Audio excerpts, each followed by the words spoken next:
Is this working? Yeah. Okay. Perfect. Good afternoon, everyone.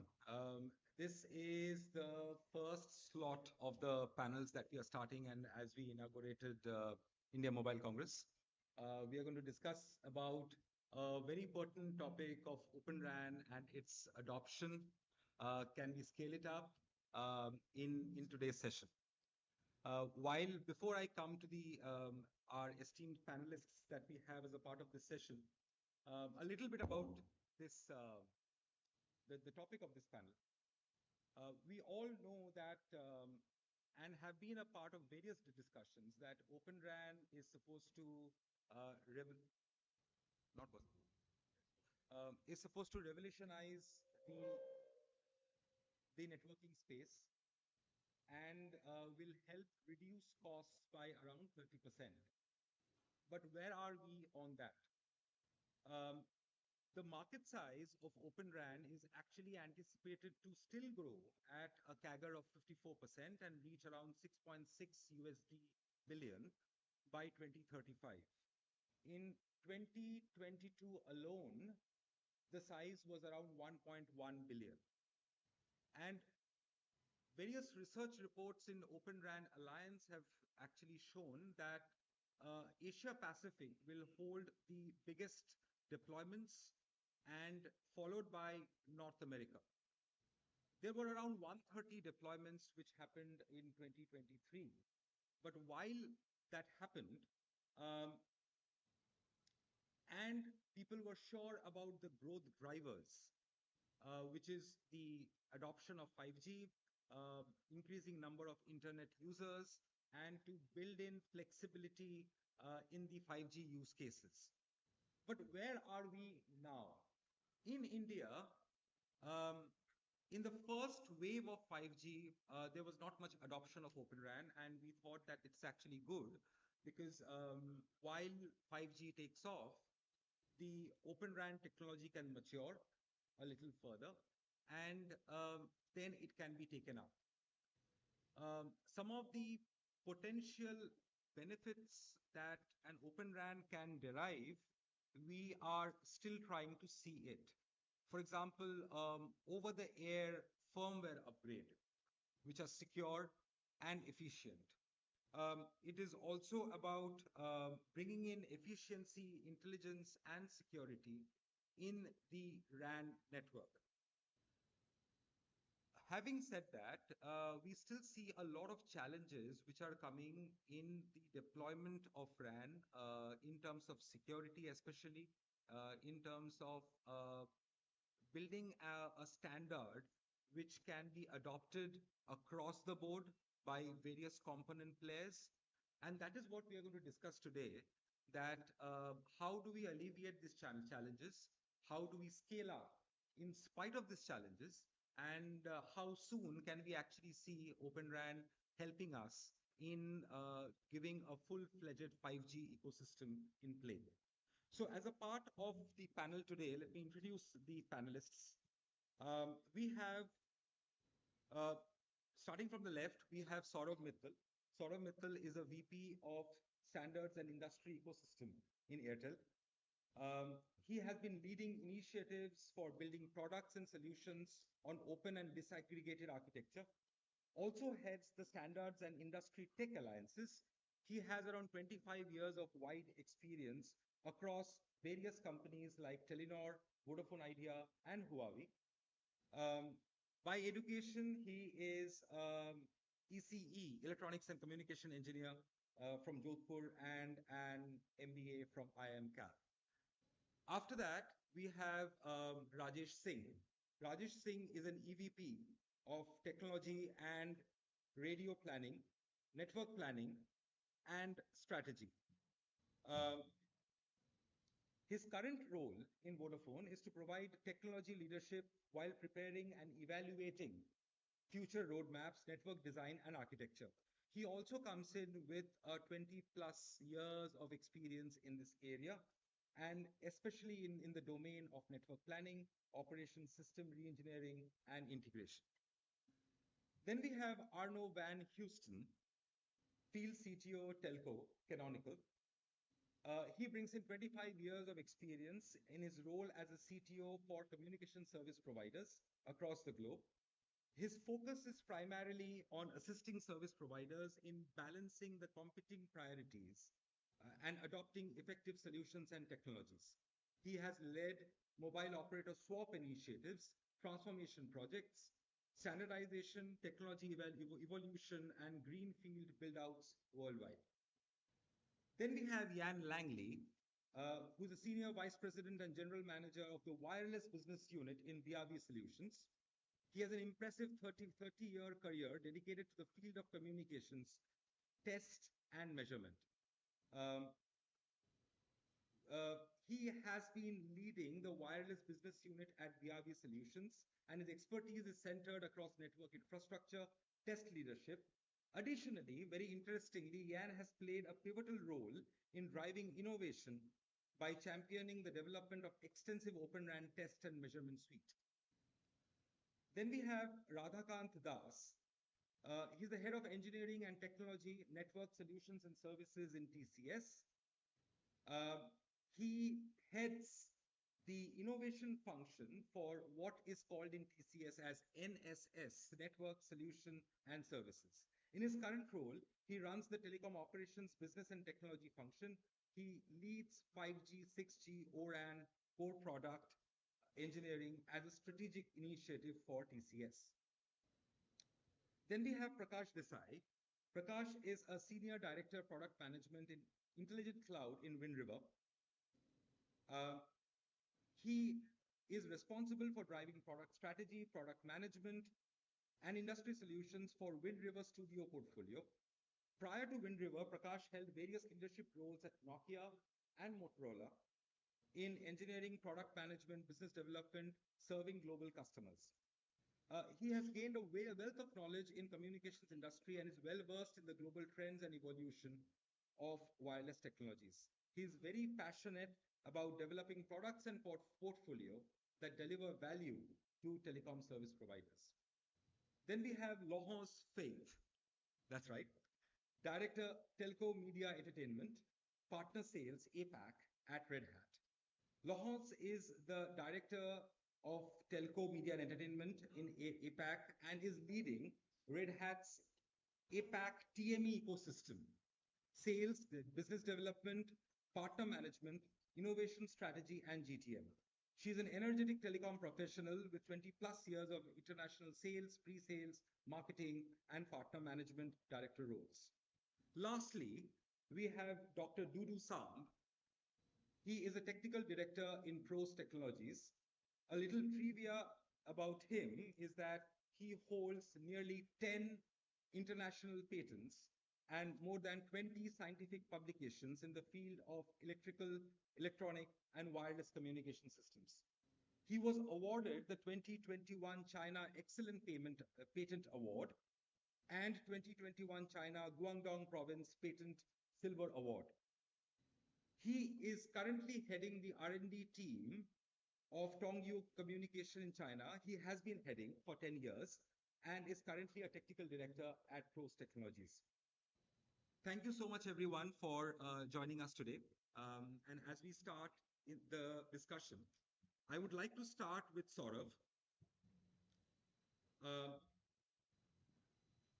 Saurav, Airtel is one of the companies driving the Open RAN ecosystem and Open RAN blueprints. So to what extent Airtel has been able to achieve this goal to make Open RAN an area of innovation and creativity? What are the challenges that you see in this innovation? Thanks, Dipen, for the first bouncer. It's cricket World Cup going on. So let me take some analogy from the cricketing world. And some of the friends who are from maybe US and Europe who don't really know much about cricket, probably they might be more inquisitive to know about it more. So, if you are doing a team selection and you want to essentially choose a fast ball, right? So what are the things that you are going to look at? The first thing that, in my view, you will look at, does the guy have a pace, right? Does the person has the ability to take wickets, which is about performance. right? So, I mean, in terms of the goals that we look at from an operator perspective is, first is the performance part. The second you look at, he takes wicket, but it's a one day or T20, but he leaks too many runs. The economy rate is too high. Right? That doesn't work, right? If the cost is so high, the same way, from an operator perspective, the cost becomes the second paramount piece that we look after. But then, he has pace, he is good. I mean, the person is good economy, but he is injury prone. I mean, does the person become only a one match wonder or a one season wonder? We really think that, that's not how you will make team selections, right? You would look at the person has to be really fit for the match when the match actually happens. So for us, the third key aspect is sustainability, as we say, or life cycle, as we essentially will call out, right? So you would look at some of these parameters to say, is there a performance? Is there a KPI which is really meeting the benchmarks? Is this really cost effective, right? Because I mean, if that doesn't meet the criteria, maybe probably you probably will be afraid to take that person into the team. And then if you find that the person is not really fit on the life cycle aspect, on a sustainability aspect, I think that's a real challenge which actually comes into picture. There is actually another challenge which we found while working at Airtel, which is, you know, you expect the player or the bowler not just to play by the playbook. The batsman is also thinking, right? So you need to adapt to the situations, right? Whether to, swing the ball, not swing the ball. I mean, what kind of a pitch you want to actually look at. So the that trivia over here is, to me, what we call as the IoDT aspects. India is an open device market, and it's a very interesting thing that we learned in our Open RAN journey, right? That many of the players, and not all the devices are fully going by what the standards essentially are. There are many optional parameters. They may really not be supporting, or the network could be, let me put crudely, confused, right? What to do, and hence the performance gets impacted.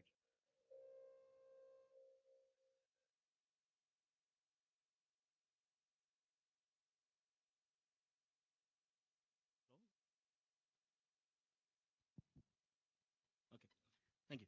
So hence the performance may be impacted, right? So I think the IoDT or the interworking, I think that remains a very key aspect.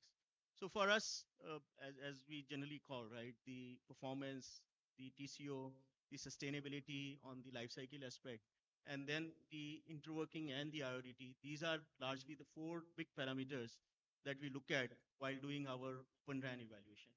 From an Airtel perspective, you know, we've not been waiting for things to happen. We actually are making things happen. Our journey in Open RAN started 3.5 years ago. On the 4G side, we did experiments. We actually commercialized small cell. I think that's something that well established. And then when we started to work on 5G, we actually, in the Open RAN, if you look at from an ecosystem, we hosted the Global Plug Fest at our Manesar lab facility in 2021, 2020 actually as well, which was in middle of the COVID-related time. Then we essentially, when the DOT awarded the trial licenses on the 5G part, in the Punjab LSA, we did the trials with the Open RAN, right, where many of these learnings essentially came through. And we are also doing the actual trials as I speak. And we also engage with the other OEMs, large OEMs, right? I mean, not just the Open RAN, right? There are other variants which we call at VRAN and other things. That's something that we are adopting. So from an Airtel perspective, we believe that there is a lot of promise, but there are also issues. I think as we were just joking, right? I mean, navigating to this room was a challenge. Similarly, navigating in the Open RAN space is by itself a challenge. But I think things will happen, and the industry is more or less maturing towards that part, and we really look forward to that. Thank you. Perfect. Thank you so much. As we move to Rajesh, in 2020, Vodafone Idea deployed a pilot program with a variety of vendors. Um, Given the interest of leading telecom companies in the deployment of Open RAN now, what do you think are the specific use cases for Open RAN in the areas of enterprise networks, private networks, smart cities, and other industries? which can be leveraged here? And how can these use cases also contribute to the digital economy of India? Okay, so I think we are in similar phase, what because you put in the operator in the one corner, That's right? right. Rest people are more intelligent; they will come. It's So, structurally put. but we can only tell you that we can only sell them. Anyway, I think ORAN is the most ever discussed topic. We're discussing maybe last 3, 4 years, and so I'll give you one story. If you know the Chinese bamboo tree, so what happens? Chinese bamboo tree, if you grow, you don't see any growth in 3, 4 years. And of course, they keep on growing under soil because he spread the roots. And then when it start growing, it grows so fast you can see from the naked eye. And it's run past all the tree growths. It's the fastest growing plant, but 4 year doesn't grow. So I feel OpenAI is like that. So 4 years, 3 years, we're seeing very small deployments here and there, some, but it's not yet scale has not happened. But of course, why it grows? Why that plant doesn't grow 4 years? That also has to be seen. So what happened? Because it's going to grow very fast. It has to be very large tree. So it has to important that the root get properly inside, get exact strength built up. So before you grow faster. And what you need all soil. You need all in right soil, right fertilizer, right irrigations, water, and even sunshine. So all the 4, 5 ingredient is important. I think ORAN with all people are sitting here, all these 4, 5 ingredient, what they bring in. Unless all these all 4, 5 ingredient will work together. I mean, of course they're working, and I'm saying last 3, 4 they're working. Now there is time has come that we will see that growing, and that growth, which will be maybe very extraordinary growth, we can see the scale of what should be happen. Coming back on the original question you asked, that what we doing since last 2020 we started, and but it was the technology space keep on changing, right? What we did, we started from the FDD, because first was the base layer, FDD was the demand. We went Open RAN and we thought, okay, let us do FDD first, and then we built up REST. FDD we started building, and then FDD got stabilized, it works well, reached up to certain level. And all of a sudden we realized, no, TDD is also required now. On top of the TDD is required. And TDD again, different phenomena. A lot of struggle was there to build up TDD on ORAN. And then TDD started building up. Till TDD was stabilizing, Mr. 5G has come. So now NR requirement has come. So now it's very complex. So ORAN is becoming day by day more complex. And I think we also has to see that this happens in a time-bound manner. Because if you keep on waiting so long, it should not happen that we should wait for no 6G for ORAN, right? Because we see 5G has come, NR and not only NR, now we'll say NR N78, then we'll say, oh, why not N256 and don't gigaband and millimeter wave also will come. So all this compass, because finally in RAN, it's a SRAN, it's not that single RAN anymore. It has now 5 bands more or less people are operating.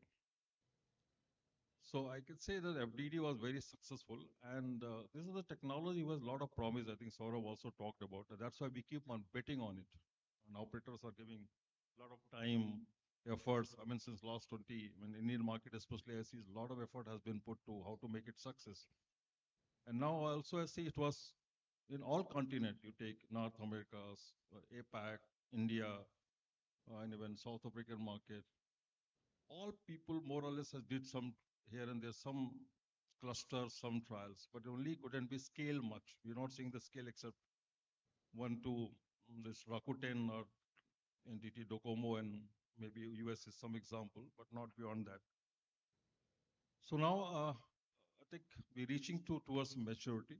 We feel things are more or less all technology is right now stabilized, because in between the 5G have dislodged it, because 5G when came, people were focusing on the 4G ORAN, and all of a sudden 5G made entry. So you have to club both, because no more anybody will say if it's going NSA architecture, you can't go alone 4G, you have to go with 5G plus 4G. So that's why I think there was a little shift in between. But now those also is more or less getting stabilized. And rest things where you are working since long, so we know how the software shifted. And then, of course, meanwhile, there have been cloud technology, which was also a challenge because ORAN was not on the ORAN, it was on the cloud technology. So basically, even cloud still was required stabilizations, which was just going through a transition journey because we from moving from the metal to, standard metallic structures to monolithic structures to cloud structures. So, so core cloud at least now has stabilized, and that's where we can. ORAN also started taking leveraging the ORAN development, also taking leverage of the what cloud maturity has come. So on top of that can be built in. So I think the cloud maturity plus this 4G plus 5G coming in and all band, all TDD and FDD, this all has become one combination now. We understand very well this. And I'll say in parity feature performance, it's also coming a little closer. So hope so very soon we'll see large scale deployment. That's what hope operator do with the right cost, because TCO also is one challenge which need to be solved. But I think with the scale that can be easily solved, because we could never manage the scale. We always remain cluster based or very small deployment and all that. So hope so if that is all getting sorted out, very soon it will scale up and TCO also will drop, and then the operator can really goes all the kind of benefit what Orion talks about. Perfect. Thank you. So coming to Arno, while Rajesh talked about scale ups, right? Now to execute these scale ups, the canonical landscape, as we saw, is actually empowering customers to leverage the virtualized Open RAN architecture. Can you elaborate a little bit on the Ubuntu real-time kernel RAN operating system that you have built, right? Which is primarily fostering the security part and and empowering secure scale-ups. I was going to make a sports reference as well, but more rugby because it's currently World Cup. Uh, so, and my team is famous for putting 7 forwards in South Africa, right? So within the security landscape, it's difficult to answer it in a holistic context unless you understand the complexity of what the open aspect of Open RAN brings to the ecosystem, all of the different players within that ecosystem. When we looked at the ability for customers to use Ubuntu in a highly distributed fashion in DU RAN sites or in small clusters of compute out at edge towers, it brings its own complexity in terms of lifecycle management, patching, security. But if every use case, in this case Open RAN, thinks about security in its own context and it's an afterthought, then we've lost the race, right? That security vector, the attack vectors are so big that in this space it is paramount that each part of that stack is inherently secure, uses best practices in terms of deployment, operations, lifecycle management, patching strategy, and still has the capability to actually outperform the previous generation, or else you wouldn't have to move, right? Economics matter, right? In Open RAN, the promise is cost saving. But if the cost saving comes at the cost of forming a new exclusive club with a bunch of vendors that make it proprietary, just proprietary enough that it is not open source, that it is not moving at the same pace of the open source projects, then we've lost that battle again, right? So economics will not improve if we lock customers in. So what we did when we looked at Ubuntu is one of the most widely adopted Linuxes in the world. Public clouds, private clouds gets used in anger everywhere. What we inherently do in Canonical is we look at what value can we add when customers use it in use case A, B, or C. And in the Open RAN specific use case, we went with our silicon enablement partners, NVIDIA and Intel, and we looked at where the state of Open RAN actually is, what they were doing, what their ambitions were in terms of what direction they were going with silicon. And we tried to enhance, secure the operating system to serve the need. Instead of just saying you need real-time kernel, we investigated, do you need real-time kernel? Everyone we spoke to, all customers said, I want real-time kernel, do you have it? And we asked, why do you need it? Very few customers actually knew you only needed it for one component in the 8 components within that RAN ecosystem.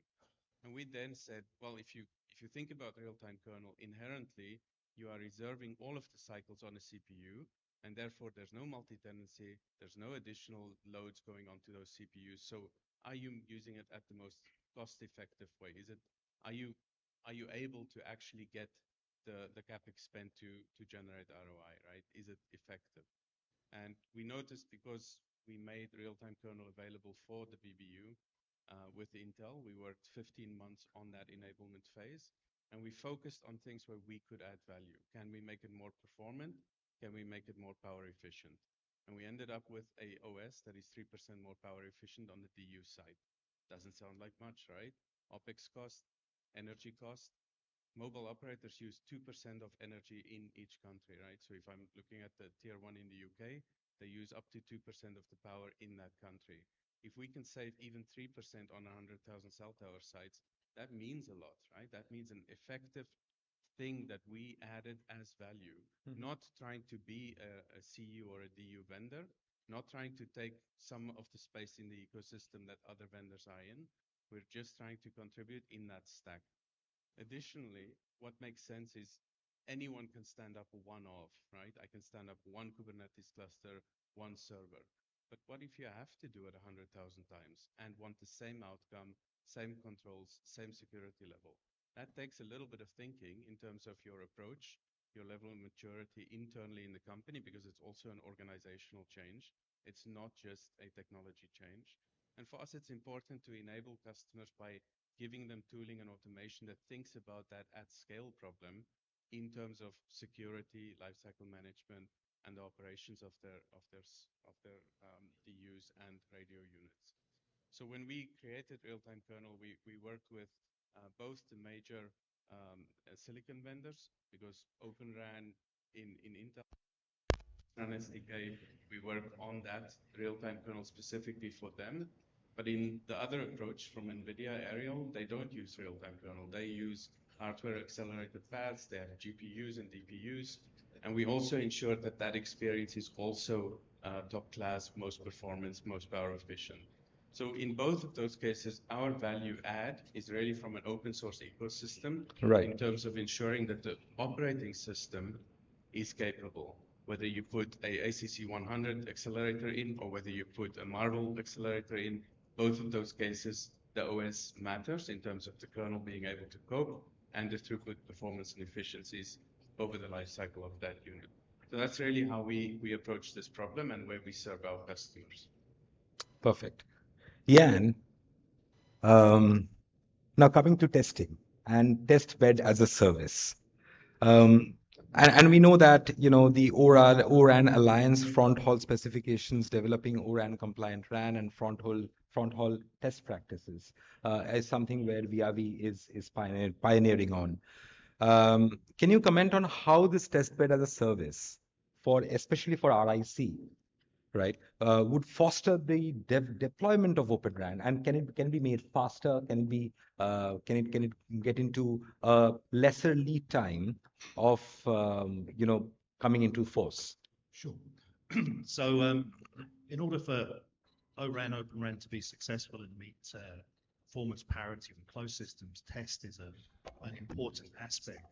And increasingly, as we move from functional to performance test, you need larger scale systems that reach across the interfaces from the RU through to the core.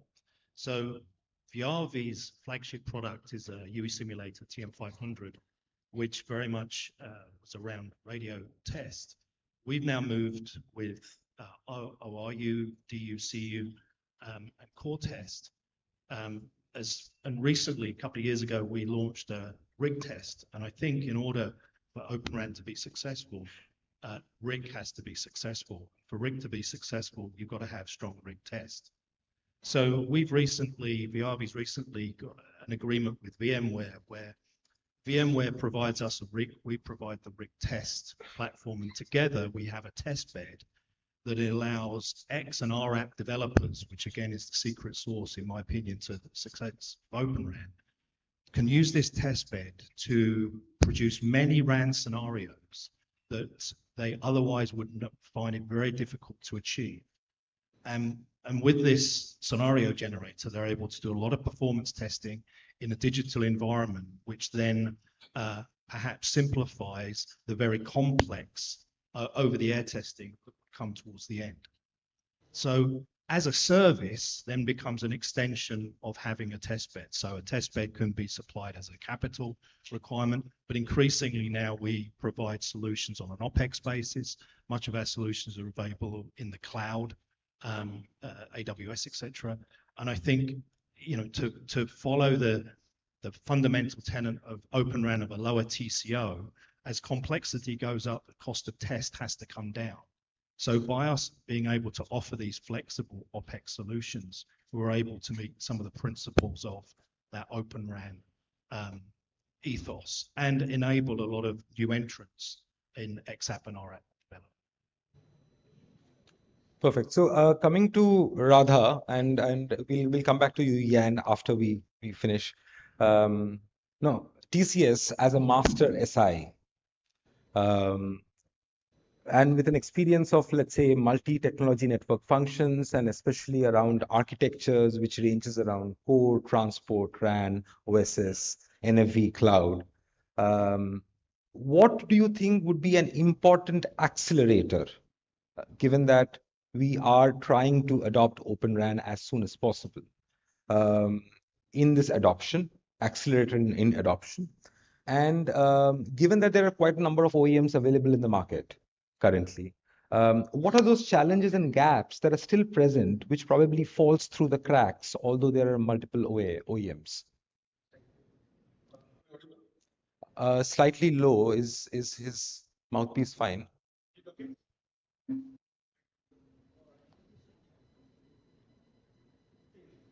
Thank you so much for inviting us. No, it's not working.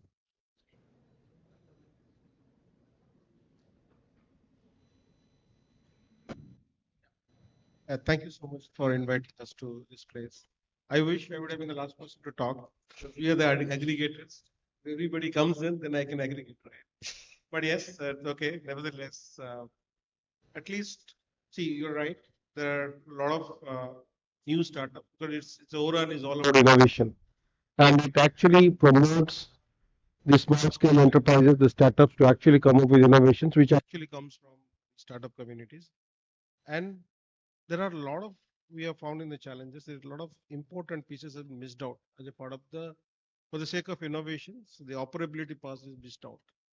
And like, you know, integrating all that we have OS or working on the test systems or again automations. So all of them have been not taken up separately by any startup. And this is where we see that in ORAN, the master SI, this has a very, very important role. And the master SI, we see and understand the responsibility of making this ORAN as a higher or faster adoption cycle globally. We've been talking to a lot of governments, and like Pradhan Mantri has mentioned yesterday, Mr. Modi ji, that he has just inaugurated 100 labs in India. We are also seeing Australia is doing the same grounds, and the US is also doing the same. And these labs are something very, very critical for the startup community to come up with their innovations, whether it is a RRH or the L1 software or some piece of hardware, let's say it's a digital front end or RF front ends, or it is L2, L3 softwares. So those will accelerate those innovations to be real products. And at the same time, when we see the product, it can be prototype to start with, but when you actually put in a scale, the deployability of it, the scalability of it is actually totally different ballgame altogether. And this is where the SI will play the game. And we do see that, again, there is from the operator perspective, to my co-panels have already discussed. Like I think Rajesh has very rightly said, some 5 spectrum, 5 bands are typically being used. As long as this band specifications are kind of consolidated across the globe, we do see that the startups can actually spend good amount of R&Ds and actually come up with a product which is much more stable. And we do see that our current or tier one operators in India, whether it is in or in US, they are finding it stable, whether they can do a trial for say 50 sites, 100 sites and all. But going beyond that, like giving an order of 1,000 sites or 20,000 sites, there's a lot beyond the product itself can deliver. That's what it is missing, and this is what. So we at TCS with a lot of learnings in what we're deploying right now as India's national carrier, and then you see what are things are missing out which we can fill in, so that ORAN actually comes up. It is as an OEM with the multiple vendors, and anybody can participate in it. Thank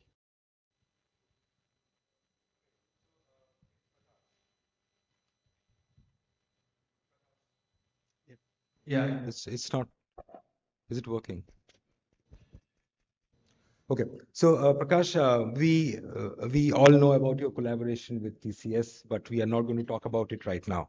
Um, we would rather want you to speak about the Wind River Studio, which is based on the Starling X project, and what kind of innovations are you trying to bring into the industry in terms of aggregation through that? Okay. Thank you, Deepak. First of all, thank you for inviting me to this great insights. And thank you, audience, for your time. So, the whole Starling X project basically is an open source community started about 5 years ago by Wind River and Intel. Its foundation is based on 4 roles: open source, open community, open design, and open development. The whole goal is to promote an open ecosystem to come up with a cloud native distributed edge platform. So from a vendor perspective, everything that we develop goes upstream first to Starling X. We then take it back, harden the Linux, add tools around analytics, orchestration. We add services on top of that. We also offer support and maintenance and package that as a vendor studio for operators. Right? And while Starling X is not telco specific, some of the successes that we have seen are purely in the telco space. And then I want to touch on some of the topics raised by our operator friends, and they are very timely and very valid. Saurabh raised the topic on interoperability. Yes, interoperability was a challenge and is, because in one of the earlier forums, someone described Open RAN as being a Lego puzzle, putting all the different Lego blocks together. I think we are a little bit more ahead than that.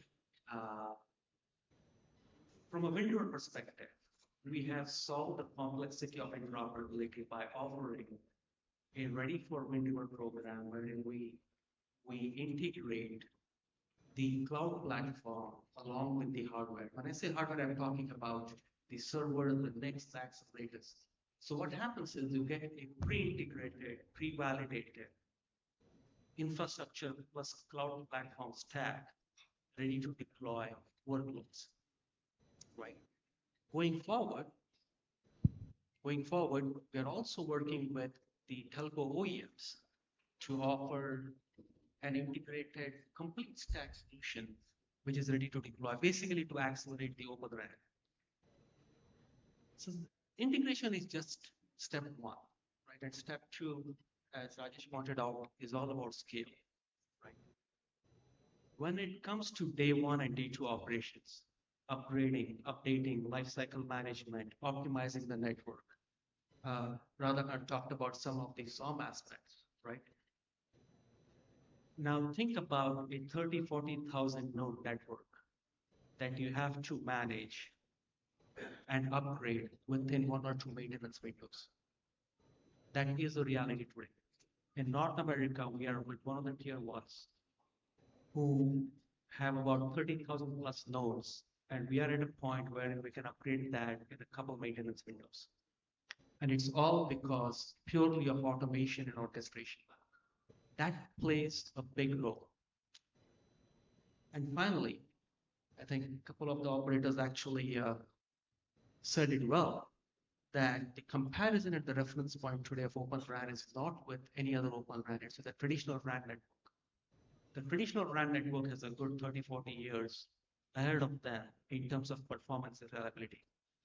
Even when it comes to uh, you know, defining the KPIs, as we saw in Vodafone, right? They always say that macro is the gold standard, and you have to meet or beat the gold standard KPIs. And we have seen that today in North America at Fuse in Madrid. The Vodafone CTO actually shared some of the metrics. Open RAN that we deployed was either at par, and in some cases, the KPIs far exceeded the traditional RAN. We are seeing the same results in Japan. We are seeing the same results in Finland as well, right? So things are happening slowly but surely. So from our perspective, we are just not another vendor. We are a partner to the CSPs where we start with them right from the conceptual stage and then go along the way till mass deployment. Right? And then I wanted to address the second part of the question on innovation.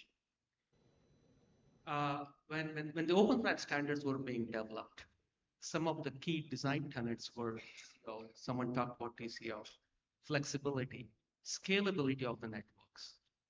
And then last but not the least, how fast can you deploy these new features, right? So we are in a unique position at Wind River. We are in the middle between the COTS and the telco OEM software, right? So we are working together with both of them to offer a lot of innovative features that are coming up. Someone talked about energy efficiency. With the recent crisis in Europe, we see now a lot of emphasis from many carriers on saving energy. So we are working with the hardware vendors and telco OEMs and coming up with a bunch of energy saving features. In one of the plug fests that we did in UK, we are showing up to 30% reduction in power consumption at the base station, right? Second, operations at scale. Like day one and day two operations have to be easy. And we are coming up with the whole operations at scale features where it makes the life of the operators much, much easier and simpler, right? How we do that? We have componentized the whole upgrade process, meaning we have divided the network right from hardware, NICs, accelerators, Kubernetes layer, cloud platform, BIOS, and then the container functions, right?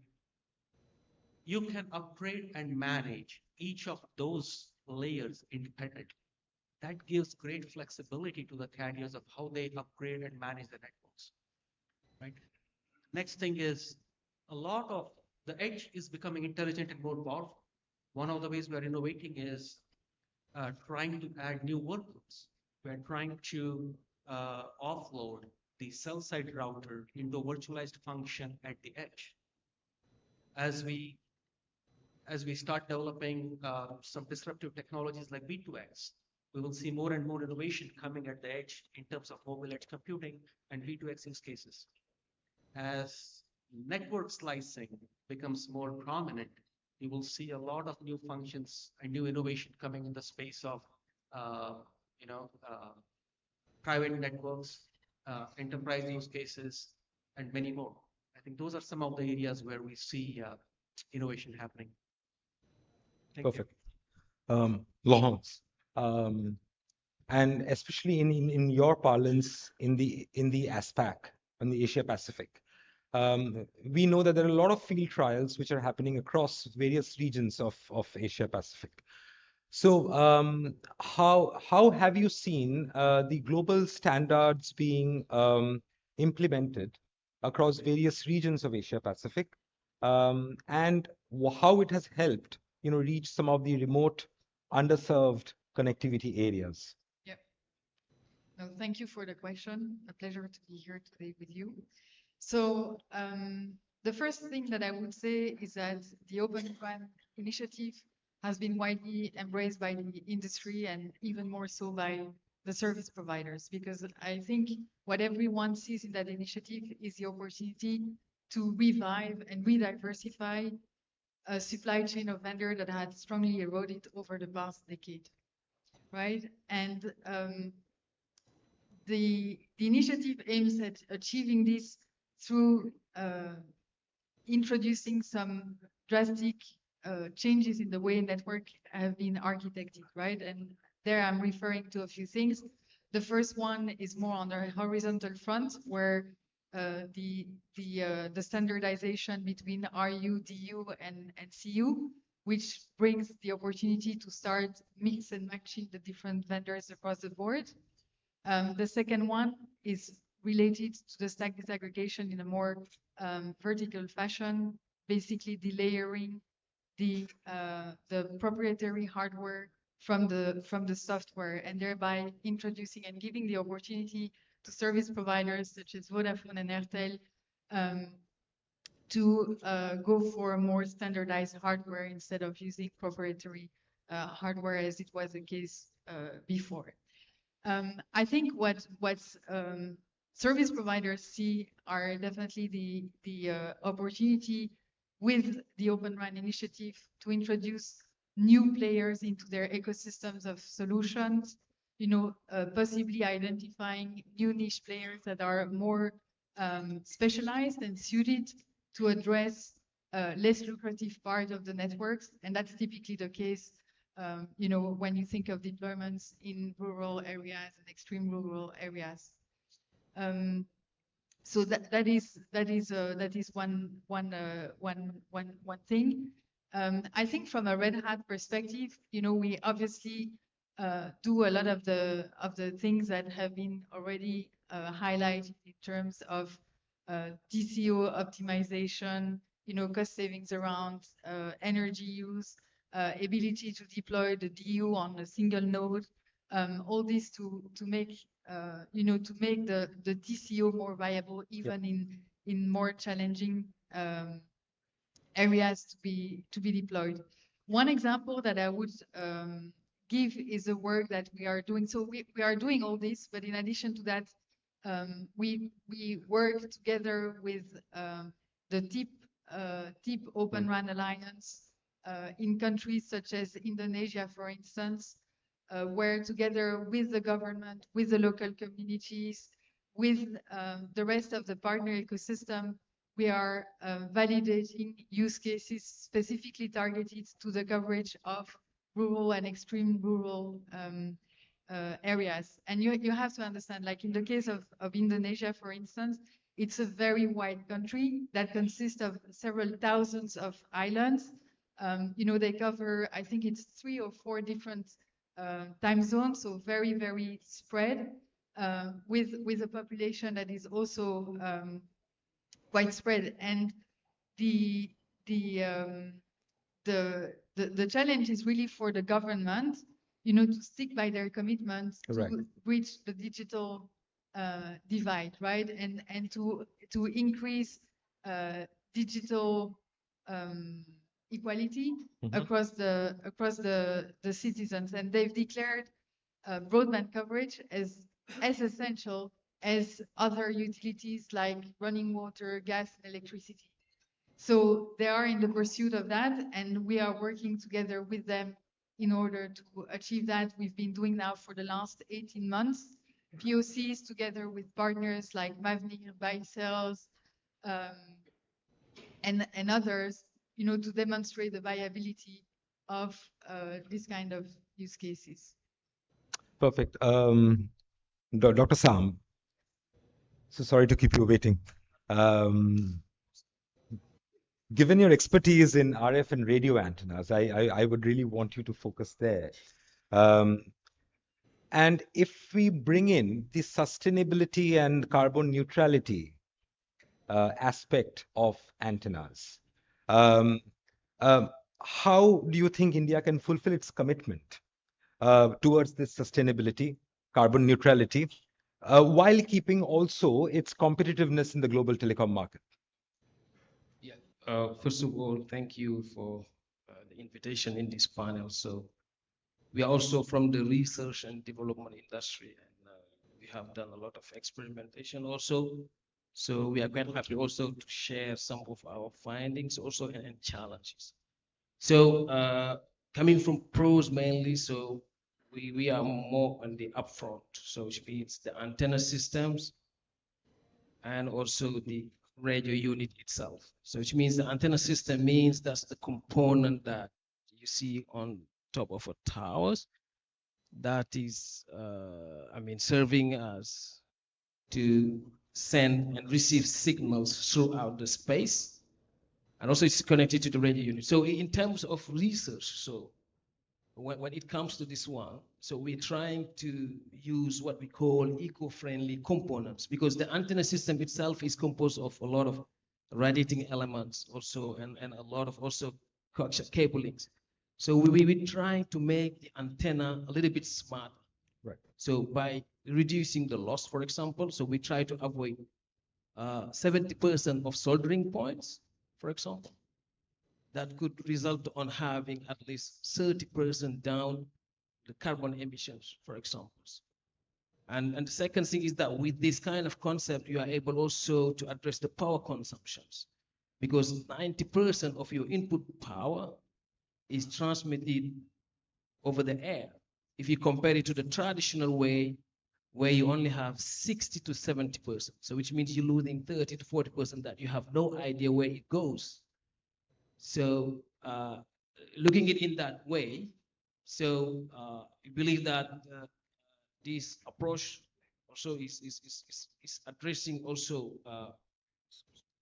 what we call high performances, because when you reduce the loss also you're getting high performances, and at the same time you get a better sector efficiency because you don't look at like the efficiency at a single point. So you're looking at it from a global perspective, and at the second time also, this is very let's say promising when we addressing automation, for example, which is also creating a new industry. Let's say if I call it like that, research directions, and at the same time also the integration between the RF part and those let's say lower layer from the network itself. So we're doing a lot of work in that one also. So try to simplify the architecture of the site of the network itself, because those two components, they play a very significant role because they need to operate in a real time. So which means you have to keep the latency, as low as possible. At the same time, also you have to reduce also the we call it the propagation error.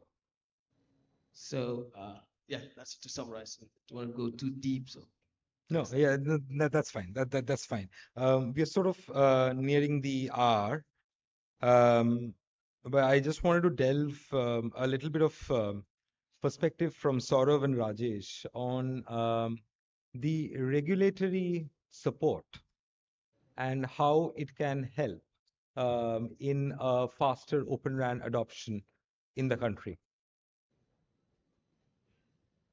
So I think regulatory support is there. There is nothing, if you'd say the regulatory is blocking, but other way around, regulatory is, as you heard today also, Prime Minister, they're talking innovations. And ORAN is, I think, is real where innovation comes.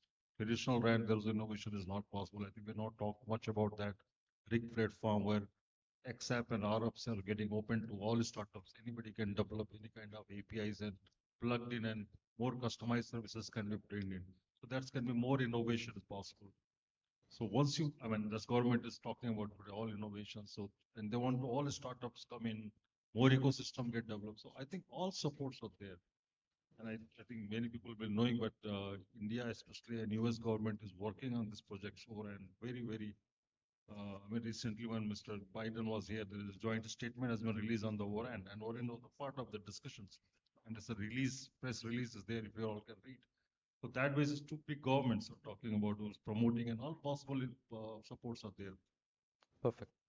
Saurav, anything to add? Not really. Rajesh already mentioned, right? There is, I think within the, just on a limited note, right? There is a good collaboration between US and Indian government, and it's out in the public domain. There's quad summits which essentially happen, and the industry has been looking at, especially the governments in these areas have been looking at how Open RAN could be promoted. Not because of any reason, but the idea being that how the innovation can be I mean, improved upon, right? At the end of the day, telecom is an extremely critical infrastructure for the world, and there has to be resilience into the, I mean, making this infrastructure. I think that's the key focus as well as we see. And other than that, right, from the regulatory front, Open RAN is not a new radio technology, right? I think that's one basic thing that we have to really keep in mind. I think it's just that how the networks are really being built, uh, and Open RAN has to win the market on its own merit. I think that's the right way to look at it. The governments have been supporting the startups and the ecosystem. Various governments, I mean, not just in India, right, but in UK, in US, the governments have been giving grants to the startups to promote the Open RAN ecosystem. I think that's how it's supposed to be, and more or less things are in place. Perfect. So, and thank you so much, everyone, for I'll bother you with one thing more. So what we essentially find is that while Airtel and Vodafone are trying to foster the use cases, bring in the adoption of Open RAN in the market, there are impressive innovations which are being brought about by Canonical, by VRV, by Pros. And of course, as an aggregator, as Radhakant said, right, Wind River and TCS are trying to stitch all the blocks together. And thanks a lot for your comment, Laws, for the entire aspect. Just to conclude, in the last 1 minute, if you can give each one of you one word of recommendation to the country to increase the adoption of Open RAN, and please stick to one word. I think the only word comes to me is work in progress. So, and keep working. Right, Rajesh. So just a scale up. Right. I think as vendors, we should recognize that economics matter to the operator. We shouldn't create exclusive clubs. We should keep it open if it's really open. Open if it's really open. That's interesting, yeah. Simply put, regression testing. Sorry? Regression testing. Regression testing. Scale and interpret, 2 words. For us, it's partnership. And we're very excited to work with TCS on Open RAN and also them as an SI partner in India and outside. So it's definitely partnership for us. Okay, 2 words: open and ecosystem. Perfect. 2 words: joint collaborations. That's a nice one. Thank you so much, everyone. Thank you for your time today as we near the close of the hour. It's been a pleasure to have each one of you in the panel. Thank you so much.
Should we start?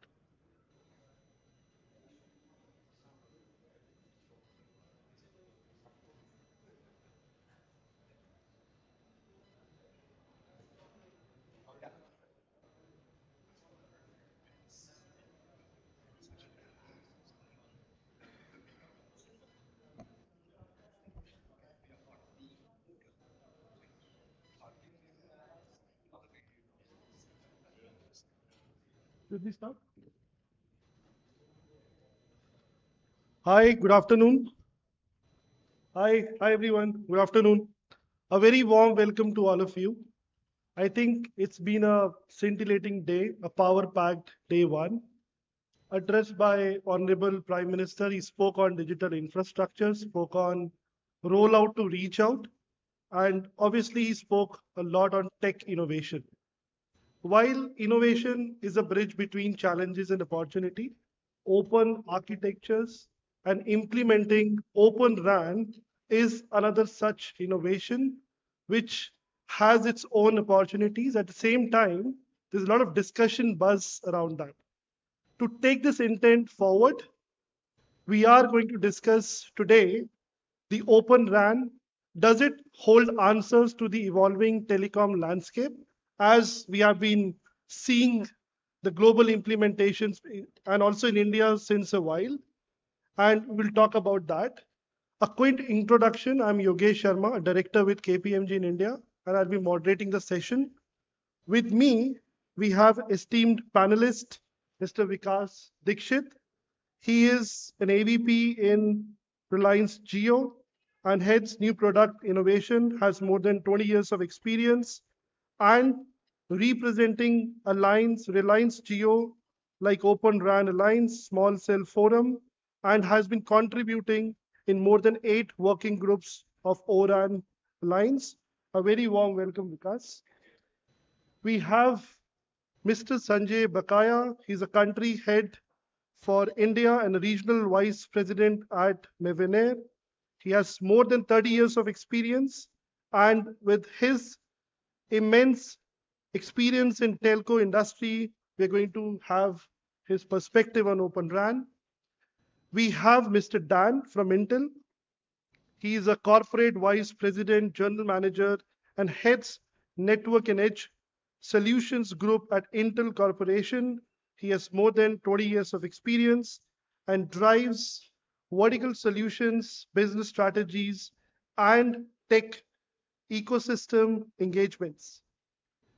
We have Mr. Manish, who is a CTO for the telecom system solutions at Dell. He has more than 30 years of experience in innovation, cutting edge technology solutions in telco industry. Welcome.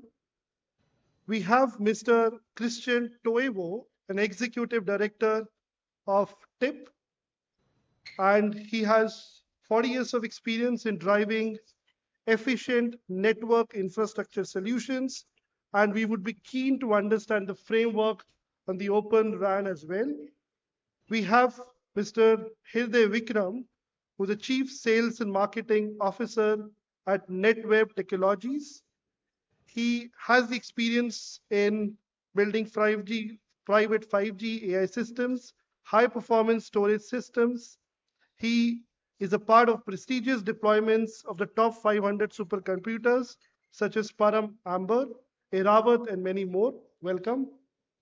And then we have our last esteemed panelist, Mr. Saurabh Jha, CEO and President of Simnovus.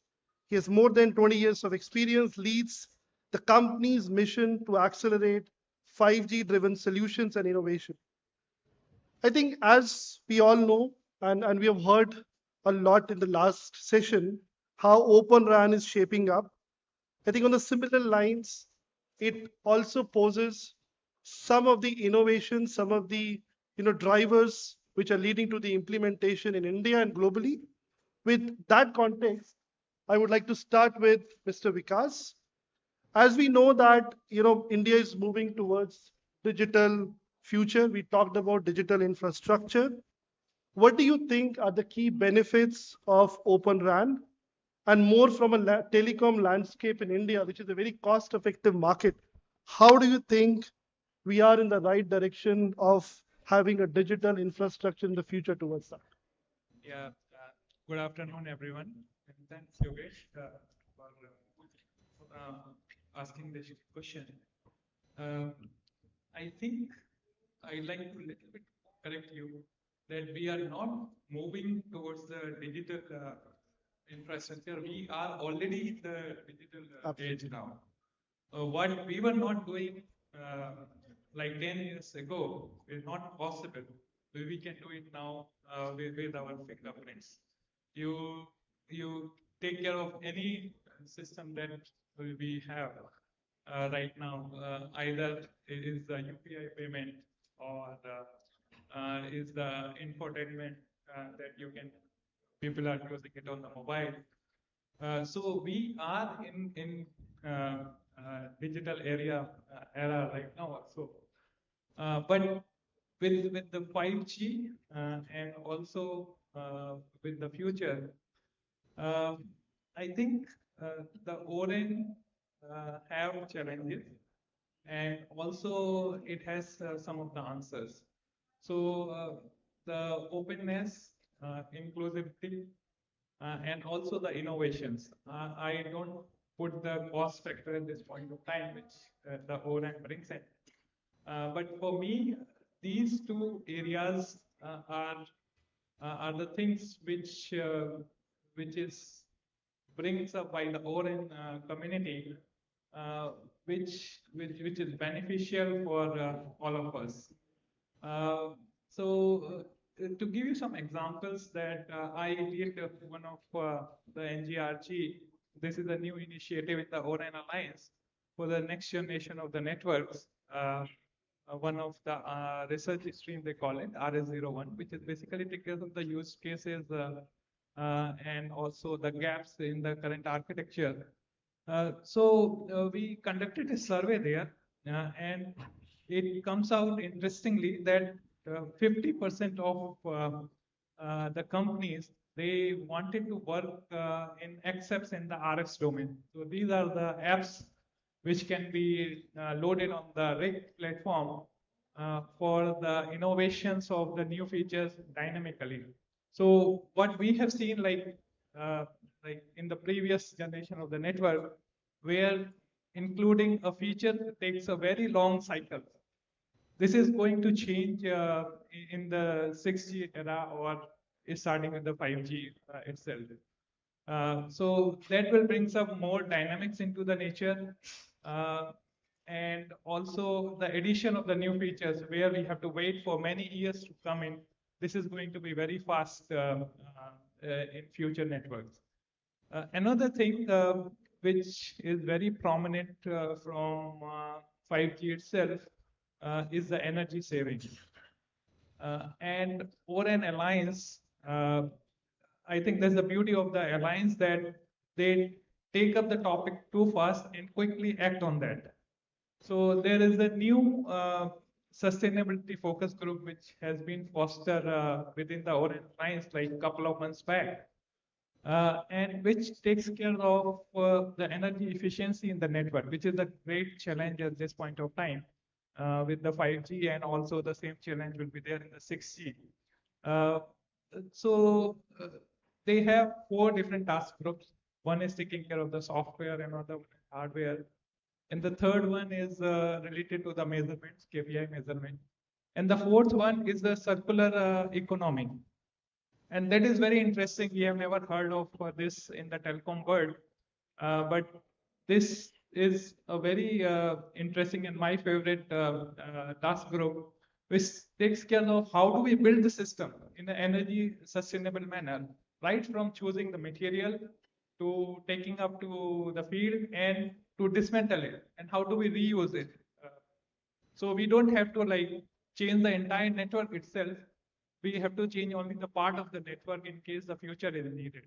So for me, the ORAN is not just bringing up the split of the architecture, but it brings up the whole system, which makes a full system work in the field. And that's where the ORAN is bringing up a lot of new advantages. And of course, as I mentioned, the challenges are there, but the promises are still higher from the owner side. Thank you. Thanks, Vikas. I think energy efficiency and step closer to 60 is definitely what Open RAN Wave promises. Taking this conversation forward to Mr. Sanjay, I think we spoke about the opportunities.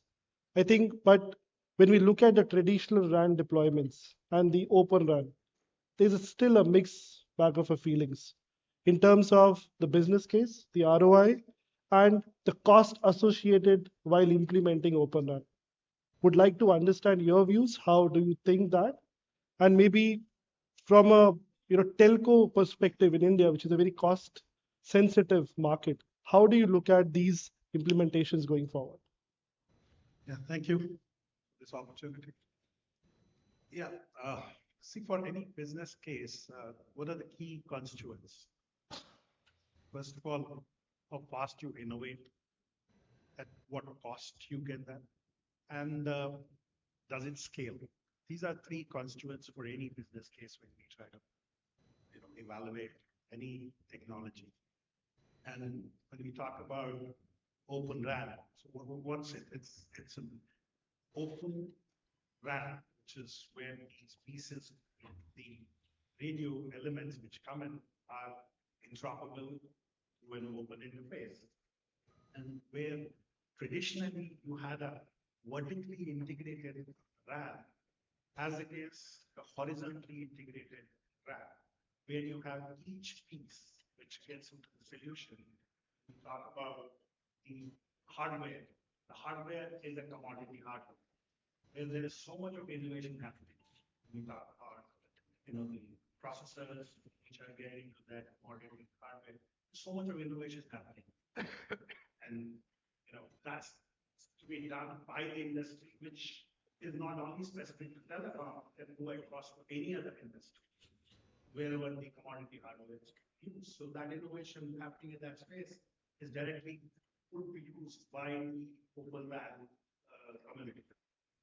Going from the compute side, then you're also migrating this whole application of the RAN onto a cloud platform. Cloud, so much happening in that space, you're straight away able to take all the capabilities of cloud and apply it to the RAN, which makes life simpler to the way that you go and deploy, manage, operate. You're able to take all the tools and all the work that is happening in the cloud space into Open RAN. And there's a whole lot of innovation happening in this.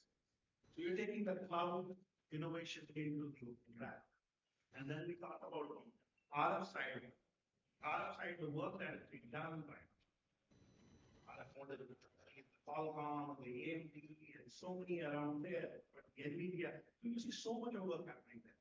And similarly, in the case of cloud, you have these hyperscalers, you have Red Hat, you have Google, you have AWS, you have Azure, and so all of these doing innovation, which is directly benefiting the technology that we are bringing here, which is Open RAN. So the cost of building the technology is obviously much, much lower as against building a traditional RAN. So addressing the cost aspect purely through the innovation that is done by the whole industry, which is not only specific to ORAN, it's across different verticals, be it the health, be it the agriculture, be it anything you talk about, be it the automation. These all innovations are done for all the segments. So Open RAN gets benefit of all of that. So that's how the cost part gets it. Now the question comes scale. So from a scale standpoint, it's any technology, any product has a life cycle of 5 to 7 years. So when you look at a TCO of any product, you have to look at it from a standpoint of 5 to 7 years. I think given the way innovation is happening, the way the costs are being done, the way the adaptation is happening, we do definitely see a significant reduction in the overall cost to make the business case work for places where this RAN is not today getting deployed. So I think, Sanjay, maybe a quick follow-up. I think you mentioned on, some of the greenfield implementations where definitely a business case is there because of the innovations that can happen. Maybe a quick view on the brownfield implementations, or maybe the traditional telcos who are embarking or embarked on a journey of Open RAN. Is the business case and ROI still holds true, or there's some challenges over there? Yeah, so if you look at apple to apple, yes. But the problem is that problem is what we're trying to solve with Open RAN.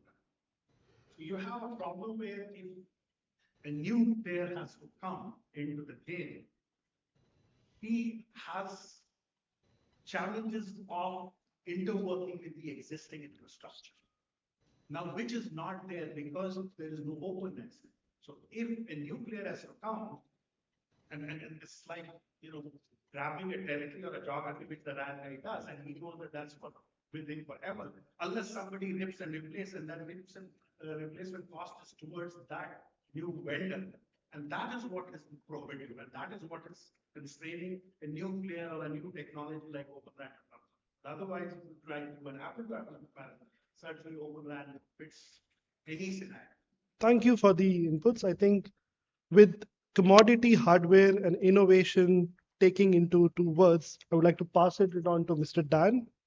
What do you think are the opportunities for the hardware vendors, considering we have a virtualization, we have an orchestration, we have a disaggregation, which is now extended to the edge of a RAN? How do you think this transition is happening?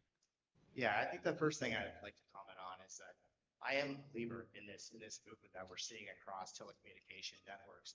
We are seeing a big push to more open as well as virtualized architecture. It is a journey. It actually started at the core network, and all of us work together.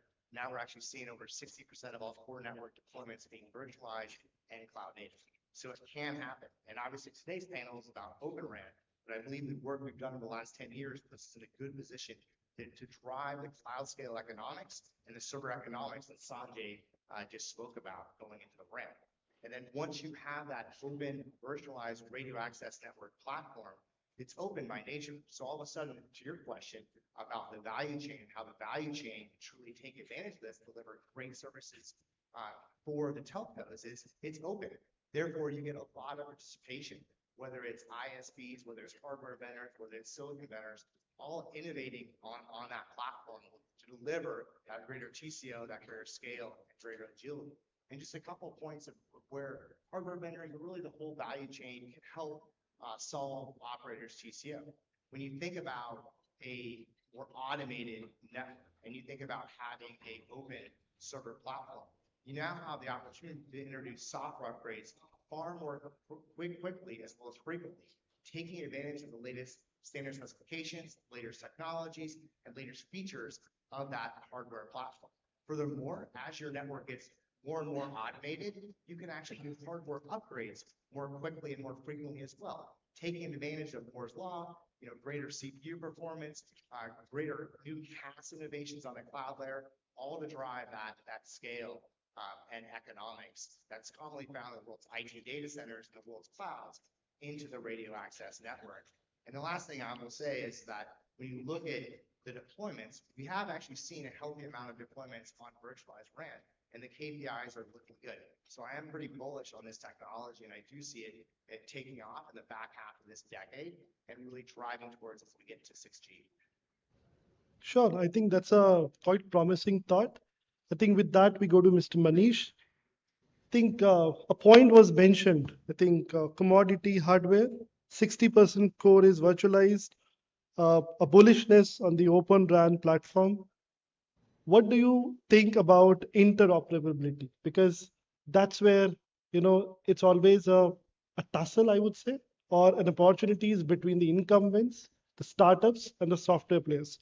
How do you see it's a key aspect for the Open RAN, being implementing on a larger scale?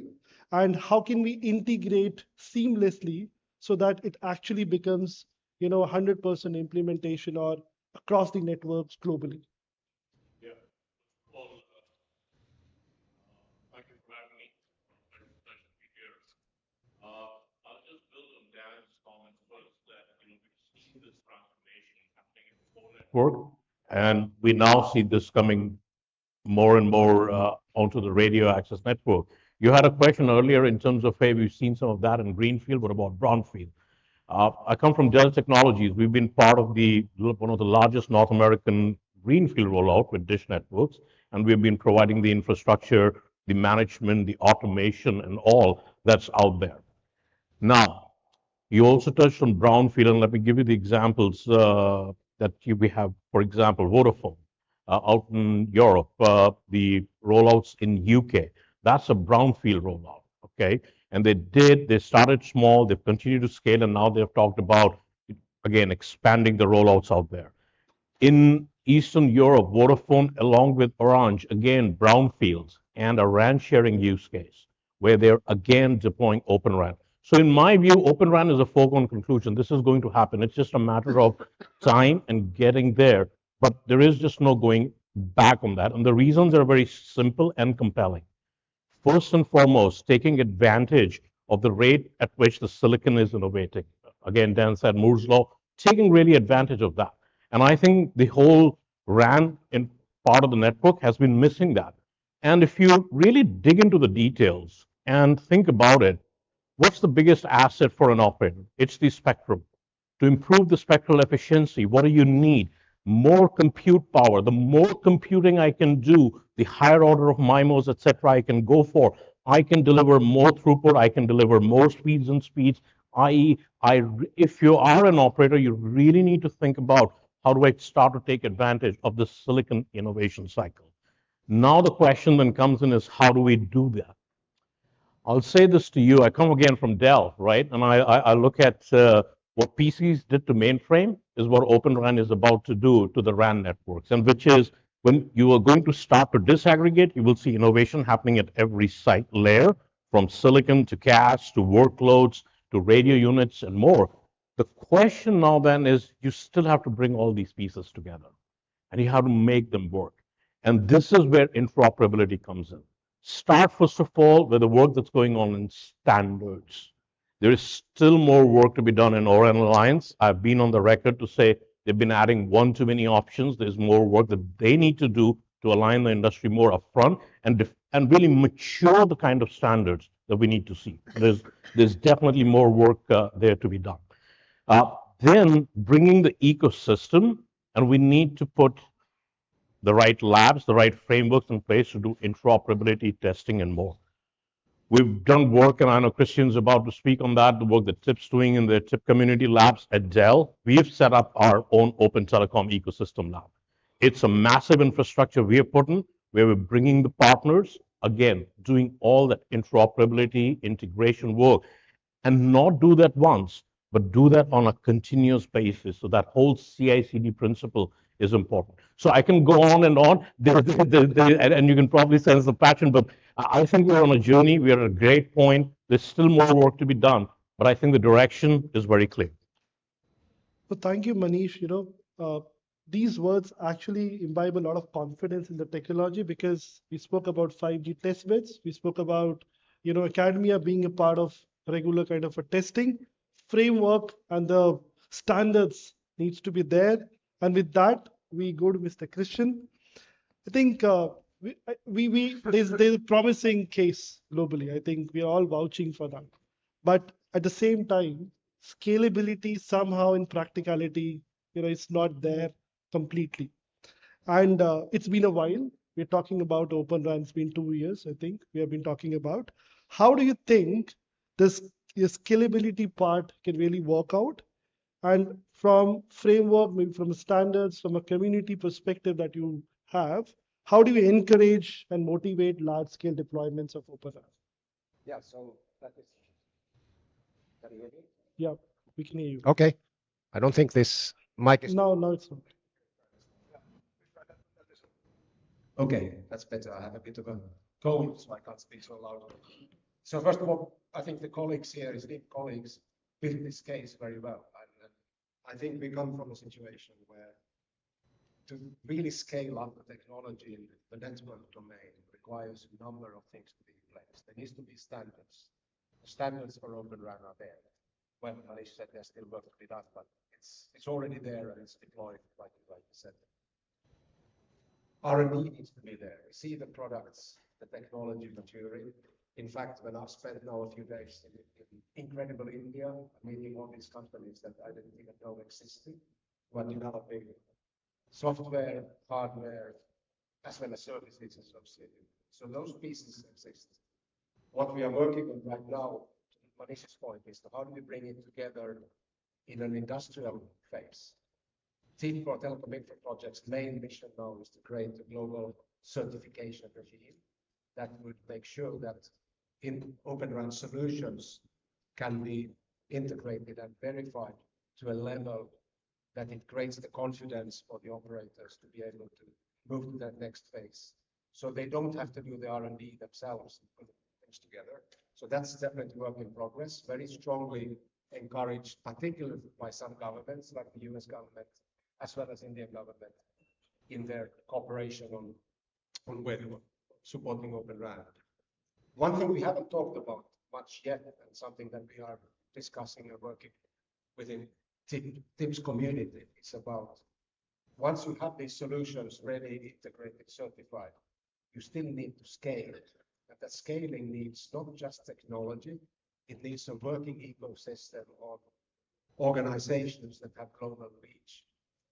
And those of us who've been part of deploying successfully 2G or 3G around the world know that you need to be able to build, operate, support in every single part of the world. And I think we need more discussions for how do we actually build a working ecosystem that includes the technology companies, hardware, software, as well as service companies that are able to provide that service cost effectively in every part of the world. So that's the next step to work on beyond getting the solutions together. I'm very optimistic, like my friend Manish here. There's no way stopping this evolution. And in fact, I even would not talk so much about 5G or 6G. This is a new architecture we are putting in place that's going to be the base for mobile communications going forward, whether it's 5G, 6G, or a mix of various radio technologies. A lot of work left to be done, but I think we are getting there. I think, Christian, it's been said it requires a collaboration. It requires a collaboration with different, regulatory bodies in some of the geographies. There's some work done by TIP community. There's work being done by ORAN Alliance. We have 3GPP, we have ITU, we have the software players, we have hardware players, vouching for this in a different angles, the different approach to look at this Open RAN implementations. How do you think, from a community perspective, the collaboration is happening? Because that has to happen. Yeah.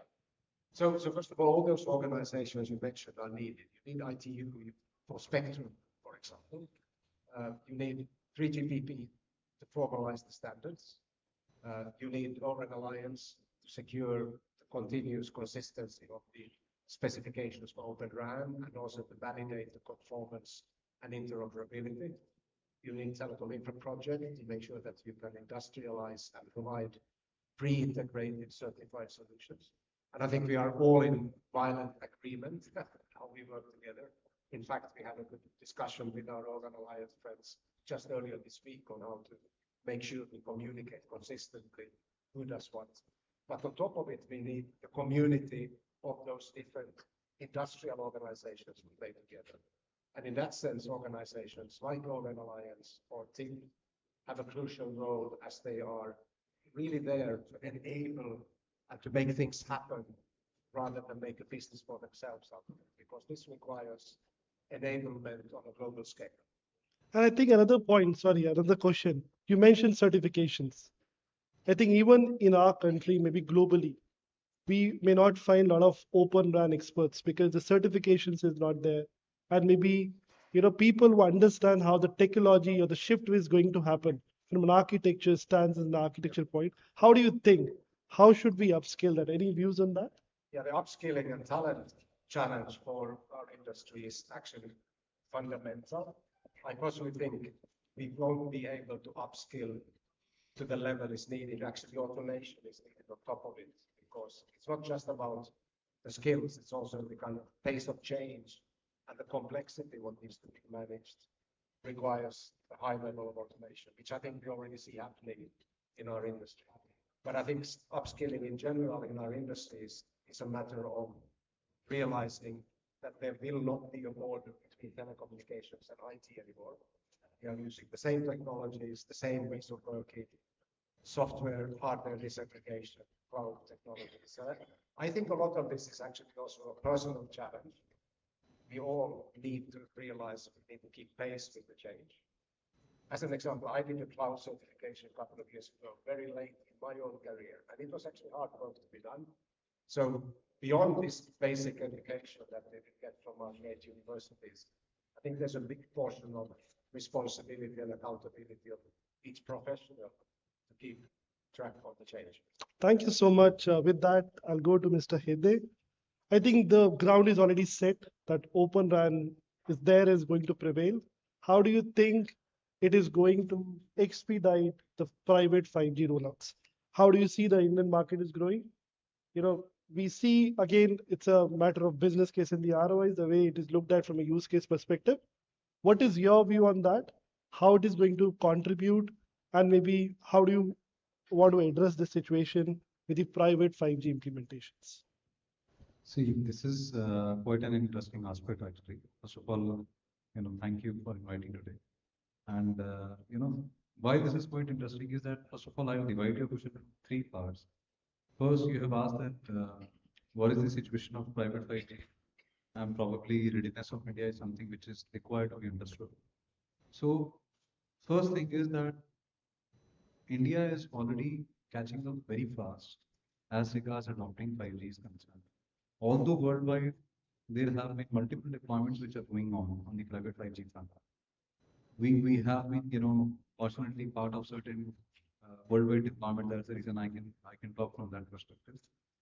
And since India is catching up very fast, this is something definitely an opportunity on the private 5G front. And second part, if I have to understand that how do we see the market?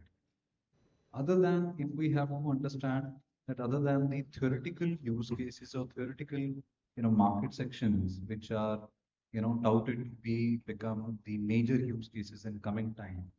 If I talk with an experience of how we are dealing with the market currently, what sort of market sections are trying to adopt private 5G, I would like to answer from that perspective. First of all, at this point of time, OEMs like us who are manufacturing, who are developing complete private 5G solutions, we are engaging with large enterprises almost on day-to-day basis. That is something which is again a big indicator how organizations are trying to adopt it. Secondly, other than those areas which are still mushrooming, I would like to touch upon those areas where we are finding there is an immediate potential or immediate requirement in simpler ways. First is that the market section where the private 5G labs are getting built. Although this is something which might not be a production grade environment, but again, backed by Government of India's initiative of building private 5G labs, it is an excellent initiative. Reason being, because there is something which is going to help the development around RIC. For everyone's understanding, RIC is basically the RAN intelligent controller.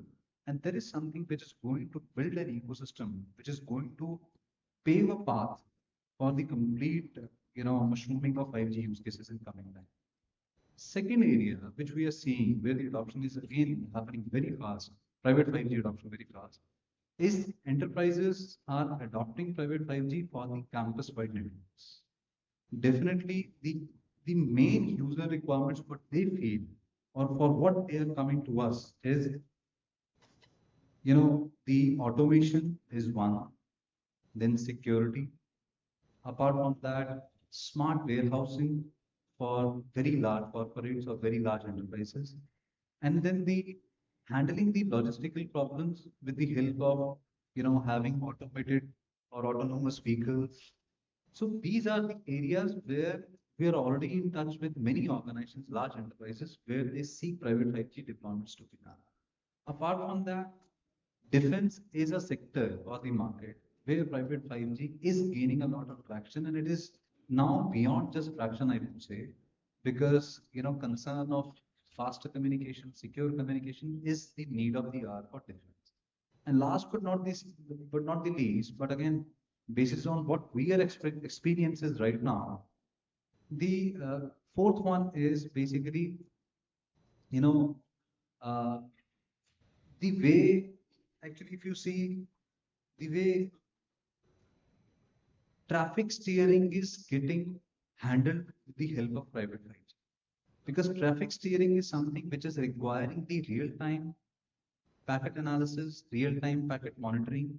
This may be undermined at this point of time because people have not seen the potential of this market, but this is something which is catching up very fast. So yes, I mean, basically to answer your question, the Indian market is quite receptive at the moment. I would say world is anyways adopting private 5G. So there is a lot of potential for all the OEMs who are into this space, all the technology enablers, that private 5G is the way ahead. But I think you mentioned on the market, which is ready. But how do you look at the alliances and the partnerships? Because all this cannot sustain if you don't build the right ecosystem. What do you say about that? See, from that perspective, I would like to touch upon a point that, alliances on the cloud front, I would say, is actually playing a very crucial role at this point of time. Definitely, whether it is private 5G or a public 5G deployment, alliances hold very crucial role. There is no doubt about it. But if I specifically talk about how private uh, cloud deployment is basically, or the cloud deployment services is basically, playing a crucial role. On that front, I can easily say with ORAN, the disaggregation has happened. We all know. And there is something which is helping actually to put some, RAM components, or you can say core components, to move to the cloud. It can easily keep some components or keep some functions onto the cloud, right? And that is where the infra for cloud and the infra for and these, cloud deployment services, alliances on that front plays a really crucial role. And I would say, again, at the cost of repetition, I would say whether it is private 5G or public 5G, alliances on the front of all these components, and specifically on the cloud required at the core level and the cloud deployment services are actually going to play a very crucial. Okay, I think that's a very good point. With that, we go to Mr. Saurabh. To make it happen, I think we're quite obvious and bullish it is going to work. But do you see any challenges or changes or we need some frameworks to have this happen on a large scale? Because adoption is still limited. Do you think any push that is required from the industry leaders, from the regulators, from a framework perspective, regulatory perspective, that this should happen in order to get this as a mainstream technology to foster innovation? Thanks for that question. I'll try to keep it a little short in the interest of time. I'm very glad to hear from my fellow panelists whatever they said so far. What I truly believe is that Open RAN not only holds the answer, but it is a path to the evolved telecom landscape. I was just talking to Christian before we started this session that we have to start foreseeing the telecom infrastructure going forward as an IT infrastructure. It is not going to remain as what it is today, what we see. In that direction, there are many challenges, of course, and we all have to deal with it in our own capacities, wherever we are. I think the standardization is obviously there that most of us have spoken about. We are already contributing to it. There has to be more participation. But the most disruptive thing that we should all do consciously is that, I see Open RAN as a freedom from the traditional telecom space, right? So the most disruptive thing that we should do is we should be more inclusive. We should allow more new players in the industry. And to be able to do it, we have to set up the framework. We have to provide them with infrastructure, which can be a public-private partnership, where it involves some alliances, bodies like TEP, major private players, And when I say private players, it's not just the software or not just the hardware. We have to work together. It's not going to be just a software company or a hardware company like Dell. It has to be a combination of both skill sets where you do software innovation and then it needs the compute power of the x86 platforms, right? That's going to be the future of OpenAI, and and we have to continue doing all these interoperability tests. I have seen, I'm not, correct me if I'm wrong, I have not seen any of these happening in India, but there are many such events like Bugfests or Vortex Labs in US, at least 6 of what I know. I think we should start some such initiatives in India as well. Um, and of course, the government funding and push is definitely needed because we have to involve the regulatory bodies frameworks as well as the academia as well. That's what I would say. Thank you. Thank you, Saurabh. Thank you for that. I think I would like to have a very quick concluding statement on a point. You mentioned that India is lagging on certain things. US have done some, huge work around that. How do you think it is going to mature over the years? Because Honorable Prime Minister spoke about ITU meeting next year on 6G. We already have a vision paper for 6G. How do you think how it is going to pave up in terms of a maturity? How long it is going to take from an Indian perspective to become a mainstream? Yeah, I think if I talk about the Indian perspective, we have a lot of potential here. India has a lot of potential. There are many innovators, new startup companies coming up. In fact, I see a lot of acceptability even in the existing players in welcoming these new entrants, which is great. And I also see that government is taking initiatives towards like chip manufacturing. That is a great initiative, and that is definitely a must. If you look at it, chip manufacturing and local availability in the domestic market is very important in perspective of having processors availability, servers, and things like that, hardware infrastructure. So that way government can help, and also government should include more and more institutes like IITs and other educational institutes so that they can set up their own interoperability test labs, which also involves the private players in the game. Okay, thank you, Saurabh. I think we'll go to Hirde once again. Being a relatively a newbie in front of incumbents in the market, we need an ecosystem to drive and thrive so that it gets mature in the market. How do you think there is space for the startups, the new players in the market? Because as we move towards disaggregation, we are moving towards more innovative use cases. How do you see that space? And how do you see the future in India from this tech innovation perspective? Yes, I think this is something which is, again, I think this idea is backed by Government of India, I would say. Reason being, if you see overall, you very well captured the point that how things have got disaggregated with the help of Open RAN or with the help of the disruption of 5G and all that. So with the concept of disaggregation, there is something which is the beauty of ORAN, I would say, or the beauty of 5G at this point of time. How it is helping the ecosystem of startup to mushroom even more or usher in coming years, is that if you look at the overall set of components, be it compute, be it core, be it cloud deployment, be it cloud solution itself, which is becoming an integral component of the overall solution, you can have chances given to all those startups who can partner with buyer organizations, seller organizations on each component level. You can provide cloud services, and you can flourish yourself in that area. You can develop hardware because you can see how Make in India is coming up very fast, and it is something which is given equal importance nowadays. So all these areas are actually giving equal opportunities to all startups, and they can partner, they can provide standalone services, they can provide standalone hardware for that purpose. So definitely, I see this is the time for basically startup ecosystem to flourish in India, and I think this is the trend which is happening worldwide as well.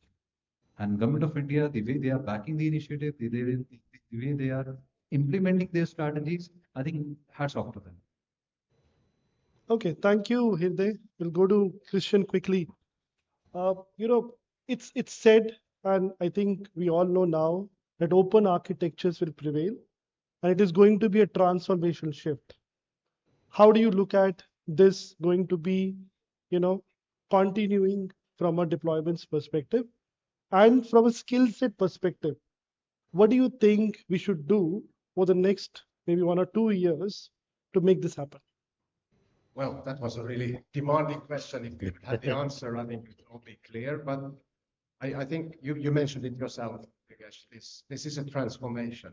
And I think I spent some time in a system integrator working with cloud transformation. And I think this is a very similar journey that has happened in enterprises where you need to adapt to a new reality on how you deliver your service.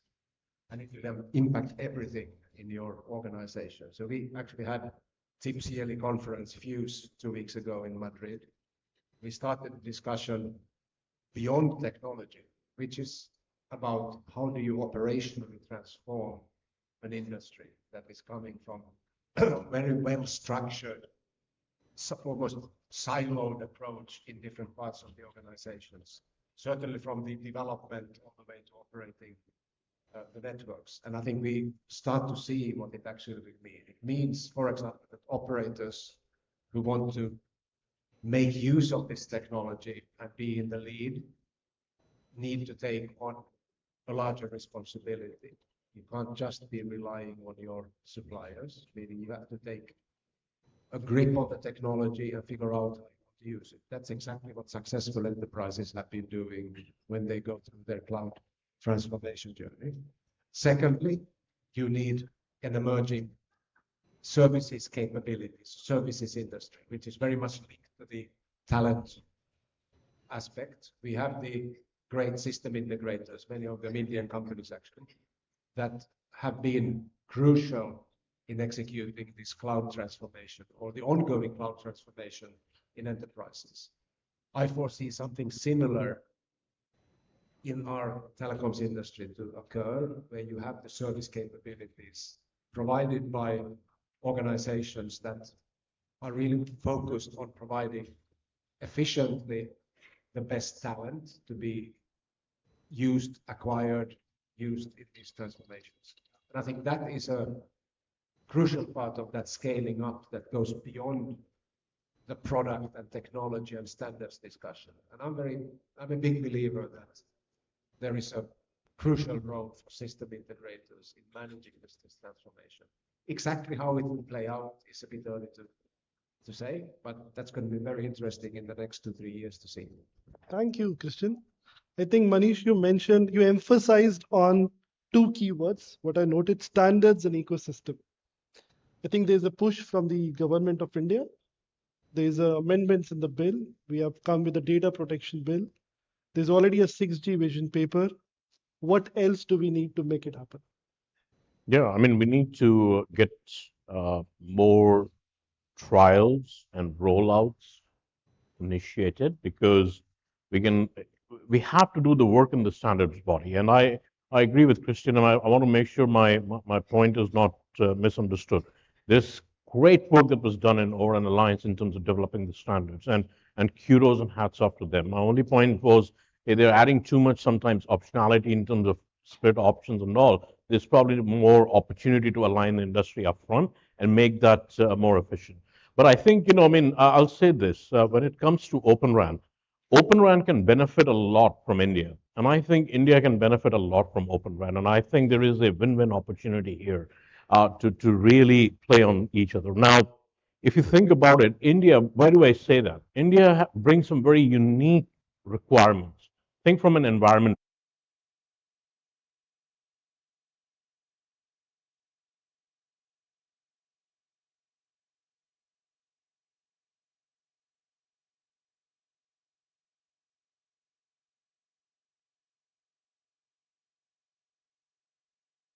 Profile perspective, the traffic loading and traffic profile in this market is the harshest, or one of the harshest, I would say, on the planet. So it puts real demands on. If you can harden the tech here, then you can really take it anywhere.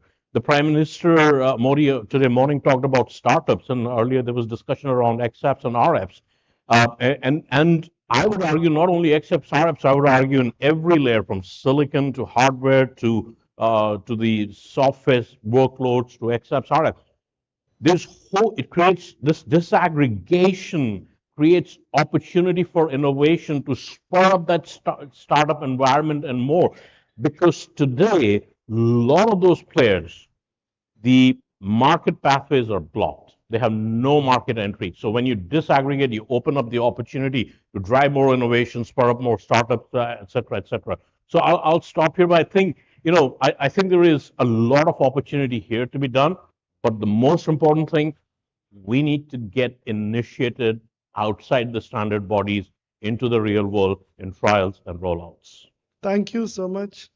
I think we'll go to Dan. We talked about Open RAN a lot. How do you think it is going to support ancillary technologies like AI, machine learning? And do you think it's actually quite important to have it? Or it's a step that can be taken later, or other technologies can go in hand, or it's a path to the innovation? Absolutely. And if you think about this conversation today, we all talked about having open architecture, disaggregated architecture. What that brings is it brings in a wide ecosystem. And obviously, an ecosystem can flourish, creating all sorts of innovation spirals on top of the open platform. And then with those ecosystem vendors, they can do magic in terms of helping operators both save money as well as make money. So I personally believe that AI is going to have a big impact, not only on many different industries, it's been talked about quite a bit, but right here in telco land as well. And if you think about the use of AI can be used to not only kind of monitor the health of a network, but then dynamically on the fly, make real-time adjustments in the network configurations to adapt to what the network conditions are. Furthermore, AI will be utilized to predict what's going to happen in the future of the network, and then use the automation we've all talked about with this cloud scale technology to make changes in the network. And again, what this does is it's not only helps overall improve operators' OpEx, but it also helps on sustainability initiatives as well, helping them reduce overall power from the network draw, saving money, but also helping the environment. And just give you one quick proof point. We worked with Vodafone earlier this year and actually demoed something at World Congress in Barcelona that shows through AI algorithms, just utilizing the CPU and the platform, you were able to achieve roughly a 20% power efficiency on both the CU and the DU. So AI can truly help the network, both just automating the overall network infrastructure, but also support sustainability initiatives. And I do think just the open nature of the network where we're driving towards is going to fuel this innovation for years to come. Thank you so much, Dan. I think to Sanjay, what do you think contribution of Open RAN towards the digital inclusion in the country, and how does it going to support 6G, which is going to come? Well, the answer lies in all what panelists have already said. I think the way the architecture is talked about cloud, openness, and the ecosystem diversity. These are three things which will help us, take this journey forward to make India a society. And given Open RAN is the primary way forward for developing and deploying 6G, I don't think there is any questions to really ask. Open RAN will be the de facto way to deploy 6G technology. Okay, thank you. Maybe Vikas, the last question to you. What do you see what's next for us? We have Open RAN, we started 2 years back. Today we're talking about the maturity. How do you think 2 years down the line in terms of maturity and the full scale deployments? I think from Open RAN point of view, the pain points is being addressed at this point of time from the standard point of view. And once those pain points are out, there is no way to stop the Open RAN. I told last year as well, I am telling this year as well, that what the Android has done for the mobile side, Open RAN is going to do the same. Which has the disruption. Yeah. Thank you, Vikas. I think before we wrap up the session, any questions from the audience? A couple of questions, if you want to take it. Okay, please. Maybe you have a mic.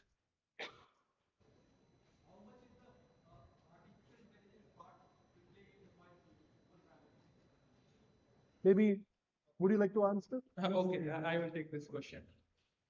So the intelligence part is going to play a very major role, and that OpenNet Alliance has already been taken care of.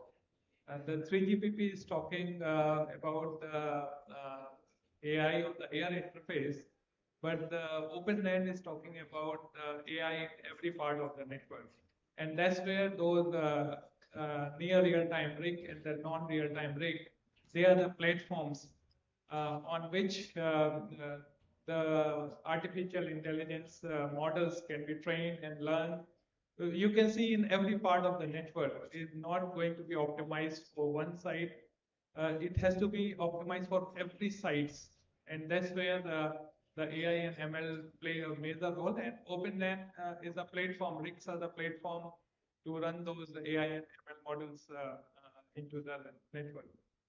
If I could just add very quickly onto it, because that's a really good question. The AI and machine learning is going to play a role in actually every part of the stack. And you can go all the way down into the physical layer and see improvements that ML will deliver, especially on things like channel estimation. You can go up into the layer 2. You can see the improvements that machine learning will deliver on scheduling.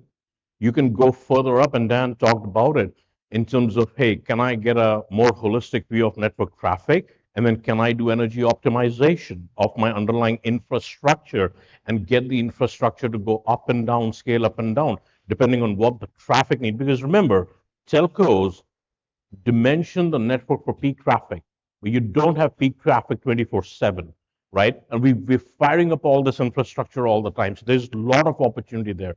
And then, of course, I mean, all the fault prediction, fault maintenance, closed loop automation, and more. So I really think right from the layer 1 all the way up to into your operations, machine learning AI is going to play. It's already playing a key role, and it's only going to grow as we move forward. Thank you. Just when he said, so how AI now will help us adaptation of the open RAN is, and there are only two scenarios to deploy it. Either it could be a greenfield or there could be a brownfield. Now, greenfield is very, very limited. So we have to really work in a brownfield environment, and that comes to the question.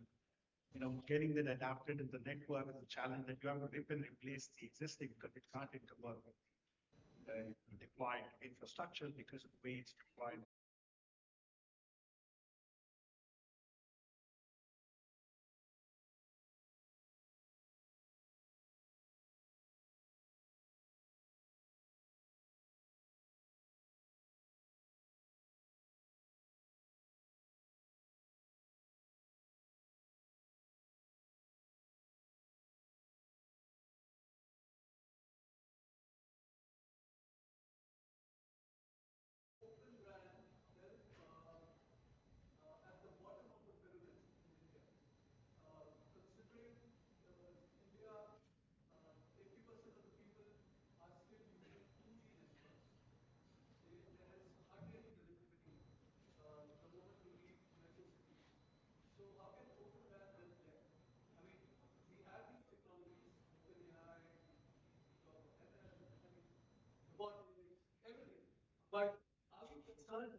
That's a very good question. So I think, I've A quick answer, please. Just a quick answer. A quick answer, okay.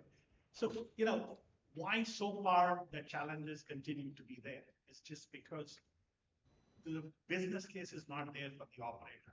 The revenues are not commensurate with the cost it takes to take the technology to these places where these are still unconnected or they're still on the 2G infrastructure rather than going to 4G infrastructure. Device side, I will not touch because we're talking more about Open RAN.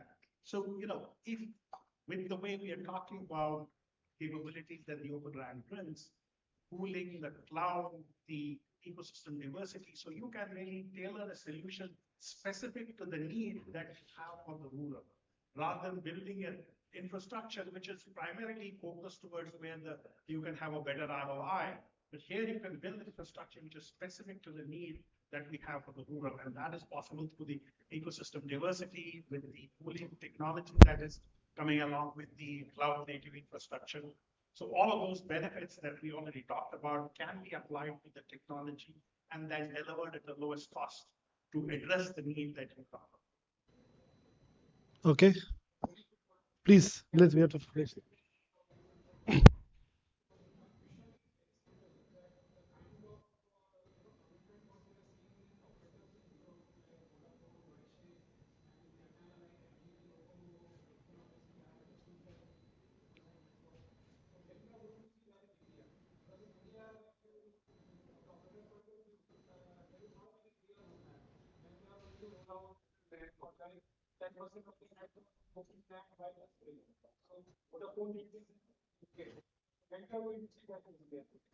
Well, we are all bound by confidentiality with the operators, but all of these are taking steps. Sure, we can talk about Geo, but I think when you talk about the other operators, be Vodafone Idea, all of them have taken steps in the direction of adaptation of this technology. Won't be able to share more details about it, but certainly all of them are working towards getting this deployed sooner than later. And at the same time, there is need for more. I will absolutely say that because when you look at Europe, for example, Vodafone still committed to go 30% of the network by 2030. We need more of that. That's what I was saying earlier. More trials and real deployments. So I think with that, we end the session. A big round of applause for the panelists and for the engaging session. Thank you so much.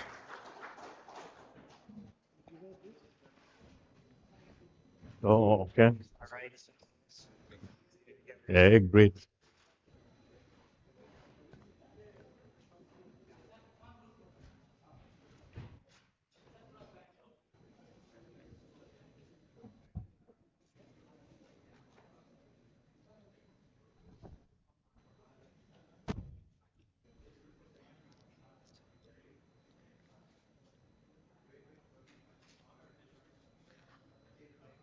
Just 1 second, I'll just request Yogesh to give the panelists, just present them with the memento. So we have Mr. Sanjay. We have Mr. Sanjay, Mr. Vikas Dixit, Mr. Dan Rodriguez.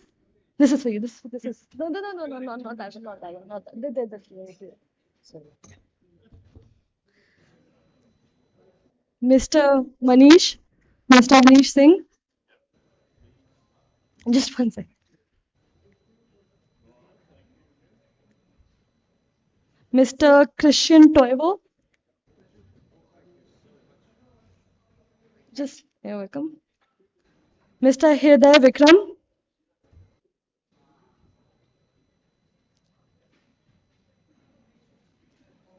And Mr. Saurav Jha.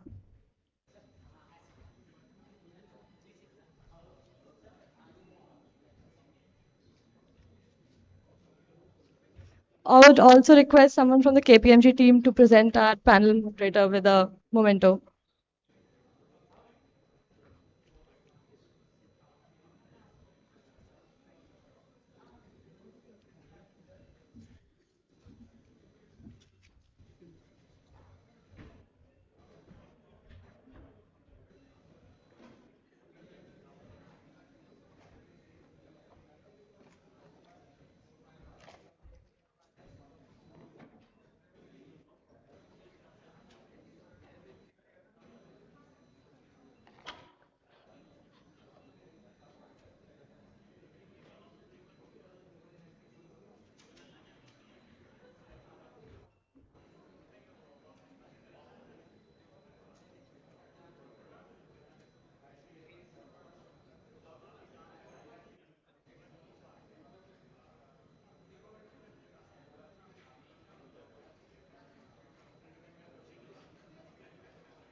You ready? Ludwig, you ready? Are you ready?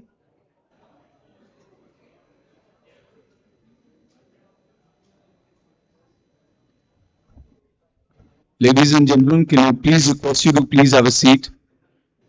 We are already late for the session. We need to start immediately.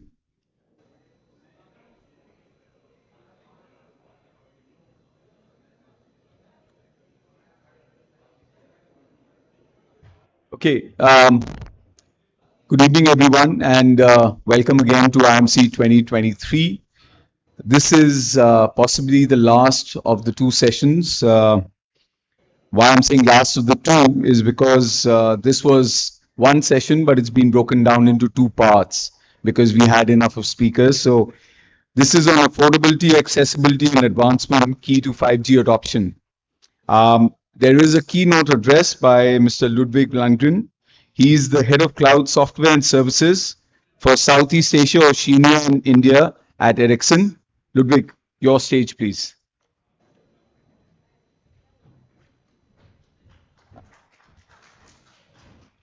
Hey, good afternoon. I'm glad all of you are still here, wide and awake, and ready for some more 5G action.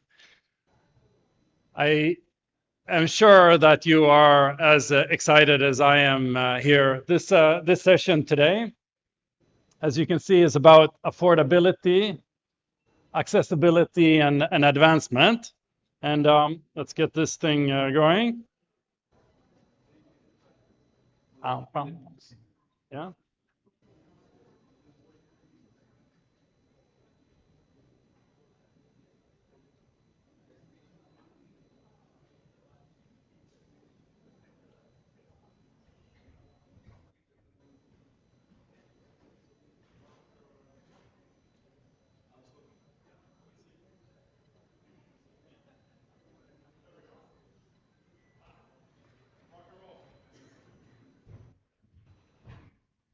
Okay, so affordability, advancement, and accessibility.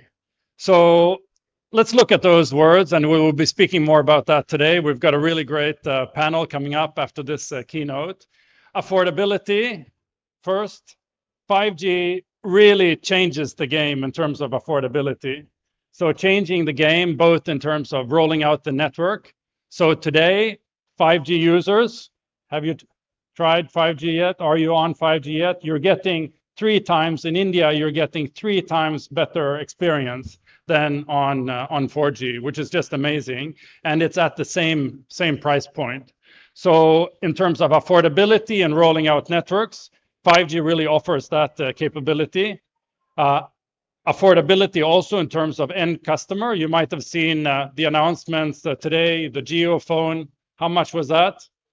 999 rupees for a 5G phone, just amazing. So in terms of affordability, it's just amazing what 5G provides, not only to the world, but right here, right now in India. Accessibility. So in terms of accessibility, 5G is really changing the game in India in terms of the amount of deployment that is done. So from zero last year, 1 year ago, we were here in this hall, 5G, it was launched. And in 1 year, 100 million subscribers on 5G in 1 year. No other market has done that. No other market has done that. So in terms of advancement is really the exciting thing next, because advancement, if you go around in this hall and feel the industry, the connection with the universities, the connection with the industry is just amazing. So it's really, I would say, the not only the fastest, but the most exciting market in the world for 5G. So let's look at this. So this is part of our consumer, or our, this is part of a report that we do. We call it the mobility report, which shows how the advancement of markets are going. So look at India. India is highlighted here. In 2022, 1 year ago, 0. In 2023, we're at 100 million. And in 2028, more than half of all subscribers in all of India will be on 5G. This is the fastest market in the world. It's surpassed all other markets in terms of speed of 5G, which is super exciting. It's super exciting for us. It's super exciting for the country. And it doesn't stop. So we're only in October this year, and by end of the year, India will have added another 30 million subscribers on 5G, which is just tremendous. So the speed is not stopping. And how this 30 million comes about, well, if you look at today, this is a composition effectively of this room of urban subscribers. 56% of you are on 4G today. 27% own a 5G and have access to 5G. And then some are unaware or not on yet. So this is where the 30 million is coming from. So a very exciting point, and you heard me mention that the experience is 3 times better. So you get 3 times better capability, better speeds on 5G today in India than on 4G. That means a lot. That means satisfaction. So no other market has been able to, in such a quick time, be able to create that type of satisfaction. So India is 13% has a 13% higher satisfaction grade than most other early adopter markets. But that is in 1 year. In 1 year, that's happened. And I'm based out of Singapore myself, which is an early market in deploying 5G. In the beginning, I would switch off 5G because the experience was not good enough. And that's because the rollout, even in a small country like that, was not fast enough. But what India has really been able to do is, in a very large scale, in just 1 year, create the network that creates that satisfaction in a very short time. So this is really super exciting and makes me very confident that the market will continue to develop in a very great and a healthy pace. So another really exciting statistic about India is the amount of usage of the network. So India is already today the market which uses the most gigabit per second or the gigabit per month on smartphones. And do you know how much that is? Take a guess. So 27 gigabit is used every month today on average on the smartphone. And this will more than double. But even more exciting than just the doubling of the data, what is it used? How is it used? And how does India differ? And it differs in these ways. More video is consumed, more video calling is consumed, but also advanced use cases. Like we already see, this is from our consumer lab report, where we can see that more augmented reality, even augmented reality is used more in India than any other market. So this means that not only is the speed fast in terms of the rollout, but also the need from the market is very strong. So let's look a little bit ahead. So this is around monetization, and this is really what all customers, our customers, the operators are asking themselves: how do we, monetize this great network that we're now building?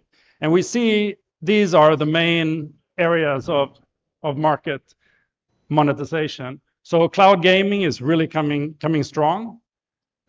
Fixed wireless access, if there's one market in the world that really will change the game in FWA, it is India. FWA, and I'll give you an example. In FWA, the largest market in the world for FWA, which is that? It's US, United States. And the United States, the largest FWA networks are around 3-4 million subscribers. Geo alone is going to deploy 100 million. It's just mind-boggling difference. What does that mean? Why is that exciting? Because that will drive down the device costs of the network. That will drive the usage of the network to a completely different level. And that means that not only it will benefit India, but it will benefit the world in terms of advancement in FWA. Network slicing Network slicing is one of the advanced use cases where you use the network and you slice it in different ways for different subscribers. This is taking off. Singapore are using this for big events like Formula One and the World Cup. They're using the mobile phone is having two slices where you buy one capability for the Formula One, for example. So subscribers pay for that and get that experience. AR, metaverse, part of cloud gaming. This is really what will happen. But if I point out one use case, which is probably the most exciting on this slide, is the URSP. Do you know how URSP works?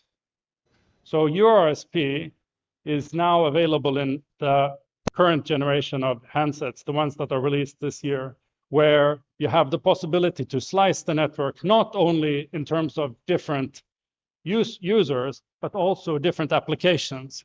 So when you click on one application on the phone, for example, you click on Teams or Zoom or some sort of video application, that will enable a slice in the network that has a different capability. So that provides what? It provides an amazing opportunity for operators in India to monetize not only us in terms of private individuals, but also to have enterprises play part in the monetization. A remark that's mentioned by many is that smartphone is slowing down. It's not taking off in a big way. It's sort of you use phones for a longer time, and therefore this will slow 5G down. We actually do not see that. 5G continues to provide momentum, and the high-end part of the smartphone market globally is really very, very strong. What is also exciting to see, referring back to India, is that even with advanced phones like 5G and the examples that I gave on the Geo phone, even segments that maybe could not use it before can now use it. So in terms of affordability for all, it's really happening. Here is the FWA. So the global market in 2028 will be 300 million FWA. I am positive that that number will be surpassed. And the majority, you can see this big orange area, is Asia Pac, and the majority of that is India. This is really an area to watch. It's really an area to watch in India for the not only for the urban but also for the rural communities. So what does 5G really provide? So summing up, 5G really makes a tremendous shift from the network in terms of a network that is just providing communication services to what we call a platform of innovation. So platform of innovation where we can use APIs, both communication APIs that are the legacy APIs and network APIs, using the capabilities of the network and exposing them to enterprises. This provides an amazing opportunity to monetize the network in a bigger way. So by having a very fast deployment of 5G, it encourages more network capabilities.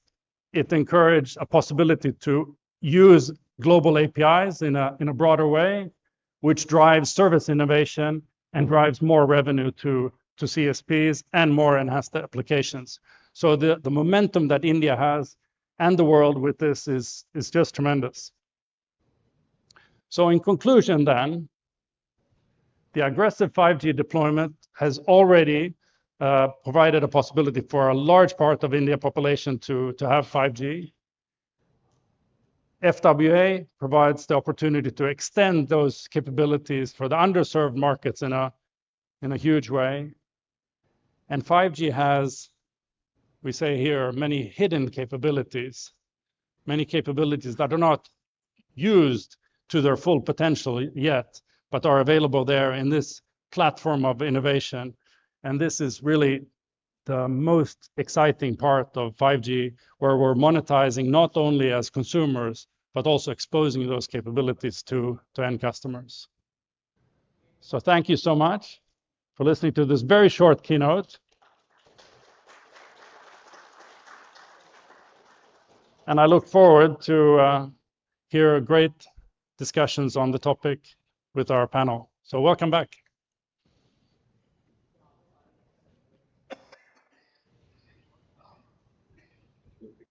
Oh, thank you so much. Thank you. It's all about scale, and thank you for enlightening us on that. Thank you. Thank you so much. Thank you.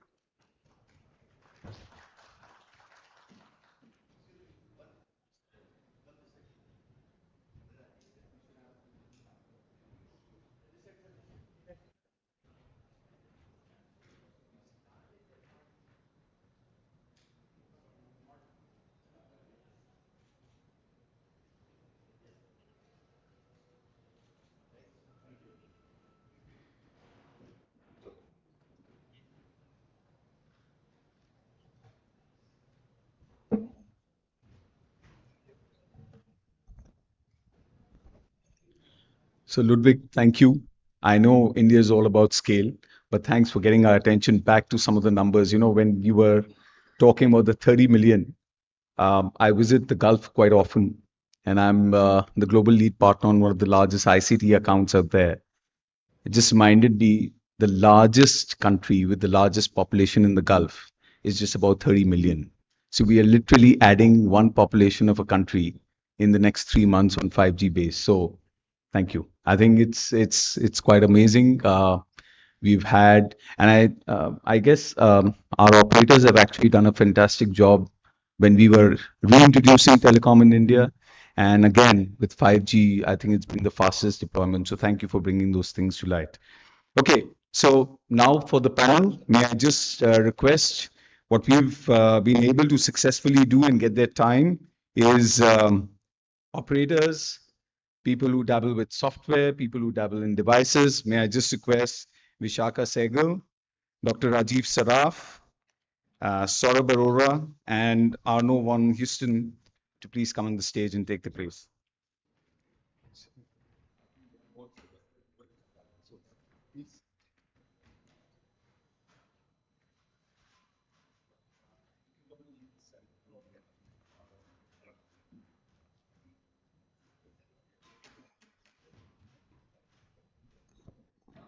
So let me introduce all of the panelists. Ladies first. Vishaka Sehgal is the VP and Head, Strategic Initiatives, Regulatory Policy and Research, and comes with rich experience in ICT. She has over 16 years of experience across telecom and technology sectors, including extensive management, consulting, and business advisory experience with firms such as Ernst & Young and IBM. Her areas of expertise include business strategy, market assessment and research, regulatory policy, program management, business development, performance improvement, cost optimization, IT transformation, commercial due diligence, and managed services advisory. In her current role at Jio, she's been driving important strategic programs and digital initiatives with various government organizations as well as other prominent establishments. I have Dr. Rajiv Saraf from Lepton. He's a visionary business leader and a renowned entrepreneur, currently serving as the founder and CEO of Lepton Software, a leading geospatial intelligence solutions provider. Under his leadership, Lepton Software, a pioneer in bringing digital maps to India, has grown rapidly and has now established itself as a trusted partner for several Fortune 500 companies. He's also an advisor and angel investor for many upcoming startups and businesses.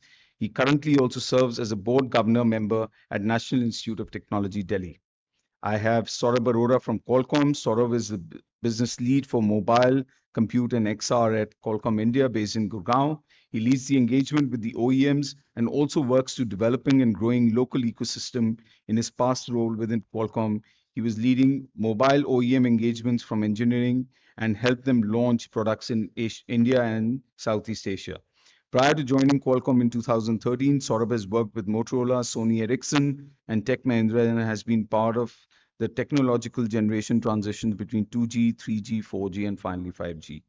Last but not the least, I have Arno von Houston. He's the CTO at Canonical. He brings 25 years of telecommunications experience to his role as CTO for communication service providers at Canonical. With a focus on a big picture, Arno enjoys assisting service providers in balancing competing priorities and adopting effective solutions and technologies. He has led mobile operator swap initiatives, transformation projects, standardization, technology evolution, and greenfield build-outs worldwide. So that's just a reflection on what the experience of the panelists are. Let me just dive into this. I know we're running a little late on the time. I hope you'll be able to be patient and just listen up with us. Vishaka, if I may start with you first. Let me flip the title to start with the advancement rather than affordability and accessibility, and better understand the facet of advancement and enablement of the networks at first. It is widely acknowledged that ensuring sustained growth of telecom networks is critical for driving further acceleration and uptake of 5G and other emerging technologies. So my question to you is, from a telco perspective, what is your opinion? Which are the key imperatives that are going to be critical to ensure that telecom infrastructure is advanced on a continued basis to meet the ever-increasing data demand spurred by 5G, as Ludwig was highlighting just before? Yeah. Thank you, Shobit. And that's a very pertinent question, especially to a telco. So there are no two ways about it that, advancing and bolstering digital ecosystem and digital infrastructure remains the bedrock for advancing, digital progress for any nation. And like you said, this requires rapid and continual upgradations and investments in the network. As TSPs and as telcos, what we've done is while we've created that infrastructure, we've also incurred substantial capex in doing that.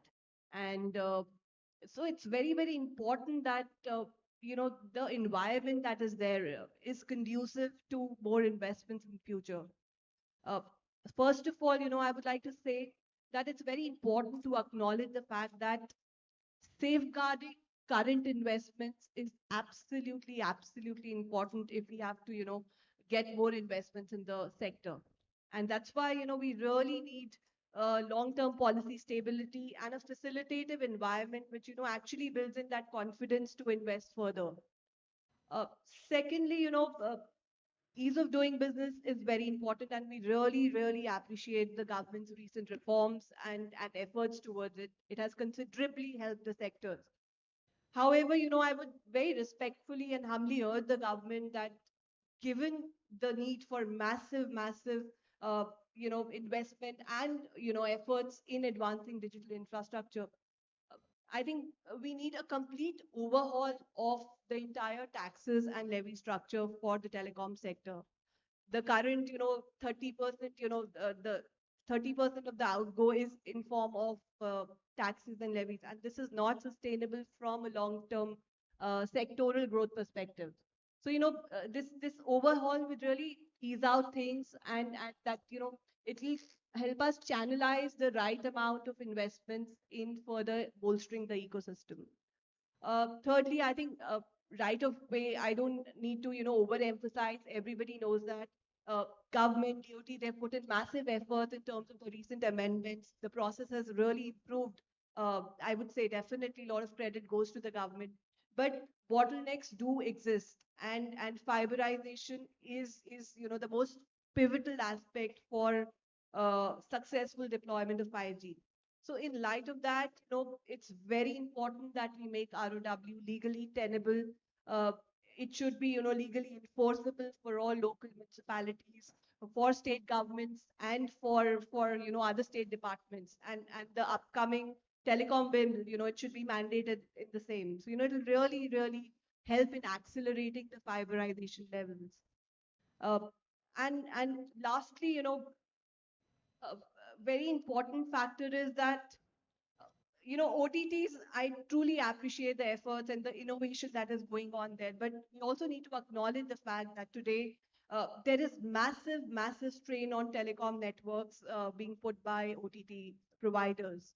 So, while the infrastructure is being set up by us and we understand, why it's required, but I think it's time that we look at a very reasonable framework through which OTTs can contribute to some amount of the network infrastructure cost. And we can all work out and carve out the right framework and select the right parameters, whether it's the revenue generated by that communication OTT provider or a significant OTT provider, or the user threshold. So there are a lot of ways in which a reasonability can be assigned to a framework wherein a compensation is given to TSPs for network costs, and this will really, really elevate the burden and help us in, that network densification and upgradation, which is, very, very critical for further 5G growth. Thank you so much. Thanks, Shaka. I was just trusting you to raise a controversial point on this, and thanks for raising that up.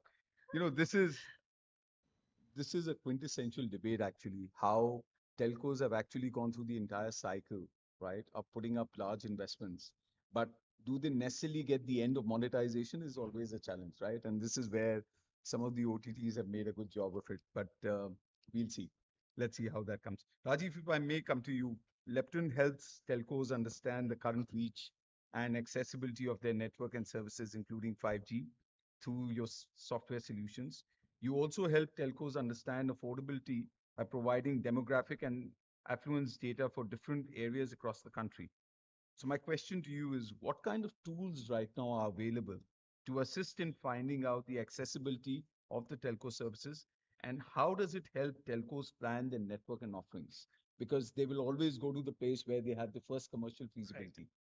Yeah, yeah. So first, let's just understand, our life has become digital, right? I mean, like everybody uses UPI, we use it in daily life, and somebody doesn't have access to it. I think we are actually restricting him, right? And he's not getting benefits of the whole telco revolution. Even e-commerce, we enjoy cheap products in e-commerce, and we want everybody to have access to it, right? So access and affordability, I think, extremely important. And sometimes these issues sort of get lost when you look at the large numbers. And I just want to throw in some numbers that may be off by plus minus few percentage here and there.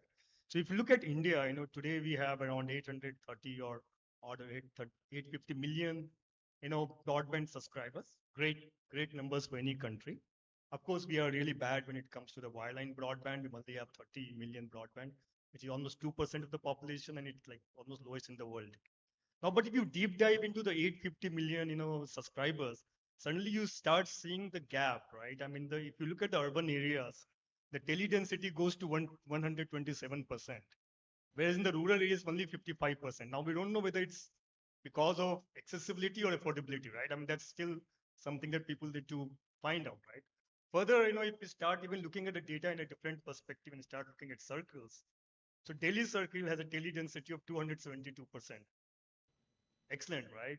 But then at the other extreme, you have a state like Bihar, where the tele density is still 55%. So I mean, 50% of the population is deprived of the digital revolution that we're living in today. Now, obviously, these are very important, things that we need to understand. And today, when we talk of, accessibility, I think we also need to, there are three things that we need to look at, right? First thing, of course, you have to have accessibility at home. You have accessibility at work, and do you have accessibility between the work and the home and wherever you travel, right? All the three things are important. And how do you find out? So that's where our organization sort of comes in.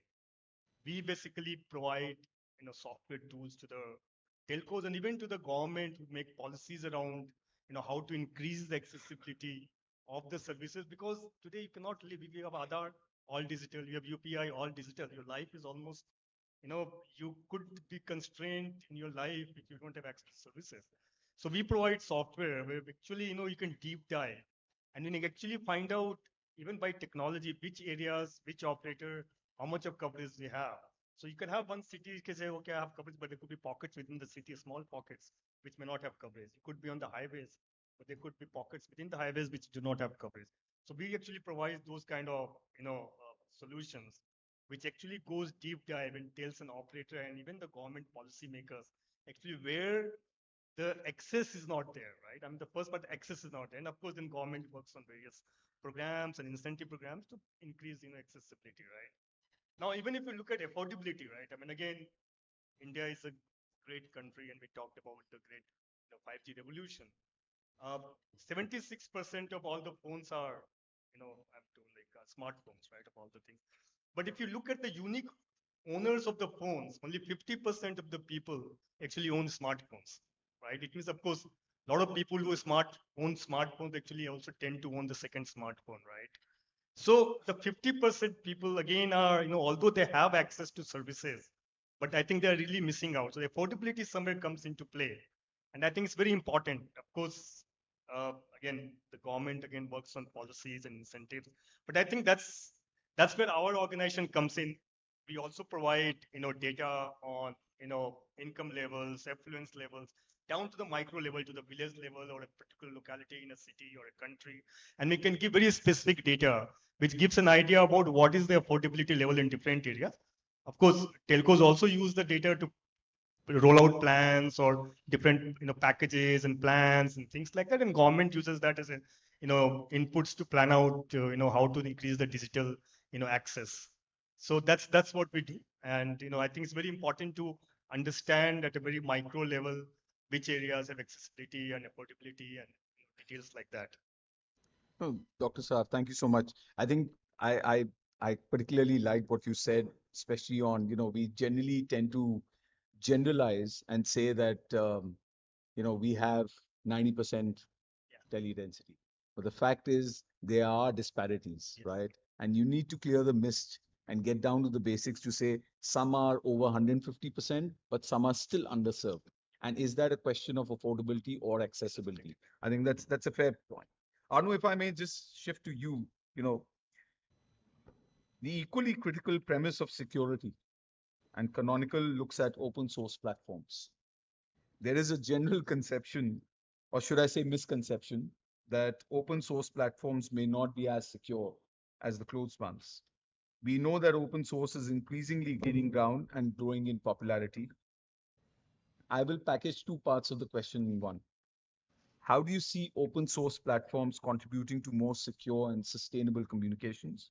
And do you see open source gaining more ground, and why? Thank you for the invite to the panel. I think it's important to link that question to some comments that came out about the economics and sustainability access, because it is important to understand that every element of the stack, software stack, hardware stack, to build a mobile network and to get frequencies to actually operate that mobile network adds to the unit cost of a megabit of data through a mobile network, right? Everyone understands that concept. In countries where the ARPU is low, the average revenue per user is low, that means less revenue in, which means less capex can be spent over time, right? So if you continue to spend the way you've been spending because you've been spending the way you've been spending because that's the way telcos are built, then you will get into trouble. Eventually, the money will run out, the investors will not invest, etc. In the way that Canonical approaches telco, and I'm a telco veteran, 25 years, Nokia, Vodafone's all around the world. I've rolled out networks myself. I understand what it takes in a mobile network to make the right decisions to serve the end user with a certain SLA, right? That SLA needs, I need to be able to connect to emergency services any time of the day or night. I need to be able to make that phone call, right? That doesn't go away when you start playing with the stack to optimize cost. The spend on the stack is where you can get creative. There's a lot of initiatives out there to reduce costs. Back in 2009, 2010, when the virtualization revolution started, everyone said CapEx, OpEx savings. Not all of that came to fruition. Why? Because telcos are telcos. They're traditionalists. They will take something that is open source and customize and engineer it just enough so it is telco grade. And that then undoes what the benefit was of the open source community. Now, over time, we learned a lot of lessons. Telcos built open stacks and they customize it just enough for their own. They couldn't move on, they couldn't use the benefit, and therefore the cost increased in terms of operational cost, etc. Currently, what we're doing is companies like Canonical and others are focusing on the ability for operators to consume open source in a secure way, not just take something upstream and try and deploy it in your network. We understand the need of a telco in production. So the automation capability. I always say you can do anything once. It's easy, right? I deploy one Kubernetes cluster. Do this 100,000 times at your cell tower sites to run the DU becomes a problem. Managing it, lifecycle management, patching, security. What does the stack look like? Is it enabled to be able to run all of the complicated silicon that you need for that radio cell tower site? And that's where companies like Canonical try to focus our attention. Where can we add value? And that value comes in the form of working intensively with companies like NVIDIA and Intel, ARM, and AMD to ensure that when the operator wants to select Ubuntu or an operating system in an open source way, in an open source stack that they can. But it doesn't stop at the operating system. So can you put it securely? Yes. Can you deploy Kubernetes? Absolutely. Can you harden it? Is it FIPS compliant? Does it do these as stick? Can you contribute it into the DoD, to Iron Bank? Those are all questions that is our problem to solve, and we've solved those, right? So the ability for you to CIS harden your stack, then run Kubernetes on top of that. And then if you want to go into the application space, building additional open source functionality like telemetry stacks and monitoring stacks, you should not have to go to each individual open source vendor out there. So what we do is we take all the relationships with those open source vendors, and we ensure that the customer, mobile operator, can come to us to build that infra stack in a secure way, repeatedly, the automation tooling that makes sense at scale, the types of things you care about in operations so it doesn't explode the cost on the operations side, but also very much the security angle. If you run an Ubuntu kernel, you will get security patches, CVE patches for that kernel, but you will also be able to buy the security patches for all of the applications and stuff that you have within the stack. And why is this important, right? Open source in itself brings the economies of scale that you need to ensure that when your margins are under pressure, when your economics matter in the operator, that you can actually go and do something about this. It is far too often that our ecosystem sees a new innovation, Open RAN, open source software, as this CapEx OpEx saver, right? And then companies come in, they tell you they will give you that open source thing, they lock it in just enough so that it is custom, and then you start paying again. So we are working on the future of making sure that open source, the value that is upstream, is the thing that you consume. We focus on the tooling, automation, security, and lifecycle management of that, so that you can run this at scale at the right economics. And that's really where we focus our attention. Thanks, Anu. I think it's a delicate balance that you'll have to maintain, right? And thanks for explaining. I was very tempted to actually shift that question next to Vishaka and ask her from the operator's point of view, but we can take that on because we are really running short on time. So I'll shift it. Sort of, devices is going to be the next part of the ecosystem that we need to obviously understand. The landscape of devices are obviously undergoing a significant transformation, making technology more affordable and accessible. How do you view this democratization of technological access, shaping the adoption of 5G, and what are the key drivers behind this shift? Thank you, Shobit. You have raised a very valid question. As a company, Qualcomm, we are in the front runners of innovation and act as technology enablers for the ecosystem. And we are committed to, democratize the innovation for masses. If you just go back in time, right, when first 5G smartphone was launched back in 2019, India was not far away. So first phone in India was launched in February 2022 at the price points, right, were like above 60,000 rupees. And, with our premium Snapdragon 865 chipset, which is top on the line. But you see now we are in 2023.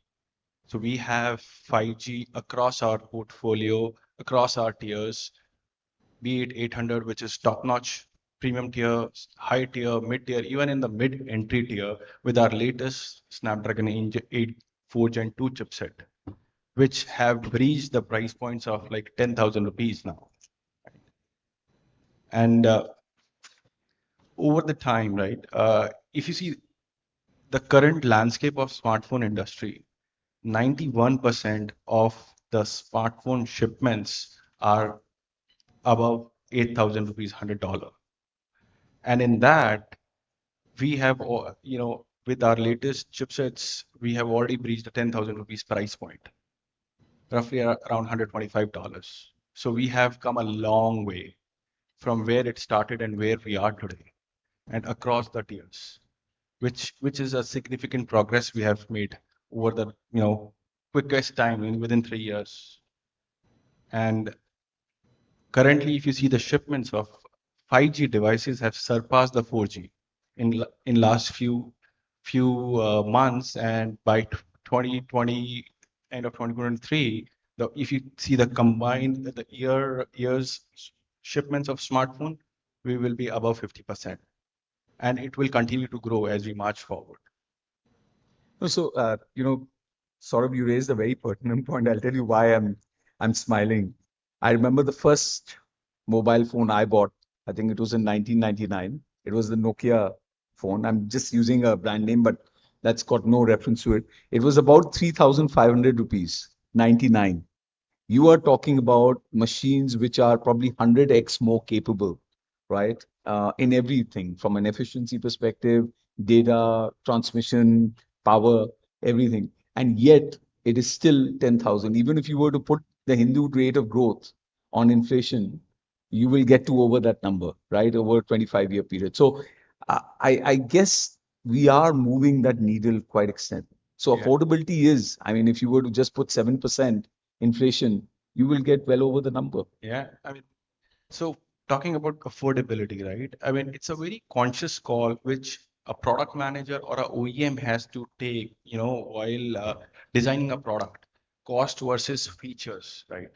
And our smartphone industry has evolved over the time that, many features have become a hygiene, right? The bigger displays, the bigger battery, the fingerprint sensor, multiple cameras on the phone. I mean, people are not ready to, accept a phone below that, and which adds cost. Few months back, I'll not take the name of a brand, but a couple of months back, one of our customers has launched a product, with 6.8-inch display, FHD plus resolution, fingerprint sensor, bigger battery, multiple cameras, and Gorilla Glass back and forth, and it's like 9,990 rupees. It's a no compromise phone, I would say. And as we move forward, right, more and more consumers migrate from 4G to 5G, economies of scale will bring down the cost further. Yeah. Oh, absolutely. Thanks so much for that. Accessibility and affordability, we know, they've gone long hand in hand in the telecom and ICT sector. And given the transformative potential of 5G and leapfrog opportunities that it does provide, inclusion will be key to help raise this true impact and potential of the technology. Anu, I'll shift that question to you. Open source platforms are playing a role in driving device innovation and expected to improve accessibility and affordability. How do you see this, and what are the implications for the broader technology ecosystem? We're already talking about 5G at the horizon, right? We've just started appetizing on 5G, and 6G is already there. So how do you see this? I mean, economies of scale, the handset manufacturers in themselves and the chipset manufacturers inevitably have done amazing work in terms of getting that price point down for a device. The problem is that in low ARPU markets where you have to make a decision whether you buy a phone or you pay for food, there is a difference there in terms of whether you make that spend. And although that spend can be amortized over a couple of months, couple of years, that still makes a decision for the customer to adopt a new technology. The operator, on the other hand, has spent a lot of money, a lot of capex on 5G. So they've rolled out networks, they've put infrastructure in place, they've bought frequencies. They are in debt. They have to get return on investment. The adoption of 5G will depend on a couple of things, and there are many, many things it will depend on. But the main things is, does the operator subsidize the handset? Will that handset subsidization see more adoption of 5G and therefore more services on 5G and more ROI on 5G? And will that ARPU actually make sense over the lifespan of what they've subsidized? Now, it's in Canonical's view, there is an ecosystem play. It is not only a device manufacturer play. It is not only an operator play. It is also a technology play. There are technologies in play where decisions within mobile operators are being made in terms of highly distributed compute, edge, if you want to call it that way, for use cases like Open RAN or putting down 5G UPFs at cell tower sites. Those spends are going to happen. What if one of the use cases that you could deploy is a container emulation for the handset, so that the handset itself is a $50 device just with a screen, a battery, and a 5G radio, and a camera. Everyone needs a camera. And the actual heavy lifting is done by GPUs on the edge cell tower side. A couple of months back at Mobile World Congress, we showed with Vodafone this exact use case, emulating 5G handset processing for any game. Everyone had access to the same level of compute in that Andbox container on the edge, yet the device was a $50 device or even cheaper in some cases. That really makes a difference in terms of, do I spend the money and go on to 5G? I saw a stat from Ericsson on the board earlier, 4% of people within India have a 5G plan but have a 4G device. That does not count as 5G adoption. That does not mean they're using 5G services or getting that better service levels as we see. In terms of an ecosystem play, we really heavily think about this not only as part of what the device manufacturer does, what the OEM does for the hardware or the edge, the network spend, the operator's choices needs to be open enough so that they can make that choice. We've seen an operator in another high volume market. According to what they've done is they took an API call that Nintendo could run augmented reality gaming at the edge. That you don't do when you have low-end devices. That you do when you can slice out over 100,000 cell tower sites, 2 GPUs, 2 CPUs, some disk space, and you can sell that slice to Nintendo because they want to run a game. So that type of level of access, that kind of access to the latest gaming, the latest AR, VR capabilities, that does not come by subsidizing more handsets. Also in the CPE use case, the EMBB use case, that device that you have to give the customer to connect to your network for mobile internet can be a dirt cheap device. It could be something that has basic 5G radio and plugs into a wall socket, right?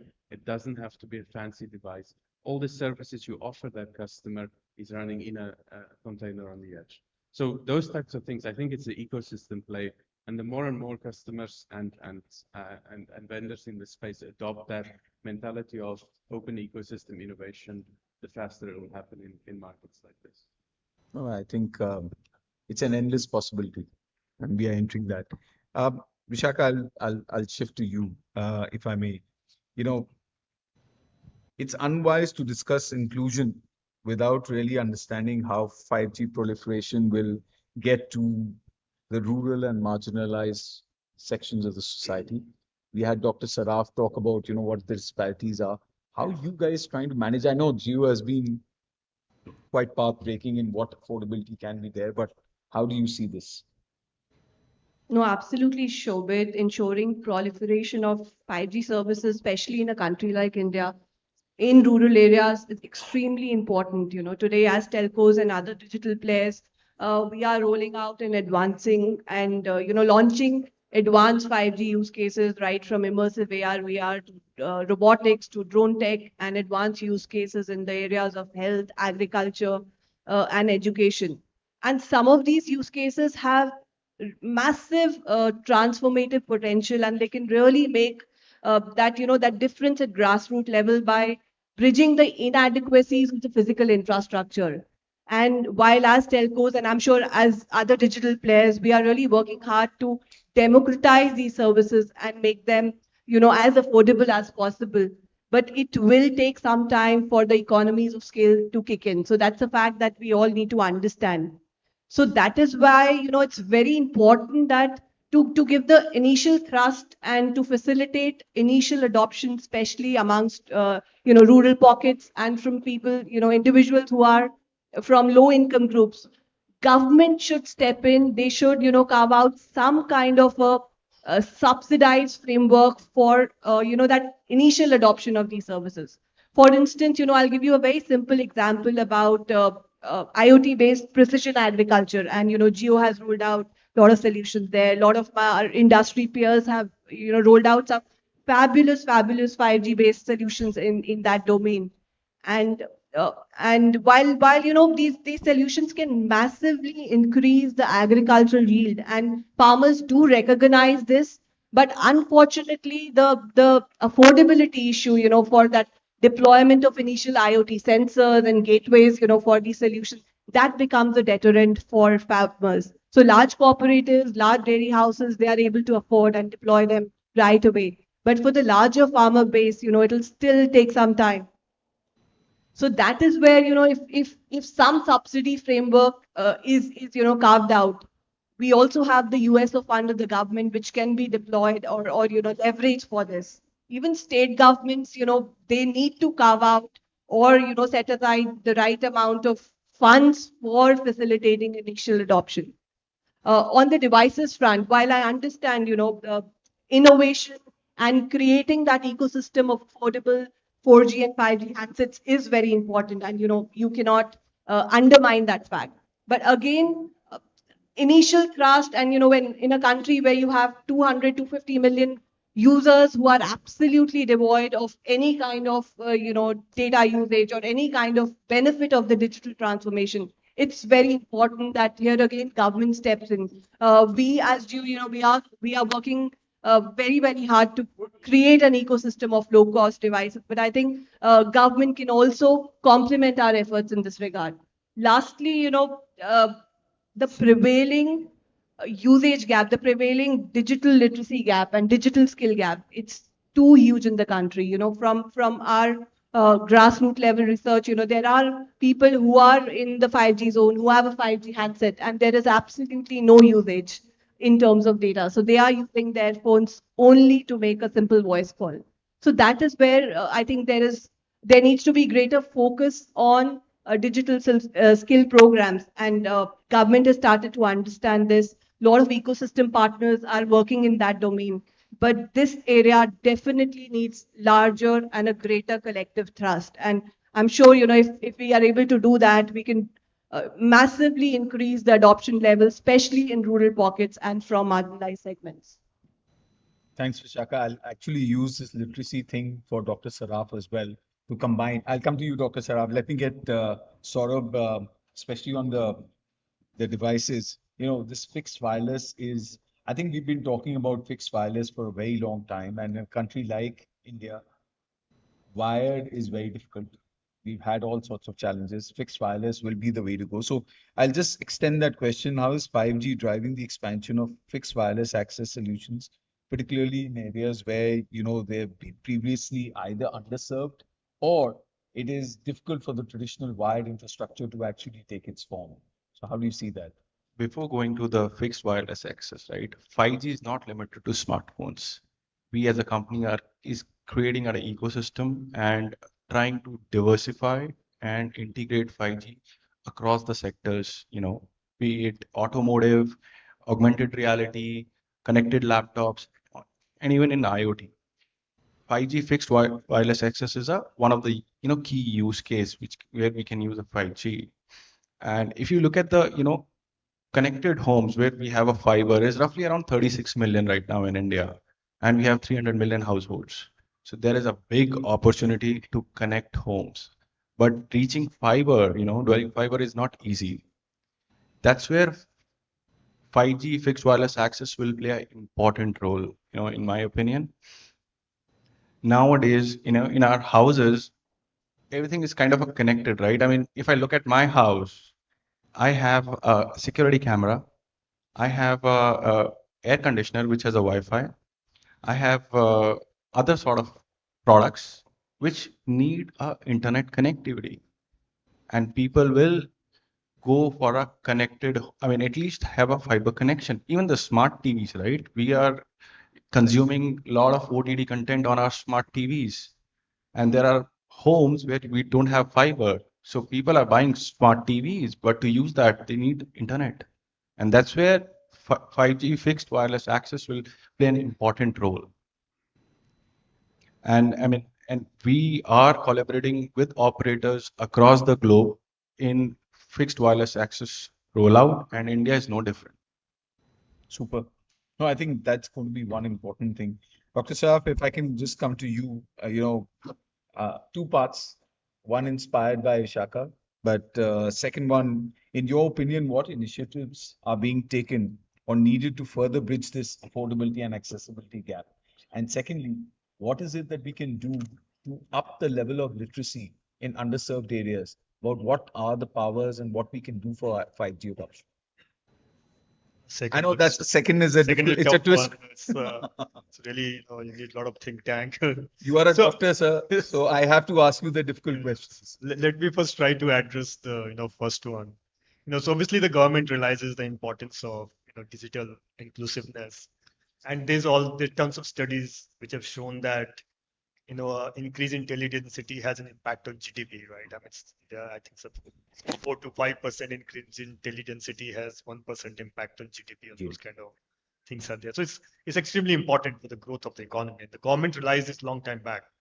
Of course, government being government, they started a USO fund, which Vishaka mentioned about. They collected a lot of money. Yeah. Nobody knows where it went. I don't think so. Anyone talks about the USO fund anymore. It used to be talked in the first decade. No, and it's just forgotten. Right. So they collected a lot of money, and with a good intention.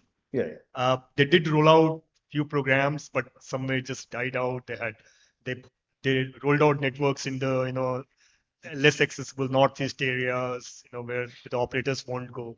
And then they started the big ambitious program, which started off by National Optical Fiber Network, which started with Digital India. Now it's called BharatNet. Now again, a huge program, and I think that's one program. If it's successfully implemented, it can actually do a lot of transformation in India in terms of digital inclusiveness as well as affordability and accessibility both. And it will not only going to be benefiting the end users, and I think it's going to extensively benefit the operators too, by providing them a fiber network down to the each and every village across the country.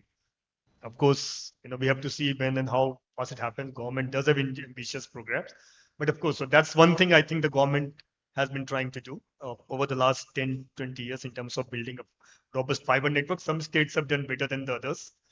Other than that, of course, the government have been trying to do initiative, like the Delhi government had come out with a policy to provide free Wi-Fi. A lot of states have done similar kind of things.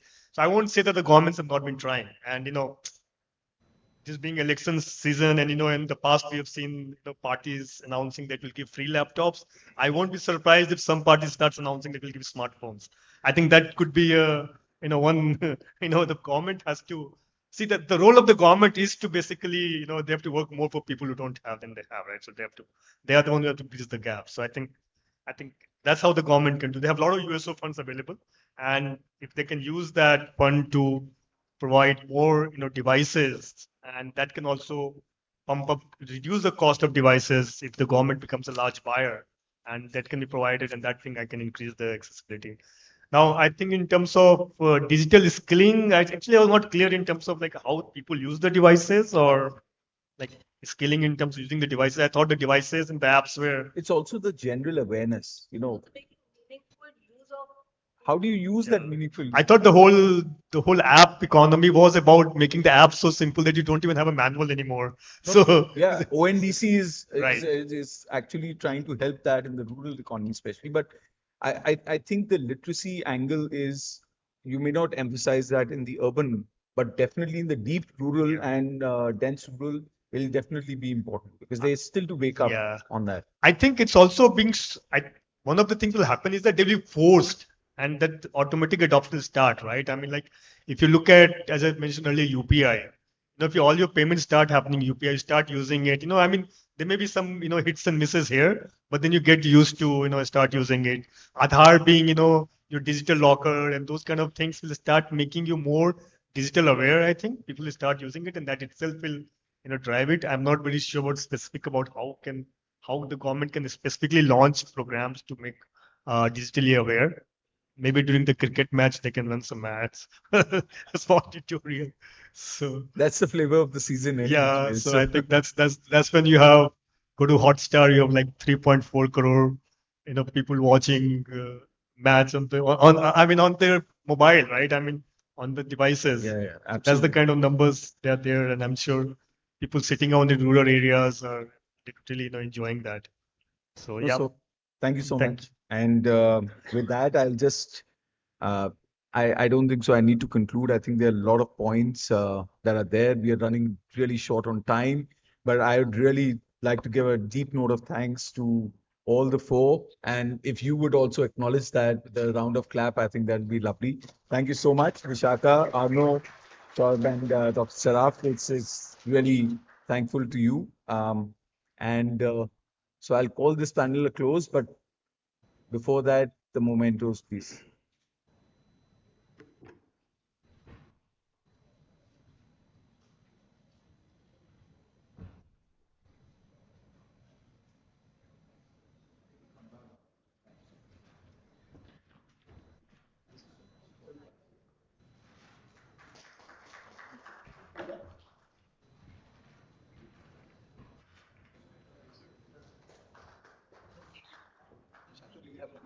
You might be just, I'll quickly do No this. problem.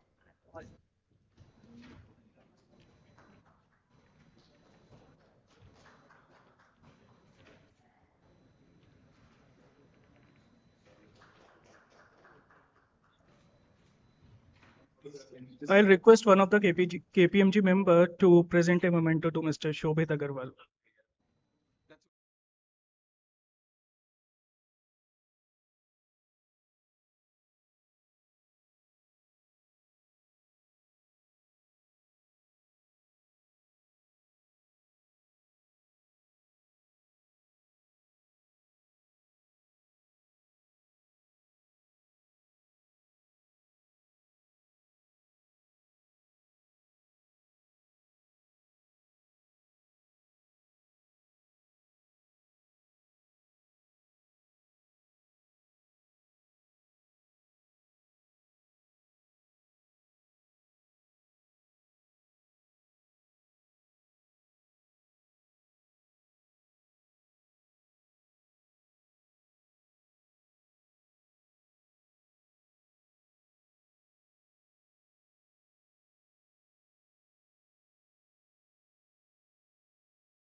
Okay.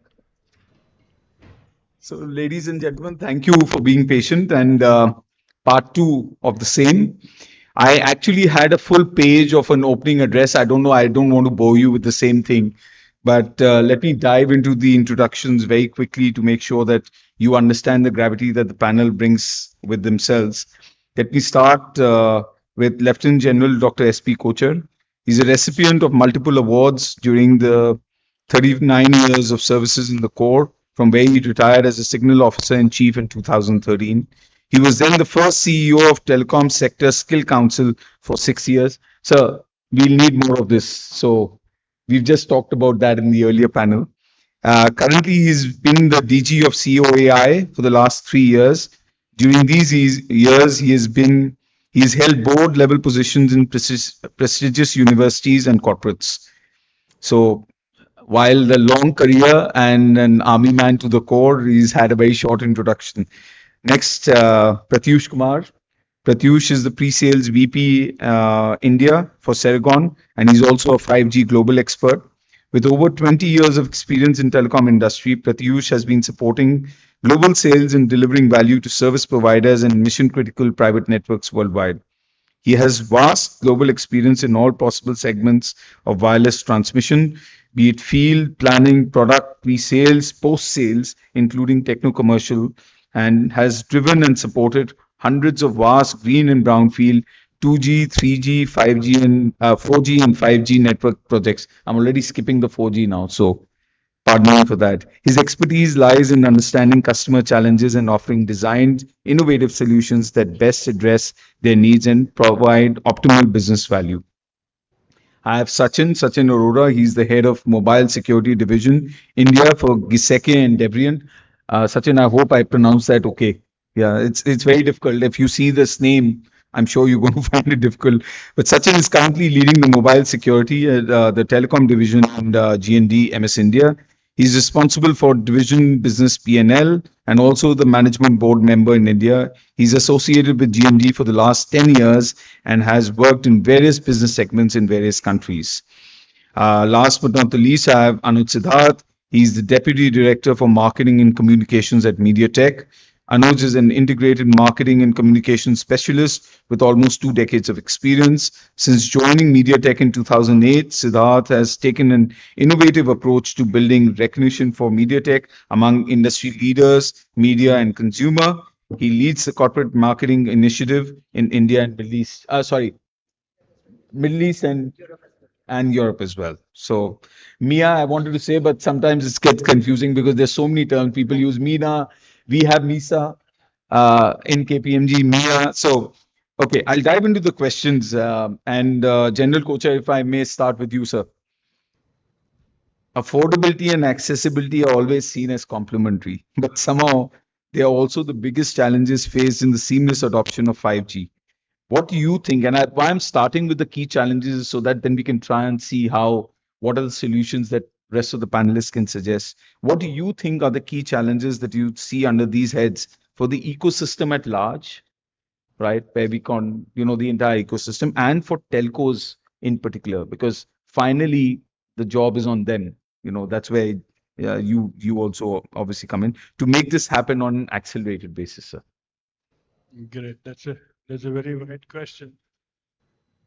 See, the ecosystem at large, as you say, and as the Honorable Prime Minister said, is going to benefit if we have a sound telecom system. And therefore, your question reduces to how can we help the telecom system be more affordable and accessible. So General of the Army has to overlook everything. So it has to be wide for you. So I look at the ecosystem in 4 parts. One is building the networks. The networks have to be robust and they have to be sustainable. The second part is after having built the networks, we have to see how we can create platforms on which we can run applications and take it to the subscribers. Third, we have to see that the subscribers have affordable devices on which they can use these applications. And the last one is how can the subscribers benefit maximum where skilling is required? So let me touch on each one of them separately. To build robust networks in 5G, we require huge amount of capex, and without any indication of when the ROI will come. At this point of time, world over, nobody can say when the ROI is going to come. So therefore, the government has to start looking at the manner in which they charge for building blocks of these networks, specifically the spectrum charges, the fees and levies, things of that nature. So that cannot be at the scales at which they were charging for 4G. So therefore, if we have to have robust networks, government has to reduce all these prices, considering that robust networks are essential. They are no longer a luxury. And having said they're essential, we also got up in a situation where there is going to be no ROI for some times to come. Right? So this is as far as the networks is concerned. And in addition, government has to become enabling for rolling out the network, which they are doing, but we would require more accelerated pace. It has caught up to be fair to them. Second part is about platforms. Now, TSPs cannot continue relying only on network rollouts and the revenues they earn from tariffs from subscribers. What they will have to get into is different lines of business, related lines of business.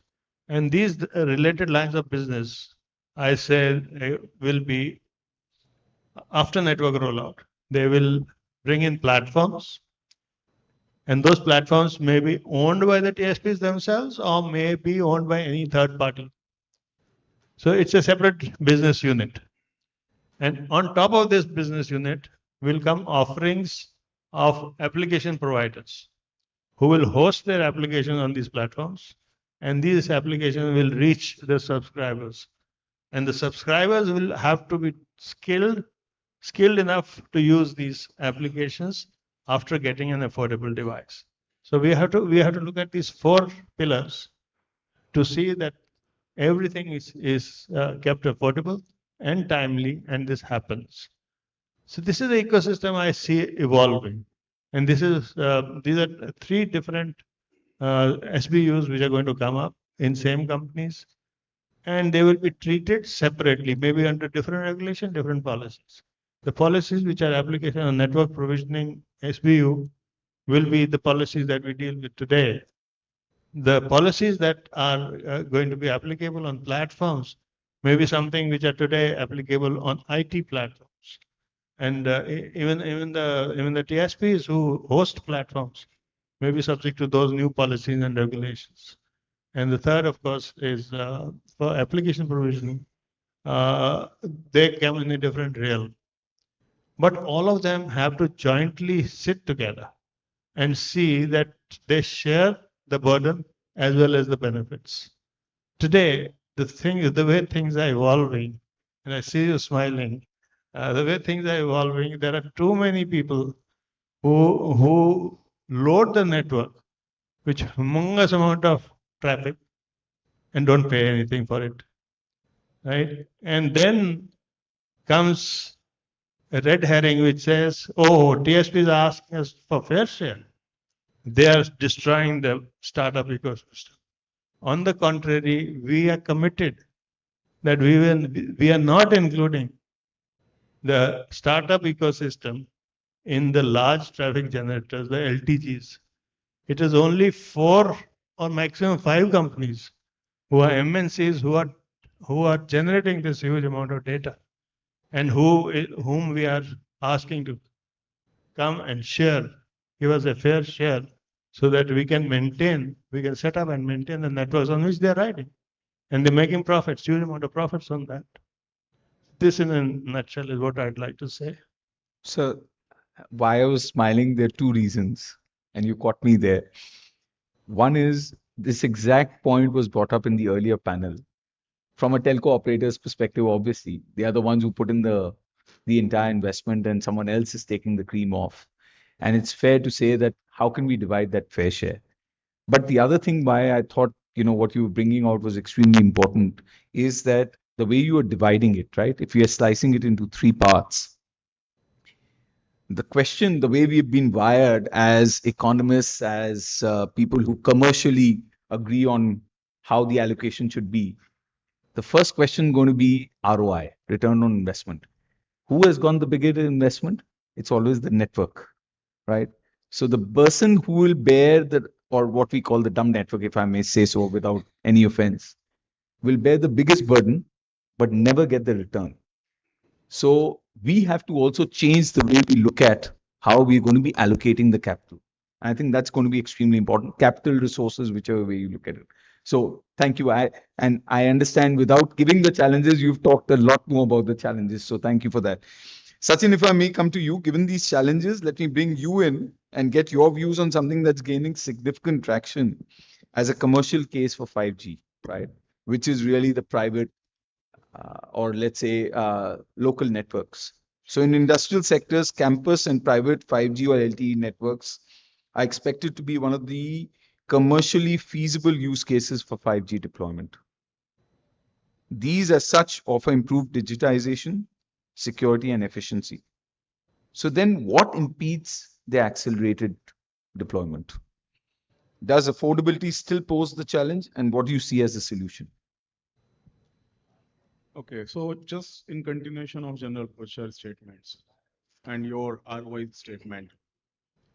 See, the 4G wave came in, and that was actually a boon for the consumer segment, like people like us who are using the 4G services, and our operators like the private operators, all three.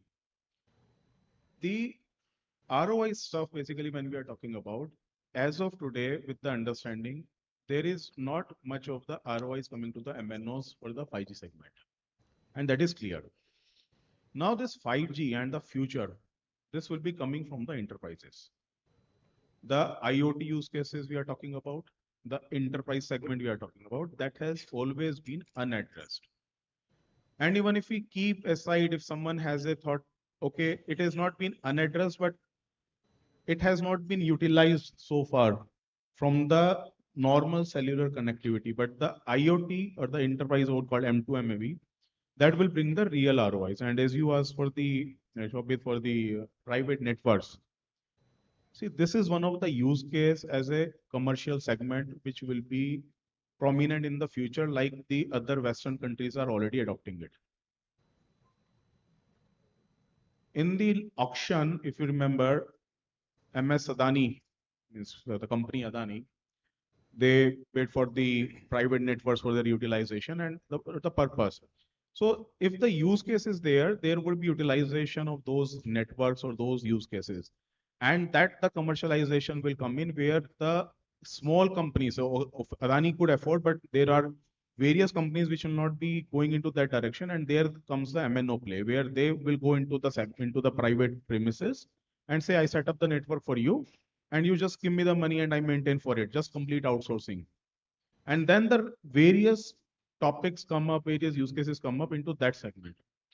Now, when you talk about the affordability, I talked about two segments. One is we are talking about the affordability part from the consumer side and from the M2M or so to say the enterprise side.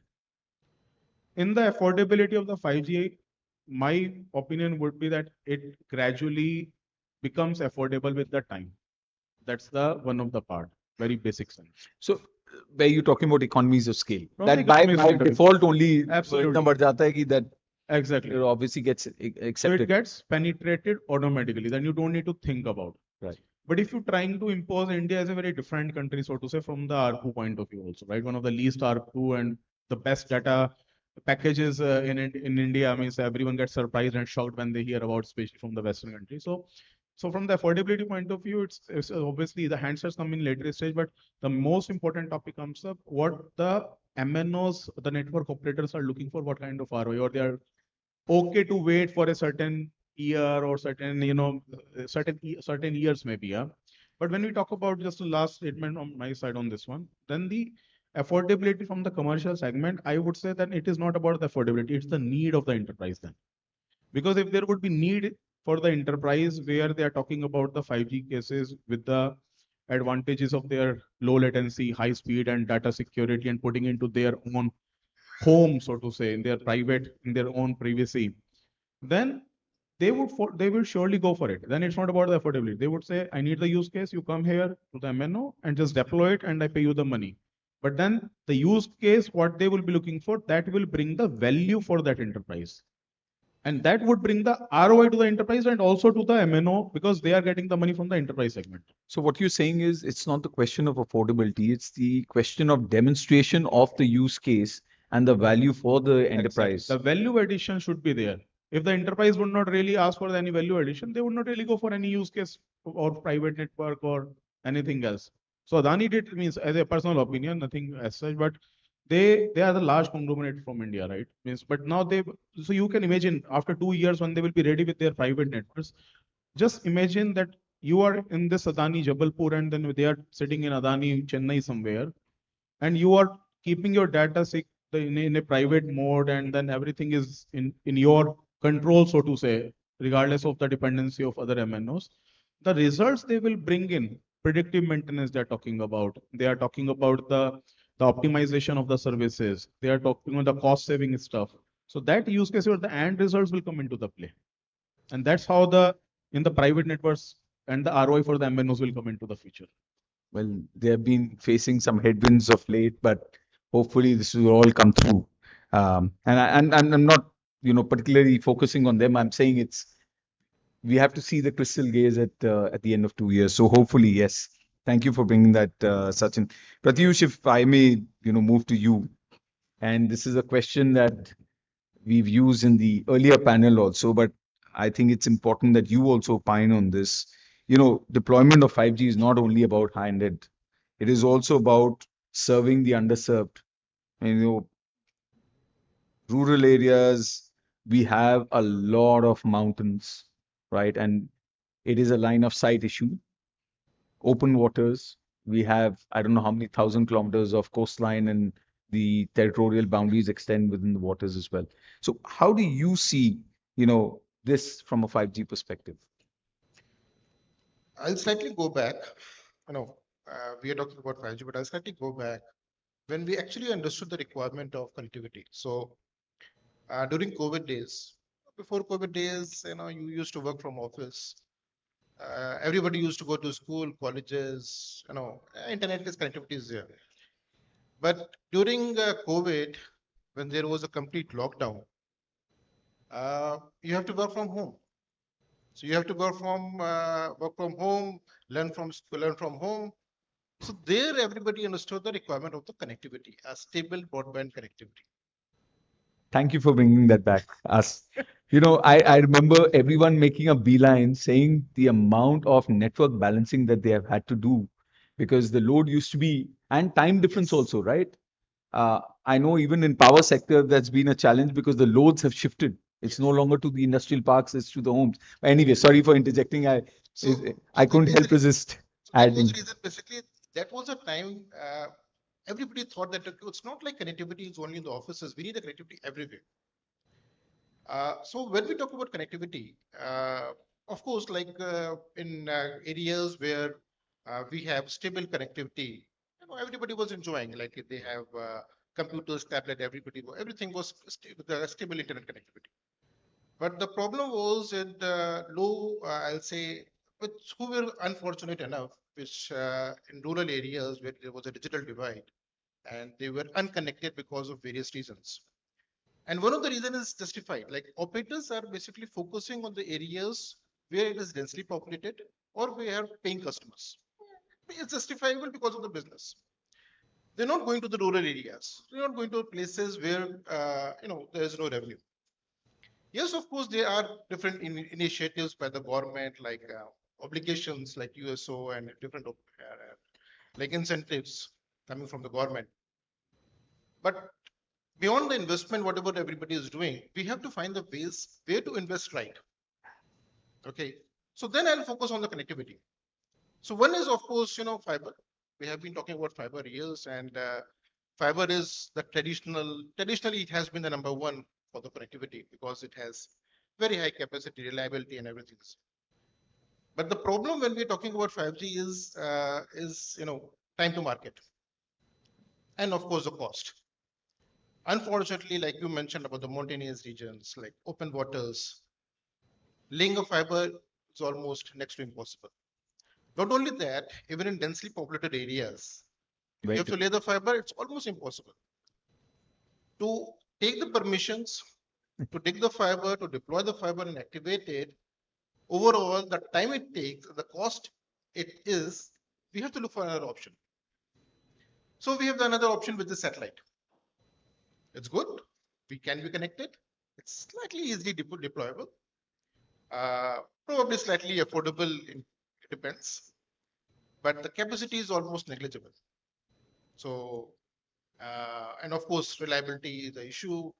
Latency is a very big issue. So we cannot have 5G on satellite. We are looking for LEO satellite options, but they have sent several satellites, but still they have a lot of challenges. So we have to look for another option, which is wireless connectivity.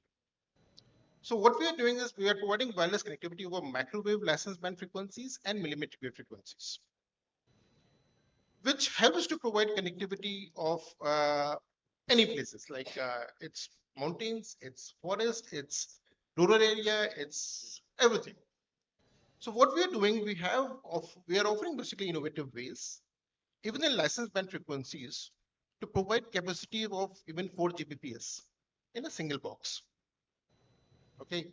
And with millimeter wave frequencies, we are offering radios which have a capacity of 20 Gbps in point-to-point microwave link. So that is a wireless connectivity. Instead of laying a fiber, you have two terminals which are connected over the air, providing 20 Gbps of capacity and latency of around 20-25 microseconds. So this is what we are trying to achieve. But this is basically based on the frequencies available now. We as a Ceragon, we are basically aiming to push the boundaries. And with the next generation chipsets, we are targeting to provide capacities of even 100 Gbps. So there was a time when we were targeting 100 Mbps, 200 Mbps. Now we are targeting to achieve the capacity of 100 Gbps. Broadband was defined at 256 kpbs. Yes. So I don't even think it's a leapfrog. We have jumped oceans here. So this is exactly what we're targeting to do. But the benefit of microwave or wireless connectivity is not only capacity, which is of course one of the need of 5G in a denser urban area, but the other is basically to reach remote areas, mountain areas. We have one of the longest point-to-point single link in the world of 241 kilometers, single link. But how do you manage the curvature of the Earth? It's only one terminal is here. But That's patented and classified. Yes. Okay. So this is one of the longest link, single link. You can believe if you have to lay the fiber up to 41 kilometers, you forget it. And that too in the mountainous areas. Apart from this, you mentioned one of the other topics is open waters. So we have our own designed innovative idea of gyro stabilized antenna. What we do even when the vessel is on the sea and it's shaking, still we can have a exactly pointed connectivity between two terminals. So even if you are in open waters, we can provide the connectivity of 1 Gbps, 2 Gbps. So that's the idea that Ceragon is pushing the boundaries to provide connectivities even in rural areas, for very high capacity in urban areas, in mountains to reach where nobody can reach, and even in waters to provide connectivity. Super. No, thanks, Pratyush. Anuj, let me just shift to you. In all of this affordability, accessibility, advancement, innovation is going to be key, right? And you guys are at the forefront of some of the things that you're doing. So, as 5G continues to advance, like we had 3G, 3G plus, then we have 4G, 4G plus, plus, plus. Similarly, we are going to transit into 6G. What are the key tech innovations that MediaTek has introduced to ensure accessibility and high performance of 5G? Because innovation will be expensive initially, but as you get economies of scale, I guess it all evens out. But how do you respond to something like that? Certainly. So, well, I would say chips are basically the heart of most of the devices. And as we all understand, we can't see the heart, but heartbeats are always important, right? So that is what I would like to add here.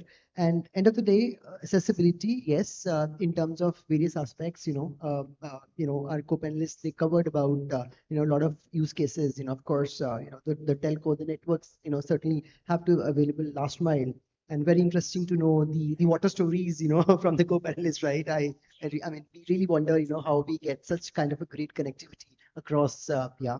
And of course, with that of a lot of interesting, IoT business cases, what Sachin also talked about, right? They're really, really important, from the perspective. But at MediaTek, we always believe in bringing the best of the technology, best of the connectivity, which certainly has to be in a form of a last mile device, right? So that's when smartphones they play a really, really important role today, right? In terms of communication. Of course, there are a lot of other devices, a lot of other interesting business cases, right? Which are there, in terms of adoption to 5G, right? But the most important point here is that we understand that it's really, really important for an end user to experience the smartphone with best kind of applications, with the best kind of support, because I'm sure, all the audience sitting out here, how many of you love the camera in your smartphone? How many of you, right? Yeah. How many of you? If I may say, it's no longer love, it's a need. If you don't have a camera in the smartphone, I'm sorry, it's not a Need of an smartphone. hour, right? So be it a camera experience, how many of you do gaming, right? I'm sure some of you would do that, right? And so on and so forth, talk about any kind of application, today, any kind of feature, we may talk about a smartphone. So whether, it's from a mainstream segment, I would say, or whether it's from a premium segment or flagship segment, right? So we need to be providing all these kind of advancements in the devices, So that's when MediaTek is always on the forefront. And we are having MediaTek Dimensity 5G based smartphone solutions, which are actually empowering this ecosystem. We do have different series. Of course, I'm not getting into those product segments, but yes, we are catering to all those segments and keeping in mind that for an end user, all these parameters are really, really important. From the connectivity point of view, from the overall experience point of view. So yes, we are always innovating and making the affordability in mind, catering to main segment, and furthermore talking about the mainstream to that of the most flagship based products, which are also available powered by MediaTek. Moving from smartphones is just an example here. I would probably move to the next category. Gentlemen, they talked about the connectivity, right? So we talk about the CPEs, right? I mean, 5G CPEs is so important, right? Today, right?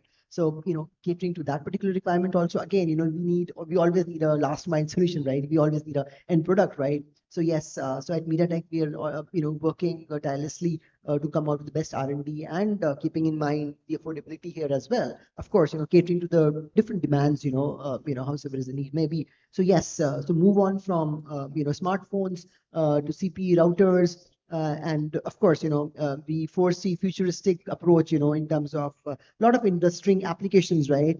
Which we even today heard by our PM as well, be it education sector, be it agricultural sector, be it healthcare, and what not all we can think about it, right? So catering to the complete requirement of this ecosystem, MediaTek is at the forefront, keeping always in mind that it is really, really important, to bring best of the technology. Yeah, thanks. Thanks, Anuj. Sachin, I'll switch gears. And why I'm switching gears is because I think security is going to be a very, very important aspect of all of this. But with security has to be also affordability.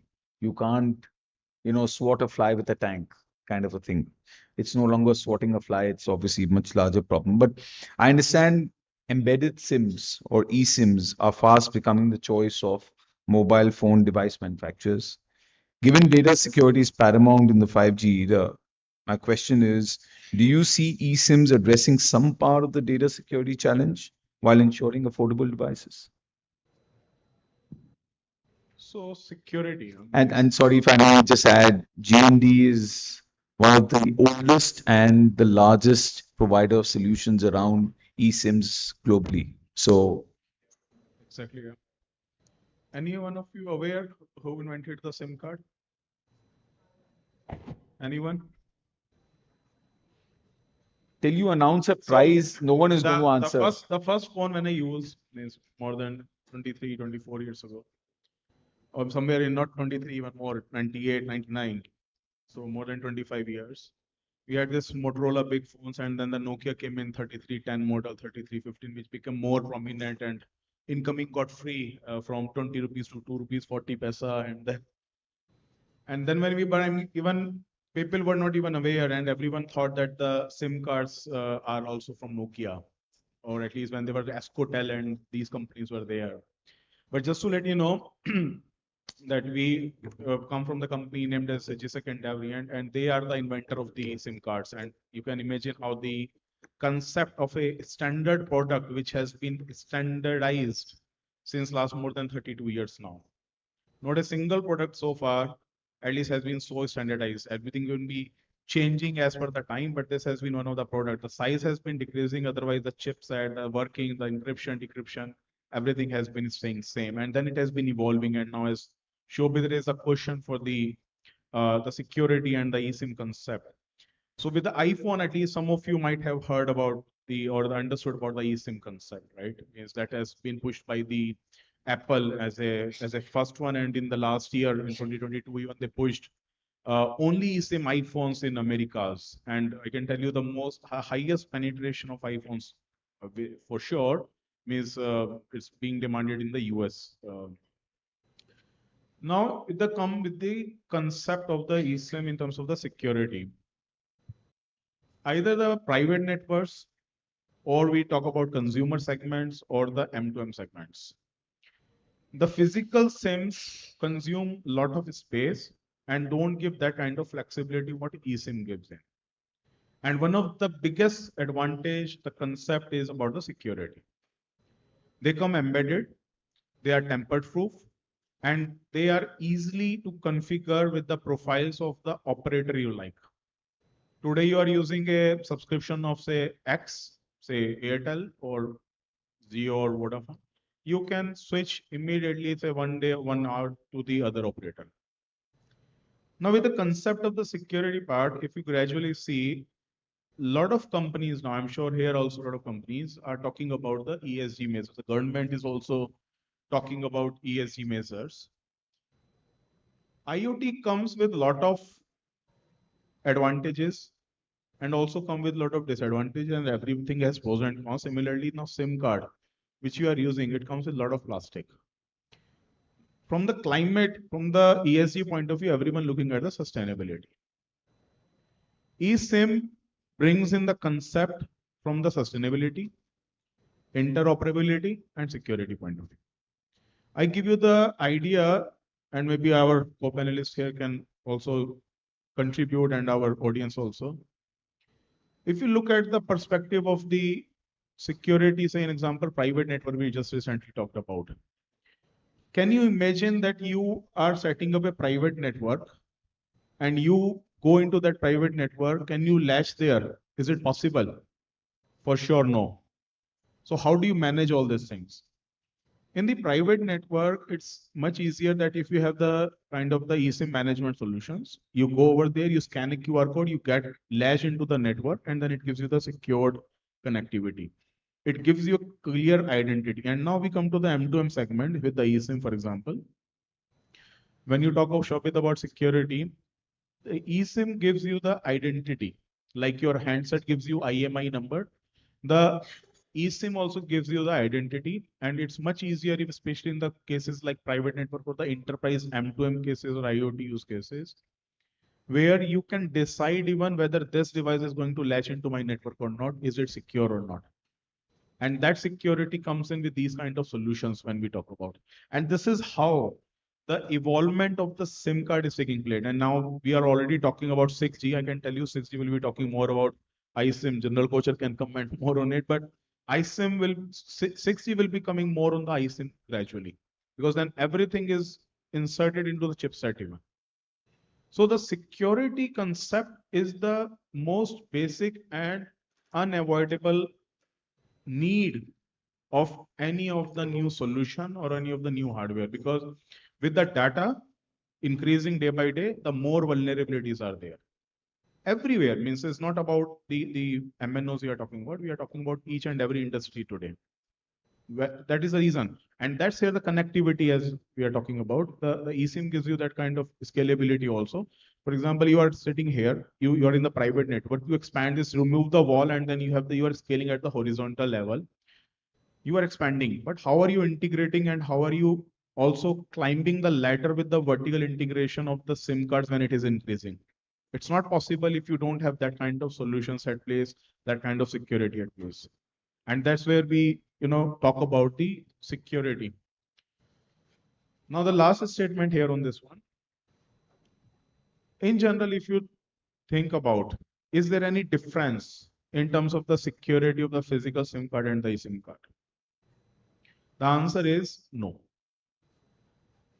Even it's more prominent in the eSIM because even the SIM is already inserted in your headset. You don't need to think about it.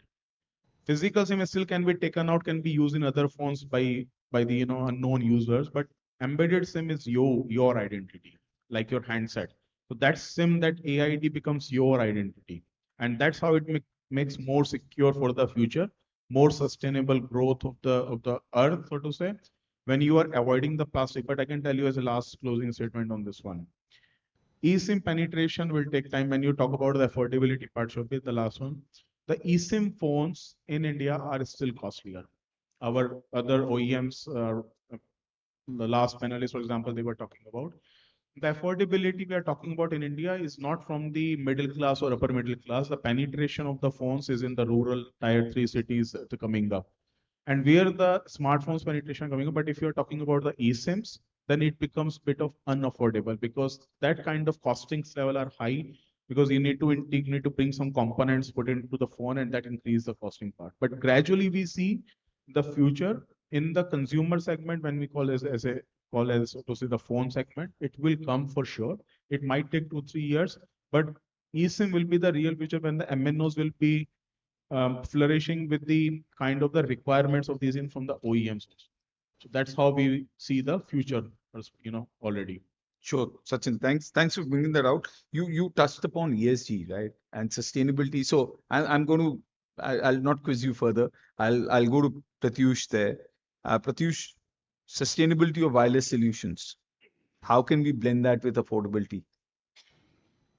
So, Sachin touched upon sustainability in terms of moving from chipsets or SIM-based chipsets to eSIM.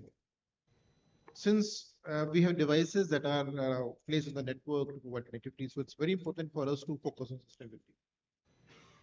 In general, if we talk about sustainability, everybody wants a clean air, clean atmosphere, clean neighborhood, and everybody is ready to do a bit to make those changes. But the problem comes when you have to follow the government regulations, legislations, and to comply all these requirements. Because then what happens, the overall cost of the business is increasing, and you limit growth. Okay. So globally, basically, what is happening? Like Europe is targeting to have 55% reduction compared to their 1990 levels of reducing their gas emissions. US is less, which is targeting about 50% reduction compared to 2005 levels.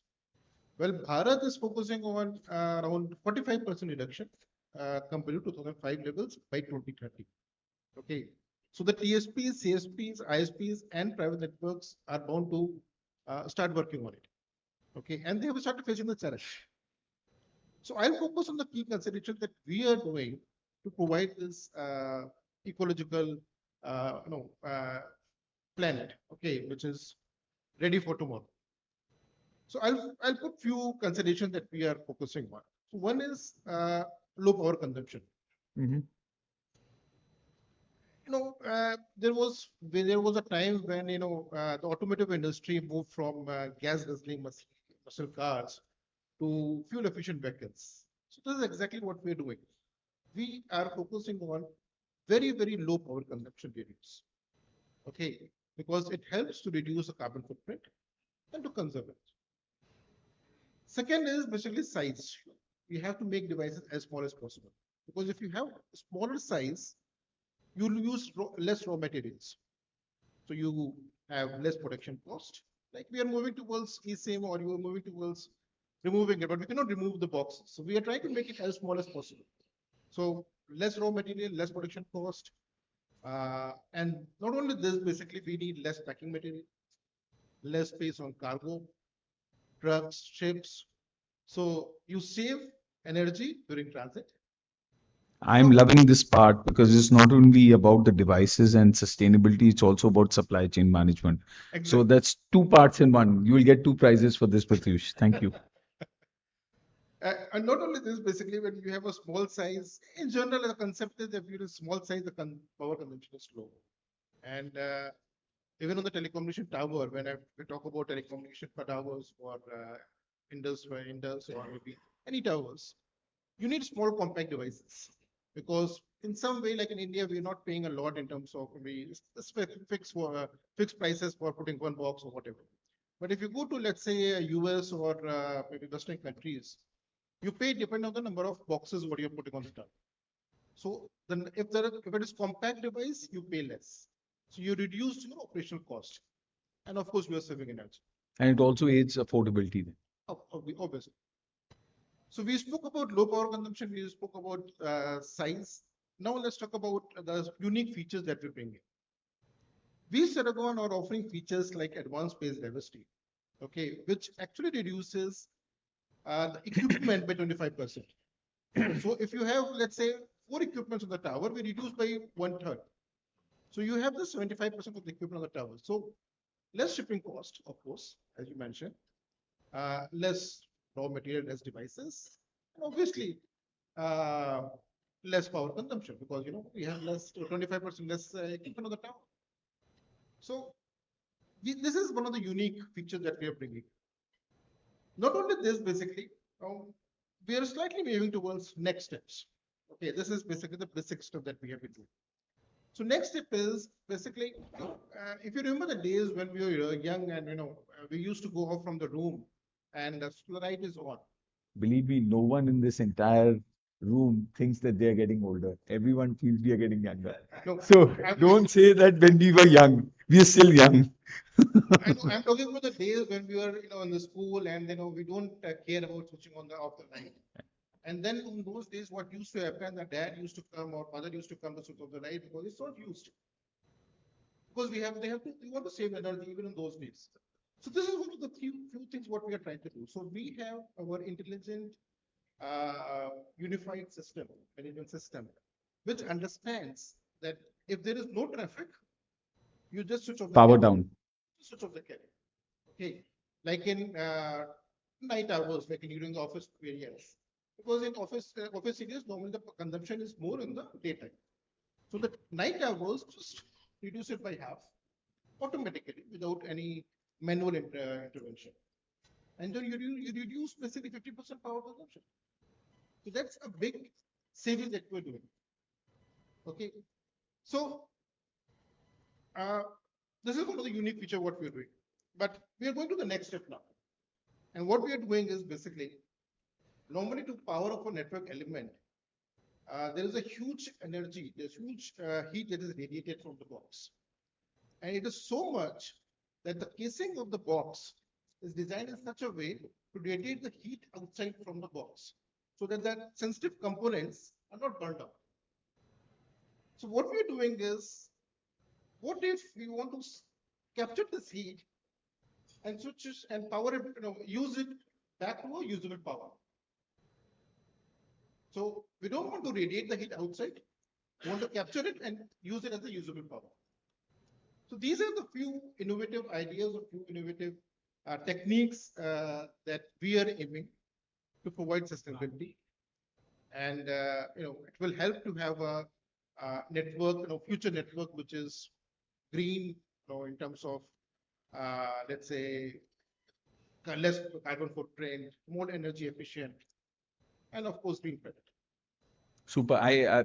We'll probably have some people ask you on that heat regeneration. This reminds me of the combined cycle power plants using a reuse of steam. But Anuj, I'll come to you very quickly. And this is something that's talked about earlier in the discussions about educating the masses about the technology inside, because you can only discover, you can only utilize when you're aware, and awareness comes with education. So what is it that you think, the education of the masses about the tech inside the smartphone, especially in context of accessibility and affordability from a 5G perspective? Yeah, absolutely. Well, firstly, a lot of interesting, co-panelists are talking about. I wanted to interrupt, but yes, it's, I mean, we cannot be doing that. Yeah, some of the areas, before I get into, educating the masses, it's really, really important. Why? Because, it's our key responsibility, at MediaTek, or as a technology provider to the world, that we must, come out and run the programs which we are doing currently, be it educating our retailers, be running B2B programs such as, educating them using e-commerce channels, or be it other kind of innovative programs, wherein we're educating media or educating the key influencers to talk about what technology MediaTek is providing. So as end user can certainly today take a complete decision, based on the information available today, so be it could be any feature, be it could be any kind of the technology, what they are connectivity in the devices, what they are looking forward for. So our aim is always to demystify the technology, for the masses, so as they can take end of the day informed decision, when it comes to the technology part. Well, moving from here, I would also, we are touch basing a lot of interesting topics here. Points are coming out, right? We talked about the small size of the device, right? We also mentioned about, a lot of integration happening in the device as well. Yeah. So certainly, even at MediaTek also, we are working the similar direction, wherein size of a chipset is getting reduced, as the tech is evolving. We used to talk about probably 20 nanometers technology to that of 30 nanometer, and today, we are talking about 4 nanometer of technology, right? Small in size, and of course, better power efficient devices and whatnot, all right. In fact, we recently, launched our 3 nanometer technology as well. So as the technology is evolving, and also today we heard from a PM, technology is the best way, to bring more awareness, to bring more connectivity, to bring more intelligence in any of the countries for for the human being around, right? So yes, so end of the day, I would like to add here that being talking about sustainability as well. Even at MediaTek, we are coming out with the solutions. Sustainability is really, really important factor here. So even at IMC also, we are demonstrating two-wheeler IoT based solution. Which is empowering a lot of two-wheelers, EV wheelers, with a lot of information on the screen itself, which would not only talk about the battery life, we also need connectivity. So GPS would be there, infotainment would be there, right? So we are also, working tirelessly to bring the best of the technology, and of course, keeping always in mind accessibility and affordability, the latest of the advancements in the technology, which is available. It could be in any form factors today. Yeah. Super. Thanks, Anuj. General Kocha, may I thank you for being patient. I know we've come to you, but this is probably the last of the question and answer round. Looking ahead, sir, given the advancements and tech, 6G is beckoning on the horizon. What would be your counsel, right, for us to actually correct today, or at least lay the path today, so that when we start looking at 6G, the adoption, the standards, some of these challenges about seamless adoption can actually be eased off rather than revisiting that entire cycle and coming back on the same path. So, what are the key things that we should do, regulatory perspective, education perspective, skilling perspective, and the adoption perspective? When I was going around, I was talking to somebody, and he said, look at the series of Gs that have come. 1G, 2Gs, and up to 5G. I thought Gs were only at our home. Suniye ji.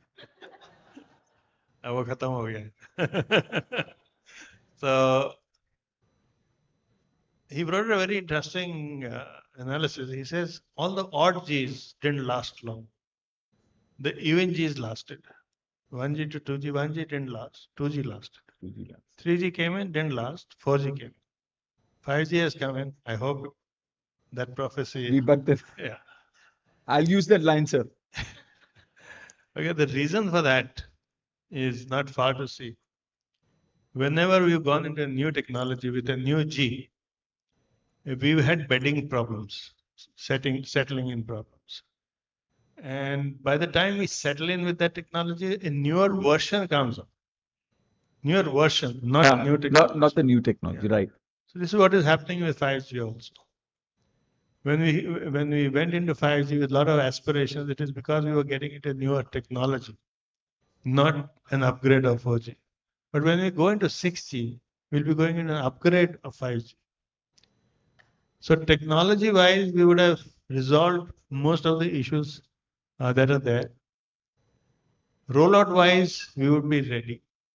It'll be a few elements which will have to be changed. It's like, take example of 3G to 4G. Not too many things changed. I anticipate that is what is going to happen. But having said that, we have to prepare for 6G, like you said. And to prepare for 6G, we have to create an ecosystem that is ready with 6G and yet usable with 5G. 5G. Right? We can't say we're preparing for 6G and forget about 5G. So what comes first is policy and regulation. And this includes finances. So this is something we are grappling with today. We are fighting with the government on an everyday basis. The reason is that the mindsets are changing from 4G to 5G. Their views, they're a behemoth. Government is a behemoth. So their views are difficult to change and action. Mindset is changing. Actioning will take some time. Right. But it will happen. The indicators are very clear. Simultaneously, we have to start building up an ecosystem for 6G. And the technical ecosystem starts with standardization to build standards and international standards, not standalone Indian standards. Right? So that is something the government has fortunately realized, that it has to be an international standard and not an Indian standard. Right? We were going that path when we were talking about 5G, but fortunately we got out of that. So the standardization work has started, and it started with a bang. For whatever it's worth, the roadmap has been laid out, right? And it'll get amended as we go along. It'll get modified. That's all right. That is true for anything that that evolves. What has happened so far is that it's a government who's taking the lead, industry is supporting. There is an area where industry has to take the lead and government has to support, and that is applications. Today in 5G, we are grappling with killer applications. Where is the killer application? World over, it's not there. It was much hyped, it'll come, it'll come. It hasn't come. When you say that this is what we are going to use in 5G, you must ask yourself, can you do it with 4G? 90% of the application we are talking about we can do with 4G. So why 5G? Just because the operators haven't increased the tariff. If operators increase the tariff today, half of these applications will vanish. They'll go back to 4G. Right? But startups, the brains of the Indian brains today, they are the ones who have to collaborate with Indian companies to create applications for upcoming 6G. Even if 6G gets delayed, the applications which are created will be workable with 5G, 5G plus. Right? So that is something we have to start with. We haven't started there. The government is doing its job with creating standards, taking it and getting it accepted in international bodies like ITU.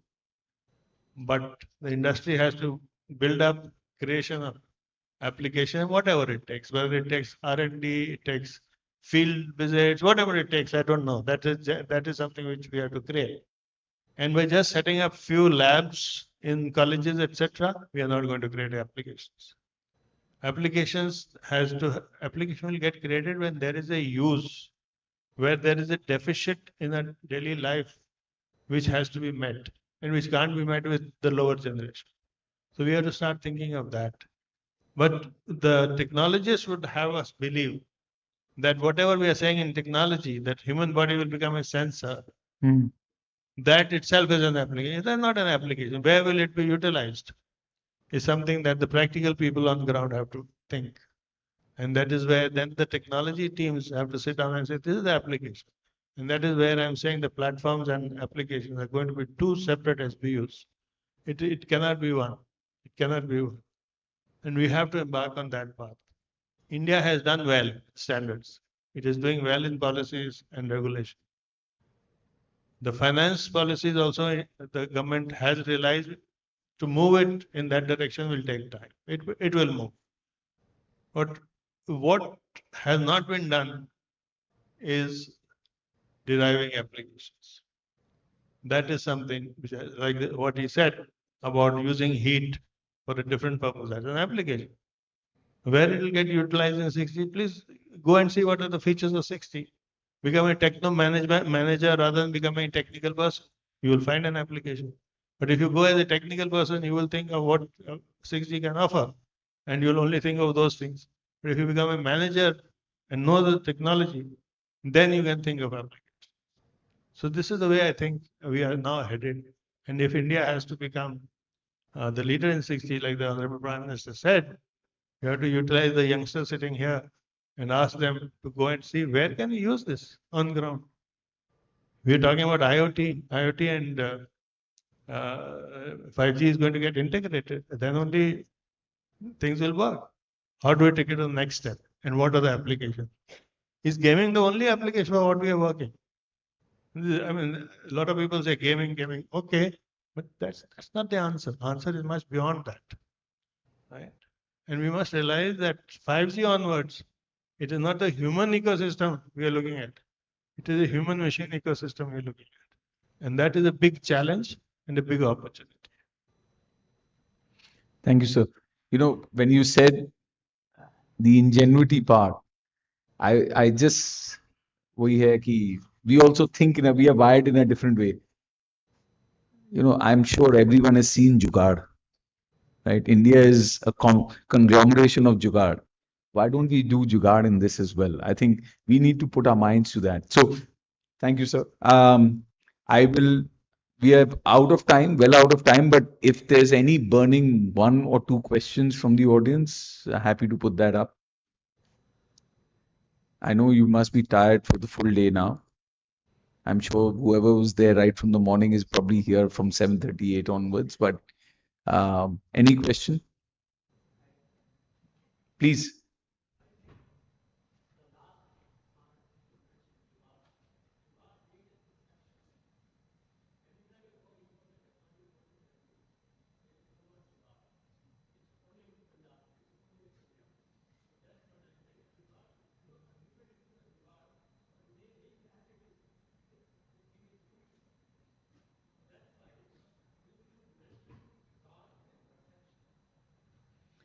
So you've combined two things together. We have this concept of jugaad, obviously, and the other thing is progress over perfection. Because if we are perfectionists, then in India, I don't think so anything will survive. But that's my point of view. I respect your point of view. You are absolutely right. We need to have a full path instead of just leaving it at jugaad. What is the commercial application? How can we create economies of scale? So, do you have a particular question to any of the panelists, or? I'll give him a jugaad which has survived. Indian jugaad. You see, in America, when you do a paid, what is that called? Paid back call? Caller, nahi. Call back or something. You call back party or something. You the party Caller pays. party pays, CPP. Caller party pays. Right. So the Indian mind got into a flurry and they came out with a jugaad. You call it an innovation. And they said missed call. And nobody pays. You see? And it has survived. It has survived. Yeah. So, sir, you had a question. Please.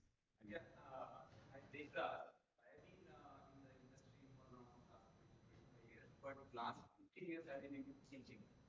Uh, last 6 years I've been teaching IMC, academics, organization, and all these places. One of the key areas or one of the key interests from all the audience is what is the key application in 5G? And when I talk about it is useful to agriculture, automobile, pharma, all other industries. One observation is that yes, we in telecom we understand that it is very useful to that industry. But are the industry on the other side who are actually, beneficiaries, are they aware of it? So in India Mobile Congress or any of the seminars that I go, it's only telecom industry which is participating in 5G. I don't see the other industries which are really, users of this technology are, because I live in a conglomerate where there are a lot of, residents coming from technology backgrounds. They keep asking me what 5G can do for us, and majority of them they think 5G is additional data rate above. That's one observation that I have. So if I may just respond to you, sir. Yeah. Very right. So I'm from a consulting background, but I'm an accountant by qualification. So and but yeah, I'm linguist. So you can well imagine how this future works. But you are absolutely right. When we start talking of 5G, one of the things that we want to talk across sectors is this is useful and enabling layers across the government. So whenever you're drawing up a sector program, whenever you're drawing up a solution program, you have to have this layer as one of the binding factors. But we're not doing it. So I think this is something I haven't picked up with the that we must cross-pollinate more sectoral participation in IMC. I think it's fair talk. So your point taken. Second point. No, let me add on to this. Sorry.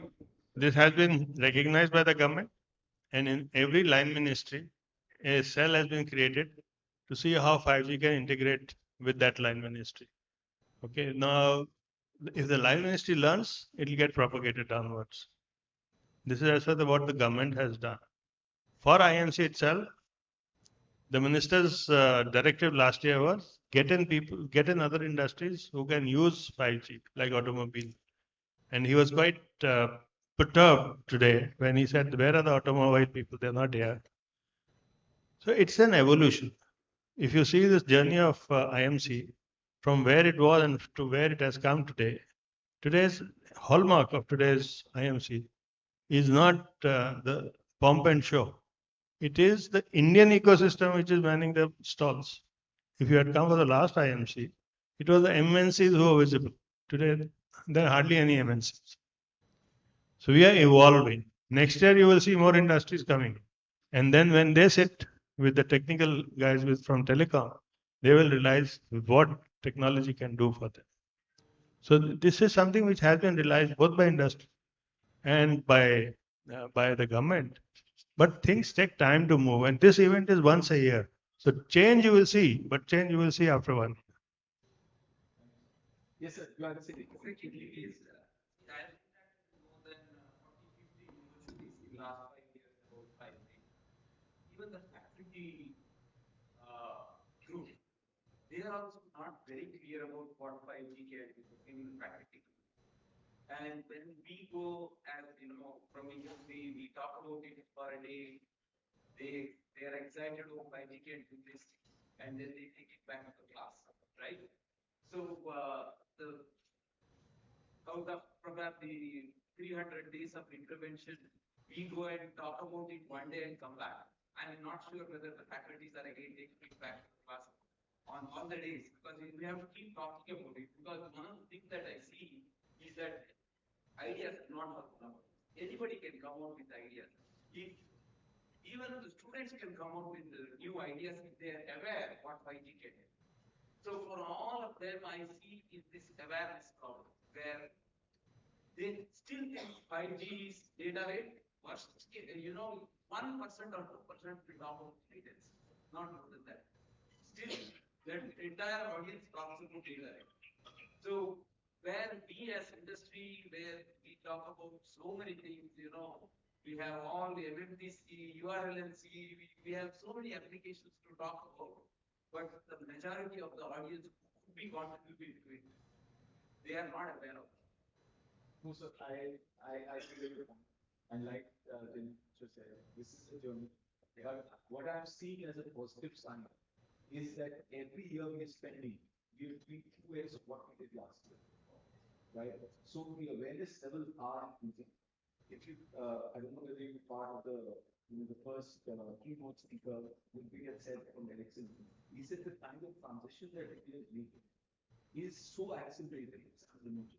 He's saying from now till December, you will add 30 million more users on the 5G service, which is faster than anywhere else that's before.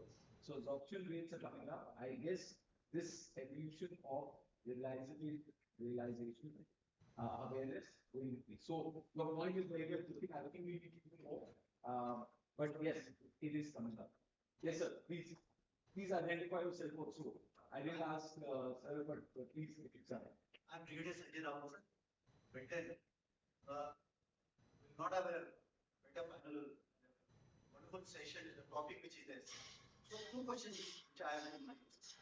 Please, if you also like identify if you want to ask any of the panelists, please call that out. Otherwise, this was meeting. Go ahead. Sure. Excellency. First question, just as a thought, is the accessibility. Right now, I'm carrying a mobile. It's like added thing, which is there. My thought process, which has been there, that thing goes out of my hand, it's not being talked about. So just, this is one question. Second one is the advancement we are talking about.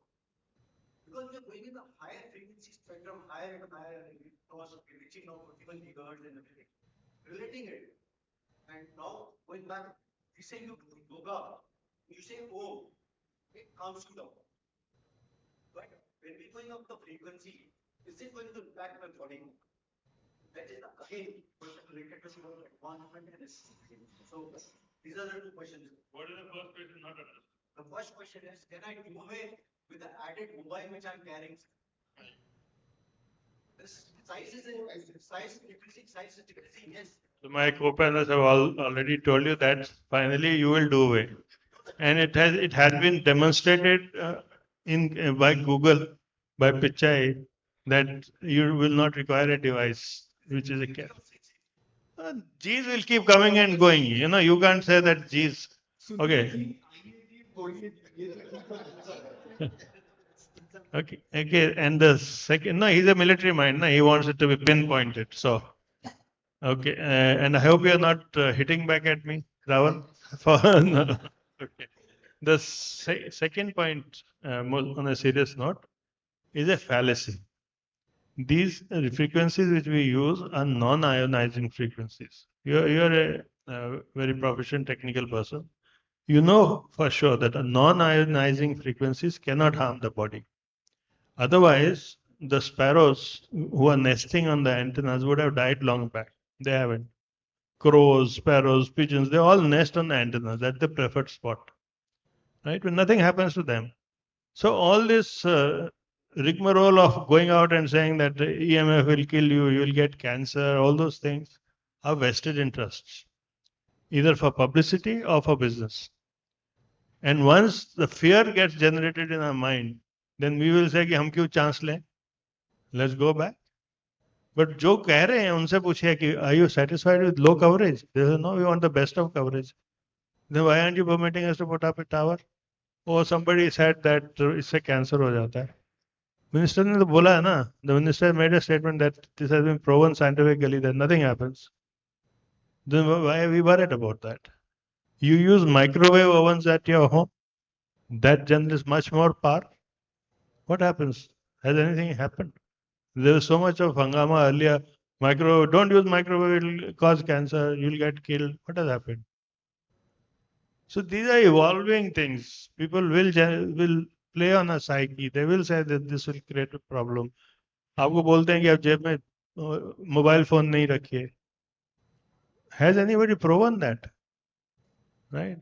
Your mobile phone generates more power if it is on the periphery of a coverage of a cell than what you are receiving from the cell. So why are you carrying a mobile also? Do away with the mobile. And if there are waves going around EMF going around all over in the countryside. So whether you have a tower near you or not, you are exposed to them. What has happened to us? Okay, so as of now, nothing will happen. Who knows in future something may come up, we don't know. But as of now, scientific evidence does not prove it.